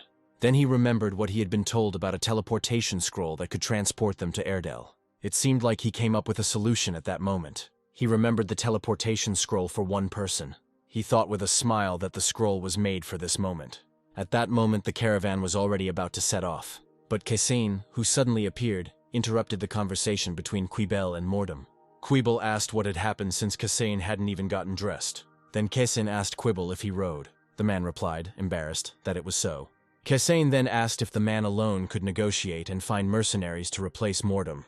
Quibble indignantly replied that this entire caravan was solely his merit. From his words, Cassane knew he could do it. Quibble said, dissatisfied, that he was an expert in everything Cassane asked about. Hearing the answer, the guy immediately smiled, and then he told the caravan to stop moving. Mordom wanted to ask what this meant, but Quibble stopped him. The man asked if Cassane would take responsibility for this, but Cassane was already prepared for this.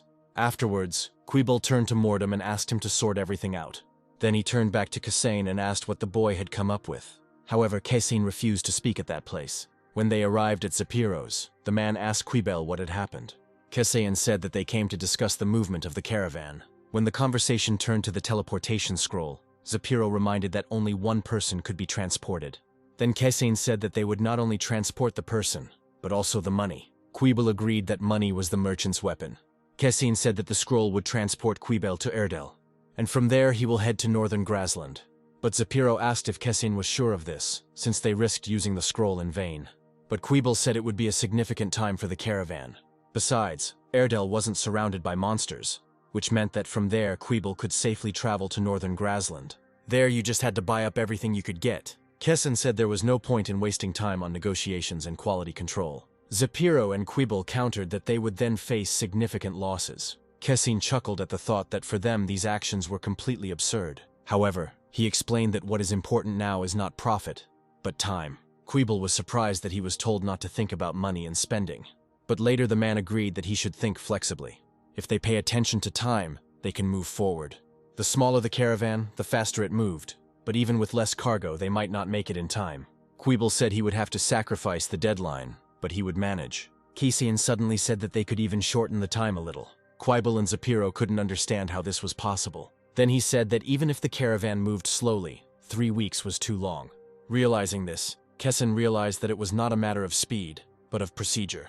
The lords stopped the caravans because they feared that the food would go to their enemies, and Quibble knew this well. But Cassane said that not everyone checked the caravans, but only those responsible for it. Realizing what he was getting at, Zapiro became alarmed.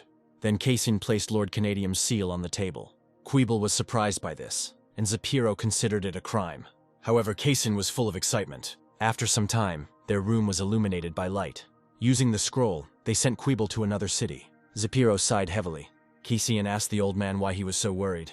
Zapiro angrily replied that they would definitely have problems. If you show the guards an official item, they will let the caravan pass without any problems. However, such a scroll will be delivered to higher authorities. Zapiro said that sooner or later Gauss would see this document with a forged signature. But Cassane believed that the most important thing was to overcome the difficulty that had arisen now. But Zapiro sighed because he had not broken the law since he was 30 years old. Then Cassane replied that he should consider this year the best, because he saved people. Zapiro agreed with this, but he wasn't sure that Quibble could handle it. He said that he knew the local lords better, and perhaps he should have used the scroll. Hearing that it was not up for discussion, Zapiro was surprised that he was not trustworthy. Cassane replied that Quibble was a better fit, and they had plenty of work in the city. He also added that he had come up with a solution regarding unemployment. He said that they would build a farm by the time Quibble returned. Zapiro noted that the construction work would only be a temporary measure. Cassane said that it was easy to provide temporary work, but Zapiro was convinced that the only benefit would come from building a farm. Then Cassane asked if he was sure about this. After all, their city was still surrounded by monsters. Soon all the city's residents were gathered in the square. They were a little surprised that they were told to work. Kasain understood that what scared them was that they were standing close to the wall where the orcs could attack. The man said he had heard that there was also work in the western part of the city. Then Kasain replied that people would be paid less for doing dirty work. However, the man didn't care about the payment. Pointing to the people, Kasain said they had nothing to worry about. A group of people was visible on the horizon. The mercenaries were led by Mortem and they patrolled the area. Kasain explained that if the orcs attacked, the mercenaries would warn them. And then he asked everyone to get to work. Horses were used by scouts, and it was decided to use a cart instead of wood. Quibble went to Erdel alone. This meant that all the horses and carts were at the disposal of the city. At that moment, Kasain divided everyone into groups and gave instructions. It was necessary to dig a hole along the perimeter of the wall. This large-scale work involved 500 people. Kasain made sure that they did not dig in unnecessary places, otherwise water might break through. Everyone responded to his comments immediately. Zapiro was surprised that Kasain was able to find work so easily. He also believed that the moat would significantly strengthen their defenses. The moats were as effective as the castle walls. Suddenly someone reported that they didn't have enough shovels. Then Kasain gave orders to one of the groups to make shovels. Later someone said they needed more carts, and Kasain hurried the groups, which began to detain others. They needed tools for construction, but in this case, their shortage was welcomed, because too many people needed work. They all continued to work hard. Kasaina and Zapiro were pleased that things were going smoothly. At the same moment, Kasain announced a short break. From the looks on people's faces, it seemed as if they had already forgotten about all their troubles. The mind controlled the body, but the body also influenced the mind. Everyone turned around when they heard that a special treat had been prepared for them. Kasain said that everyone had worked to strengthen the city's defenses, so today the workers would eat the same as the soldiers. Everyone was delighted when they saw the dried meat. Many men were happy that they would finally be able to feed their families with meat. Zapiro remarked that thanks to meat, everyone would become meek sheep. But today's work and reward showed that these people had a place in this world. Corin was pleased that the meat would help him attract more volunteers. Zapiro explained to everyone that the food was a gift from Jennix. Many wanted to thank the guy because he saved them all. Many felt that the name of the defender of Canadium suited him well. At that moment, the general mood immediately lifted. Kasain thought this was strange propaganda and asked Zapiro what the old man was up to. The old man only chuckled at the guy's interest.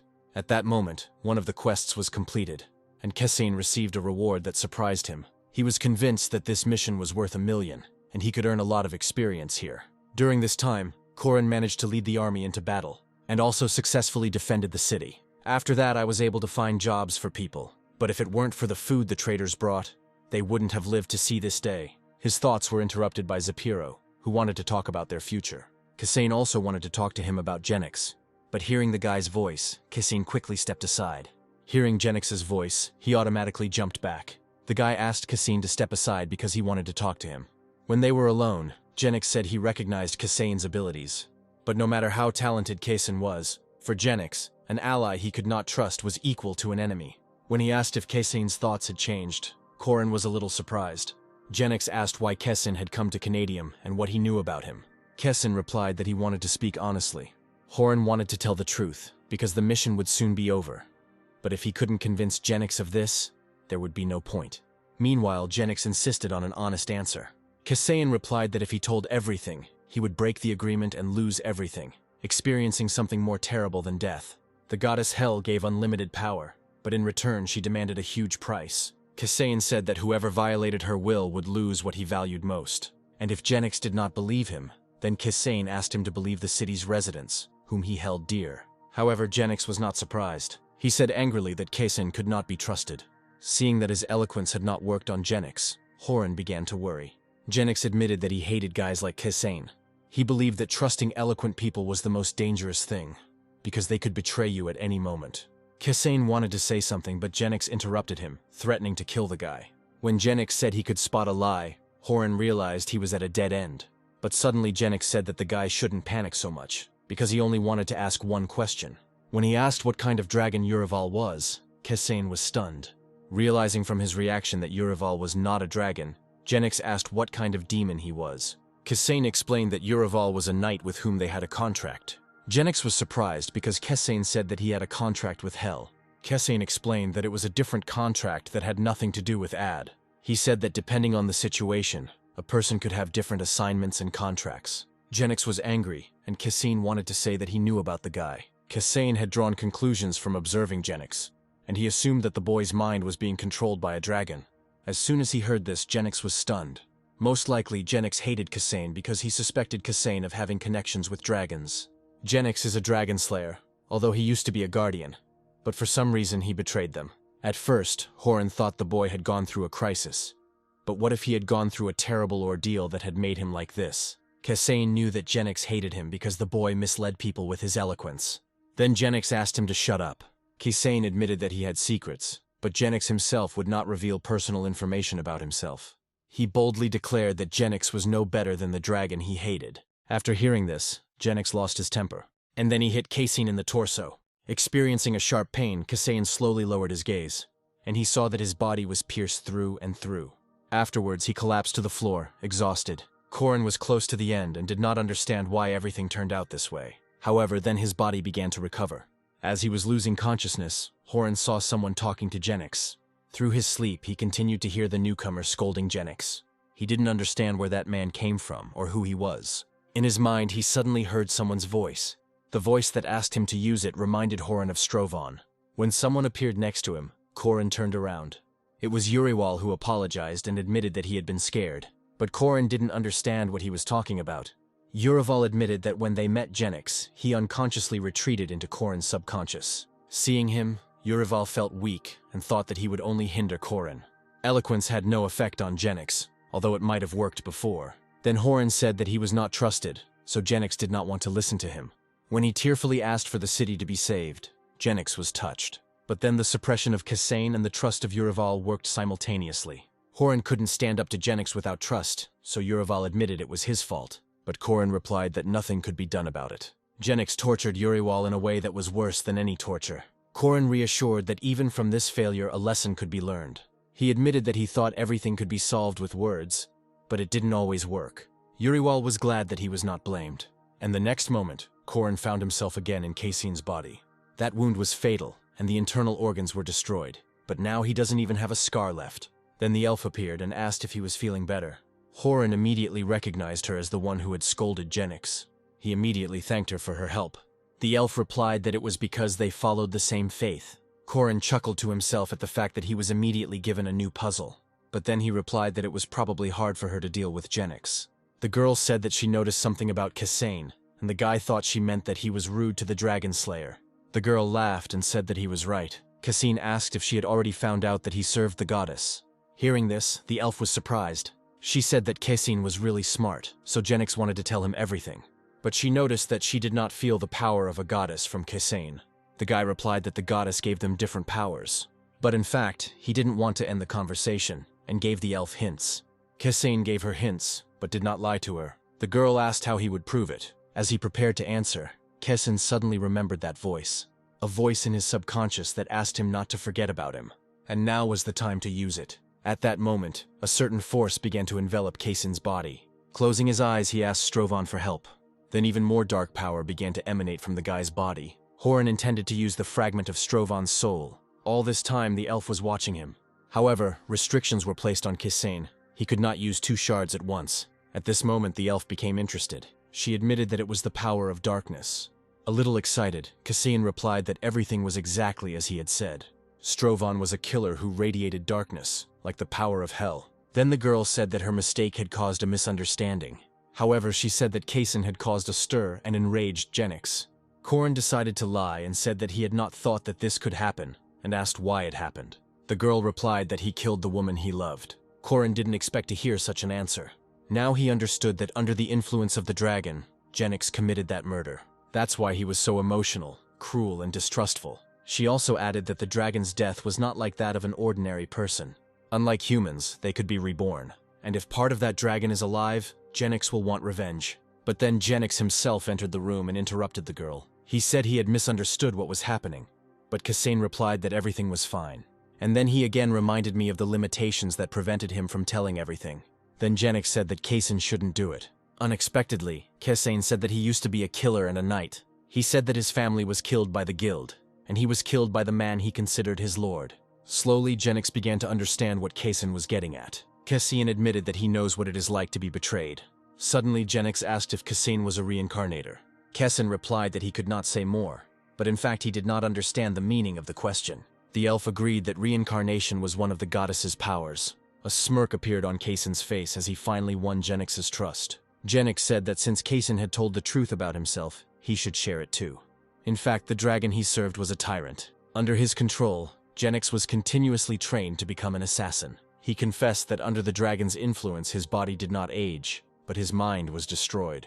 And now he is ready to kill this dragon, no matter how many times it returns. Afterwards, they all began to eat lunch. The elf ate the most meat. Corin thought to himself that everything he knew about the fantasy world was a lie. Jennix explained that Emil was half normal, half dark elf.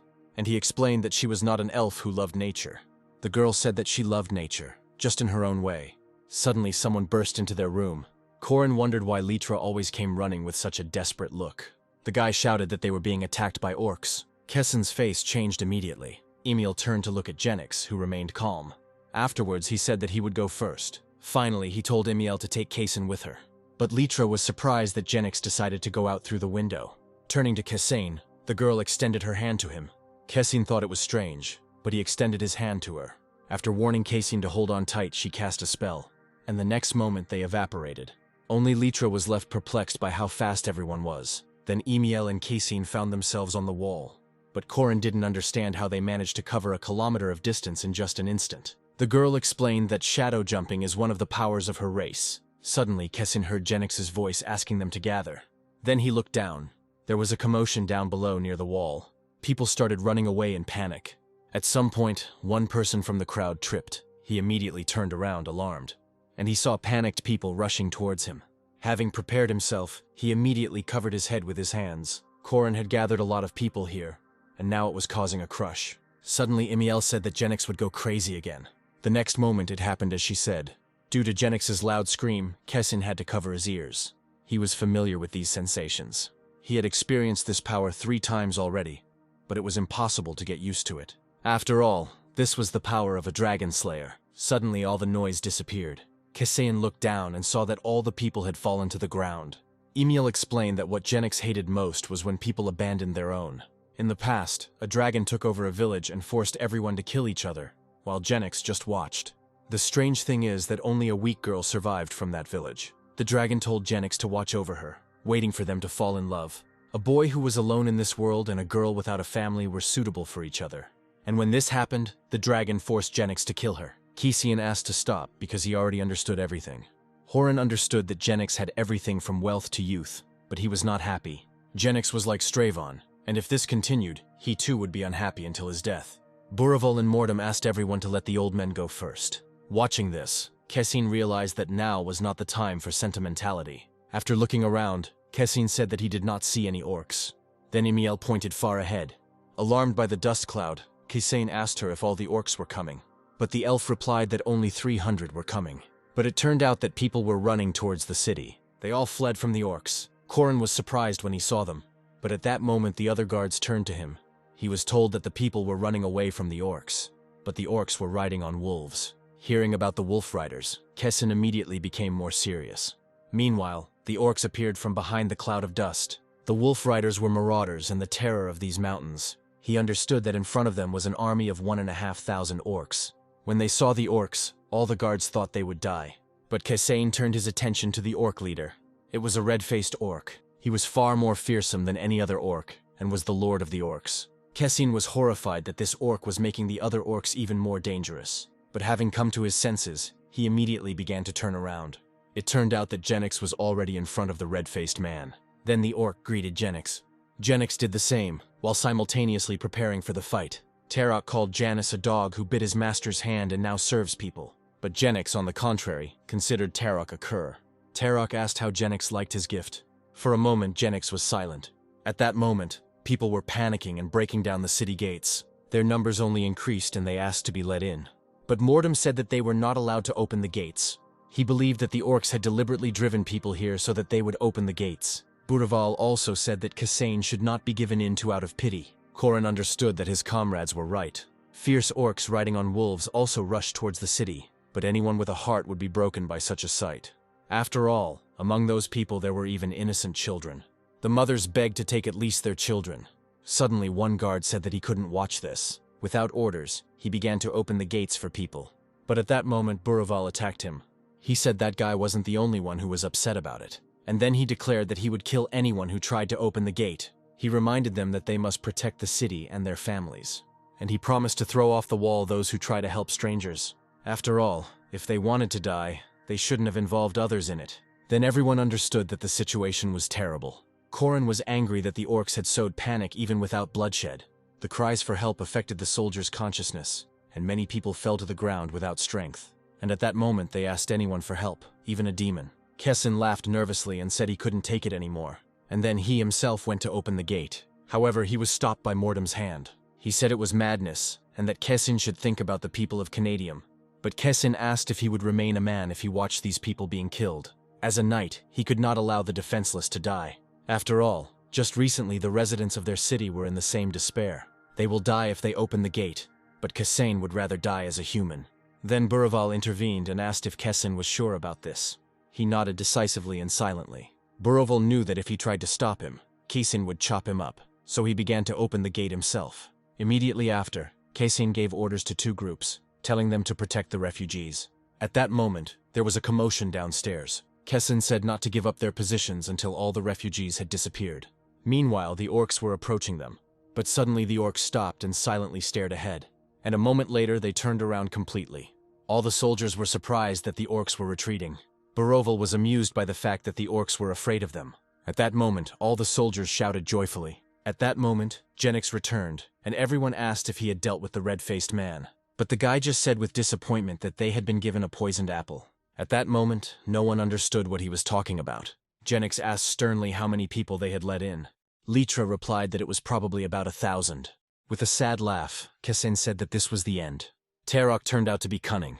He attacked a small village and drove its inhabitants to Canadium. These people became a time bomb for Canadium. Litra insisted on driving them out, because they would not be able to feed everyone. He said that if they accepted them, everyone else would die. Suddenly, Jennix wished him luck if he wanted to survive alone. He said he could throw him and his family over the wall. Litra objected that he was ready to give his life, but those people would not do that. As cruel as it may sound, he said they couldn't take in so many refugees. Jennix then asked if the city could survive without these refugees. Litra said they would manage somehow. Then Jennix asked if they could survive if he took his people with him. Hearing this, Litra became frightened. The guy said menacingly that they were all the same. It angered him that human life meant nothing to them, and he wanted to show them that these weak walls could not protect them. At that moment, he had already grabbed the weapon and swung. And the next moment, a powerful blow hit the wall. Seeing this, everyone was scared, and then the whole wall fell. Kessin found it hard to believe that it had been destroyed by just one blow. But at that moment, someone grabbed him by the collar. Zapiro asked him to pull himself together and stop Jennix. Unexpectedly, Jennix thanked Kessin. After all, he believed that if Kessin had not opened the gates, the enemies would not have been the orcs. In that case, he himself would have become their enemy. He then told everyone to follow him so they could discuss the new strategy. No one dared to answer his terrifying voice. Everyone just continued to silently look at the destroyed wall. Jennix said to speak up if anyone had any ideas. However, there was silence in the room. Nobody dared to suggest anything. Then Mordem admitted that he was confused. Turning to Kessin, Jennix asked if he had any ideas. Hearing his voice, Corin was surprised. He didn't understand how Jennix could speak with his mouth closed, but it turned out he had a telepathic artifact. Hearing this, many thoughts came into Kessin's head, but because of this, Jennix was completely unable to hear what the boy was thinking about. But suddenly Corin understood what the presidential aide meant by those words. Kessin asked if Jennix wanted him to change the mood in the room, and he did. Now he wanted to practice drawing a line between the conscious and the subconscious. Many thoughts were constantly running through Kessin's head, and eventually Jennix got angry. He said that the guy was annoying him and that he should speak clearly, but Kessin replied that he had not said anything yet. Then the situation in the room only got worse. Now Horan was confident that he could defend himself against telepathy, and then asked Jennix to leave. But since Jennix refused, Kessin asked to do it. Surprised, Jennix asked how Kessin would calm everyone down. Kessin answered honestly that while Jennix was away, he would throw mud at him to make their meeting more productive. But Jennix was surprised by what he heard. Jumping up from his seat, he became angry at Kessin. The others were also shocked by Kessin's impudence. Previously, Jennix had asked to do at least something to change the environment, but now he refused. Hearing Kessin's thoughts, Jennix recoiled slightly. Afterwards, he asked if 1 hour would be enough for them, but Kessin replied that he was still thinking, and that Jennix should leave quickly. Once Jennix left, the situation immediately became a little easier. And then Kessin was ready to move on to the discussion. Immediately, as he promised, he began to throw mud at Jennix. Seeing Kessin in such a mood, everyone was surprised. When he finished, he said that the others should try it too. Buraval was the first to like the idea. Suddenly, Mordem asked him if Buraval had been to war. Then they said which units they were in. Since Kessin had finished, he asked who would be next. Next was Mordem, who also turned out to be very eloquent. Litra refused, saying that he was cursing the guy in his head. Zapiro only said that it was good to be young, because nothing came into his head at the moment. When the wall was destroyed, everyone thought that was the end. Kessin understood what everyone was thinking, but he thought Jennix had acted wisely. Afterwards, he asked Mordem how high the riders could jump. The man replied that it was about 6 meters. Then Kessin asked how high the walls were. Litra replied that the wall was about 6 or 7 meters. Then everyone realized that the orcs could easily climb the wall. Kessin said they were doomed the moment the horsemen appeared. Buraval countered that Jennix could have simply explained it. Kessin explained that Jennix would not explain anything, but would only lose his temper. Then Corin noticed that the mood in the room had improved. Kessin said that although there was a gap in the wall, it did not mean that their defense was weakened. He said that wolves were animals after all, and therefore had to look for easy ways. They will rush to the breach without exception. Therefore, he believed that it was necessary to gather all his forces in one point. He suggested that everyone make tower defense, but no one understood what he was talking about. After some time, Kessin met with Jennix. He then asked if they had decided to do bunkering. Kessin didn't know what it was, and Jennix replied briefly that it was a game suited to people like them. But then Kessin decided that he would pretend to know what they were talking about in order to get Kessin to talk. Jennix was more friendly towards him now, but he was still wary. Kessin said that to implement the plan, they would need a lot of materials. Then he showed Jennix the tower defense plan. He also said that they needed time to prepare. Jennix replied that Terok said they would return in a month, and he would keep his word. Kessin agreed that the orc was unlikely to change his mind. The people he brought were like disgusting pie. But the problem is not only food, but also that they all need medical care. Kessin said that they needed to be tied to military service. Otherwise, when they got used to it, there would be a lot of unrest among them. Angrily, Jennix said they would have to accept the situation. But then Kessin asked how they knew each other. Jennix said that Terok was a dragon keeper like that, and he was a minion of the Black Dragon. Before their service, Jennix was a loner, and Terok was an orc chieftain. Jennix wasn't sure he could defeat him, since Terok had an army, even though he wasn't that strong on his own. There are characters in games that are not very strong on their own, but the more allies they had, the stronger they became. And the allies received a boost in strength, and the leader became much stronger. Kessin thought that since Terok was the orc chieftain, Jennix was the commander. Jennix was alone, but he was stronger. Hearing that the advantage was on their side then, Jennix thought about it. Then he continued that Terok was the dragon's shield, and Jennix was his sword.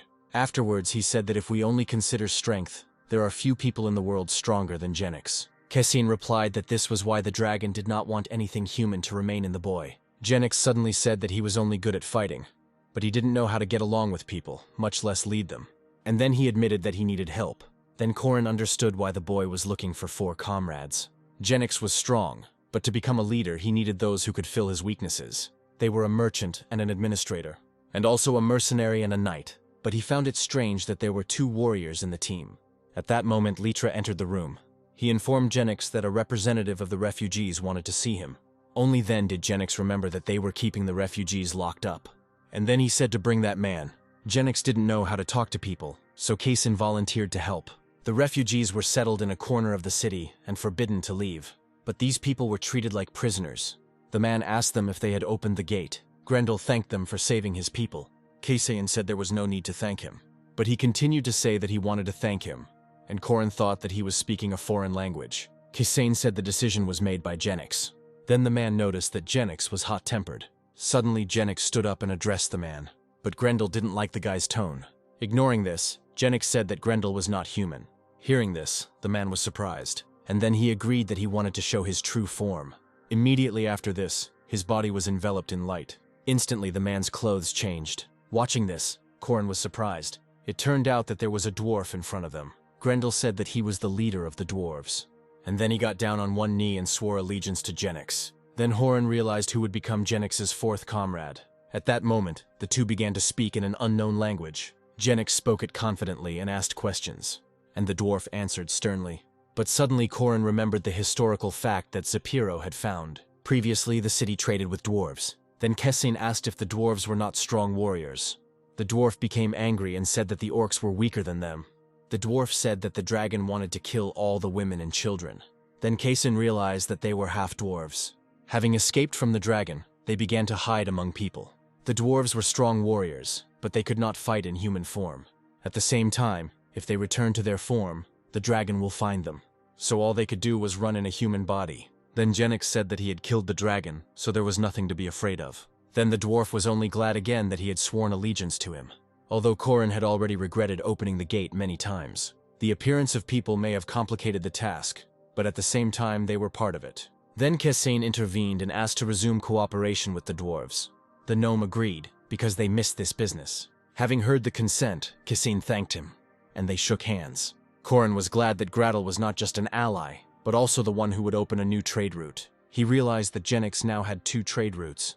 One path was self-sufficient, and the second was the Shadow Elf. Standing in the middle of the street, Grendel said it was a joke. They explained to him that they were short of wood, but he said that because of this angle the structure would be demolished in 3 days. Afterwards, he said that he needed 30 of his men. Looking at the fleeing Litra, Corin thought that it was a sad sight. Before this, Litra said that they should leave the refugees. Kessin asked him not to be angry with the guy, but the dwarf understood that Litra was not so bad. After a while, the dwarf angrily threw his tools around. He was not satisfied with the quality of the instruments. The blacksmiths were surprised that he didn't like anything at all. Corin knew that if he continued to criticize the blacksmiths like this, their pride would suffer. But they were not angry, because they knew that the gnomes were skilled craftsmen. People have always learned something new, no matter whether they worked for 20 years or more. But the lifespan of the dwarves was longer, which meant they had a lot of experience. Soon the dwarf was given a defense plan, but he said the traps were small. Kessin agreed that they couldn't just erect towers. Traps were a common tactic in tower defense and were intended to have a large kill zone. The traps will hurt the orcs, and all that remains is to finish them off. Suddenly the dwarf said that we need to put spears sticking out of the ground. He said that orcs are just a piece of meat, but suddenly he heard someone come in. It turned out that Emiel had arrived. She asked angrily what about Jennix's sword. The dwarf turned his attention to her in surprise, and then his face turned red. She loudly declared that his sword was created by her tribe. Suddenly Grendel said that she was a goddess in art, and he boldly said that she was a beauty. But she angrily asked what he was carrying. Kessin explained that the dwarf called her beautiful and regretted what he said about her clan. Hearing this, the girl beamed. Afterwards, she invited the dwarf to discuss their skills in her room. This left Kessin in a state of confusion. 10 days later, Jennix said that Tarok had made a mistake. After all, this pie didn't contain poison, but an elixir. Half-gnomes were skilled and quick workers. Thanks to a large number of workers, the ditch was quickly dug, and there were triboli scattered around. Even if the wolves were good jumpers, they would not be able to avoid all the traps. The only way to get through was through a hole in the wall, and it was necessary to overcome the line of 24 towers. Each tower was manned by dwarves, archers, and equipment. Thus, the new city defense system was completed. At that moment, Jennix praised Kessin for his work. The gnome said that everything was done, and there were still 2 weeks left. Kessin wanted to explain what he had said, but Jennix didn't need it, and then he promised to kill Tarok. Afterwards, he wanted to leave, not wanting to disturb everyone. In fact, he wanted to devote time to training. But everyone was surprised that a man who could kill orcs with one swing needed training. Jennix explained that Tarok is not so simple. Kessin agreed that the orc army would become stronger, as would their city. Jennix agreed with what was said. Mordum chuckled at the fact that Kessin became a translator. Suddenly, Buraval asked how Jennix would train, since many were interested. Jennix said he was hunting ogres who had a dragon fragment. Hearing this, everyone lost their desire to join. Corin had met someone like this before, but then he asked which fragment Jennix was talking about. Jennix hadn't spoken before, but now he was ready to share. He explained that the dragon was not dead. Its fragments were still calling to each other, and when they were reunited, it would be reborn. Jennix only had 20%, and the more he collected, the stronger he would become. Tarok had about 10, but he didn't stand still either. The guy said that the orc would be different from the one he had last met. Kessin was a little surprised by what he heard, but now he knew that the dragon fragment gave its owner enormous power. As long as Jennix has more fragments, he will be able to defeat Tarok. Buraval suddenly asked what if they also had this fragment. Jennix replied that they would go crazy and then die, or they will be lucky and gain a power that is not of this world. When asked if they were jealous, Kessin replied that they were not. He calmly replied that he was not envious at all. He told Jennix that with greater power comes greater responsibility.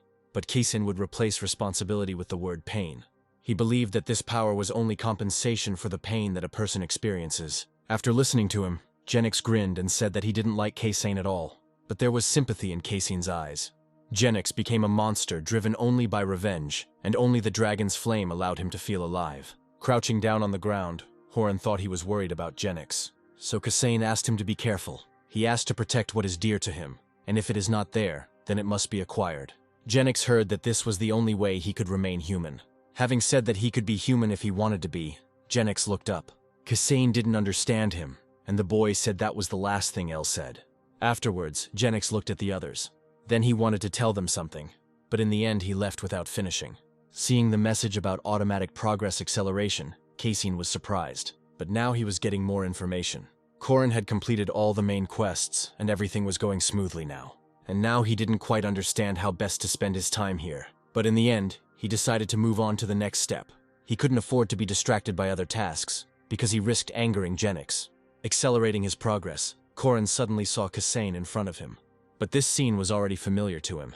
Kaisin suddenly said that it was funny, but it looked pathetic, and then he said that Corin could rest. After these words, he disappeared. Seeing this, Corin was surprised. As if in fast forward, Kaisin himself communicated with people and carried out tasks. He dealt with the side quests as if he were giving Horin a gift. Because of this, Corin thought that Kaisin was cool.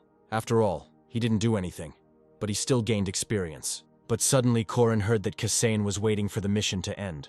Immediately after this, he returned to Kaisin's body. First, he decided to look around. He was now in the strategy discussion room. Because of this, Corin thought that something was about to happen. But then he took up his sword. At that moment, it was already about midnight. Having come to someone, Kaisin began to knock. Opening the door, Mordum asked why the guy had come at such a time. Kaisin said briefly that everything would start soon. Mordum immediately understood what he was talking about and became alarmed. In response to Mordum's questions, Kaisin replied that it was already midnight, so the Orcs would come. After this, Kaisin came for Buraval and the others. Soon messengers and special detachments were assembled. Thanks to Kaisin, everyone was already on maximum combat readiness. And then he said again that as long as the city was united, they would live. Instantly, all the soldiers picked up the mood. They repeated Kaisin's phrase in one voice, and then Kaisin gave the order to take up positions. Obeying him, the soldiers immediately headed to their positions. The archers were also ready, and at the head of them all stood Kaisin. He was also tense in anticipation of the fight, and almost immediately the horsemen appeared. Then Kaisin gave the order to prepare the shields. At that moment, the riders were already trying to jump over the traps. The soldiers prepared their shields but were alarmed. Kaisin asked everyone to hold on as long as possible, and the Orcs were preparing to attack. They hit the shields with all their might. Kaisin understood that there were many new recruits in their unit, so they would not last long. Then he ordered the archers to attack. The arrows were fired instantly. Without noticing it, many Orcs were wounded. When the Orcs fell from the wolves, Kaisin decided to regroup. After all, the squad wasn't supposed to fight the Orcs. At that moment, Mordum appeared and killed the Orc. But immediately 2 more attacked him. But he reacted quickly and killed them instantly. His sword swing cut the Orcs in half. Immediately their bodies fell limply to the ground. Then Mordum ordered the second squad to kill all the Orcs. Horin chuckled at the fact that Mordum really was a powerful mercenary. But Buraval did not want to give in to the second detachment. Soon other units joined the attack. Buraval swung furiously at his enemies. His powerful blow also instantly killed Orcs, and Mordum continued to fight tirelessly. Having seen other units fighting, the new recruits were no longer so frightened. Then Kaisin ordered to unite forces and defeat the Orcs.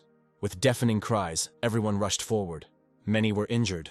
With the help of shields, soldiers were at least able to avoid blows. And Litra checked the situation on the horizon. Then he saw that someone else was approaching. Then he said that the second wave of Orcs was advancing. At that point, Kaisin was already tired. They almost dealt with the first wave, but also suffered losses. Then he ordered a retreat to the starting position. He ordered the recruits to hold their positions so that the other units could catch their breath. Suddenly, someone started attacking their equipment. The blow was directed at the approaching Orcs. They were surprised when they saw the attack, but it was too late to take cover. That shot had a destructive force. Seeing her, Corin was only surprised. Afterwards, the ballistas continued firing, but the Orcs also continued to advance. Then Horin began to look around for Grendel, and suddenly he was surprised. Horin found the dwarf alone on the front line. The gnome said cheerfully that the people had done well, but now it was their turn. But too many Orcs were moving towards him. Horin thought the dwarf's arms were too short for a direwolf, and the gnome could have simply been trampled, but he only shouted something angrily. And his weapon was enveloped in mana. The dwarf swung and killed the orc. Immediately after him, he began to attack the others. When Corin saw him in action, he was delighted. And then their main force in the battle appeared. Grendel ordered the spearmen to pierce them with their spears. Obeying, they held their spears in front of them. The attack was serious for the orcs. Afterwards, the dwarf ordered to kneel, and everyone obeyed. As they descended, archers appeared behind them. They were immediately given the order to shoot. The orcs were unable to avoid the surprise attack. Zapiro also assisted in the command. On his command, the catapults began to fire. This also made it difficult for the orcs to move, and because of this, they lost their fighting spirit. At some point, they started to be attacked with fire, and soon they reported that the third wave was approaching. It seemed like Kessin was at his limit then. The orcs' strategy was to wear down the humans. The orcs were better prepared than they initially seemed. Corin was surprised that they continued to attack even in the fire. Suddenly, the dwarves ran towards the main troops. Kessin asked what condition their traps were in. Grendel assured that everything was ready. Then Kessin told everyone to hold on for another 2 minutes. And the orcs approached their ranks again. And they broke through the line. But Kessin knew they had to hold on. And people began to die one after another. And then they reported that the fourth wave was also close. But the dwarf told the boy not to cry. Grendel, he gave the order to attack. At that moment, everyone was tense. All the soldiers also froze in anticipation of what would happen next. And suddenly all the orcs fell down. The ground disappeared from under their feet, so they were powerless. And below, spears awaited them. Then the dwarf's fighting spirit only rose. And joyfully he ordered to kill all the orcs. But the carnage only continued.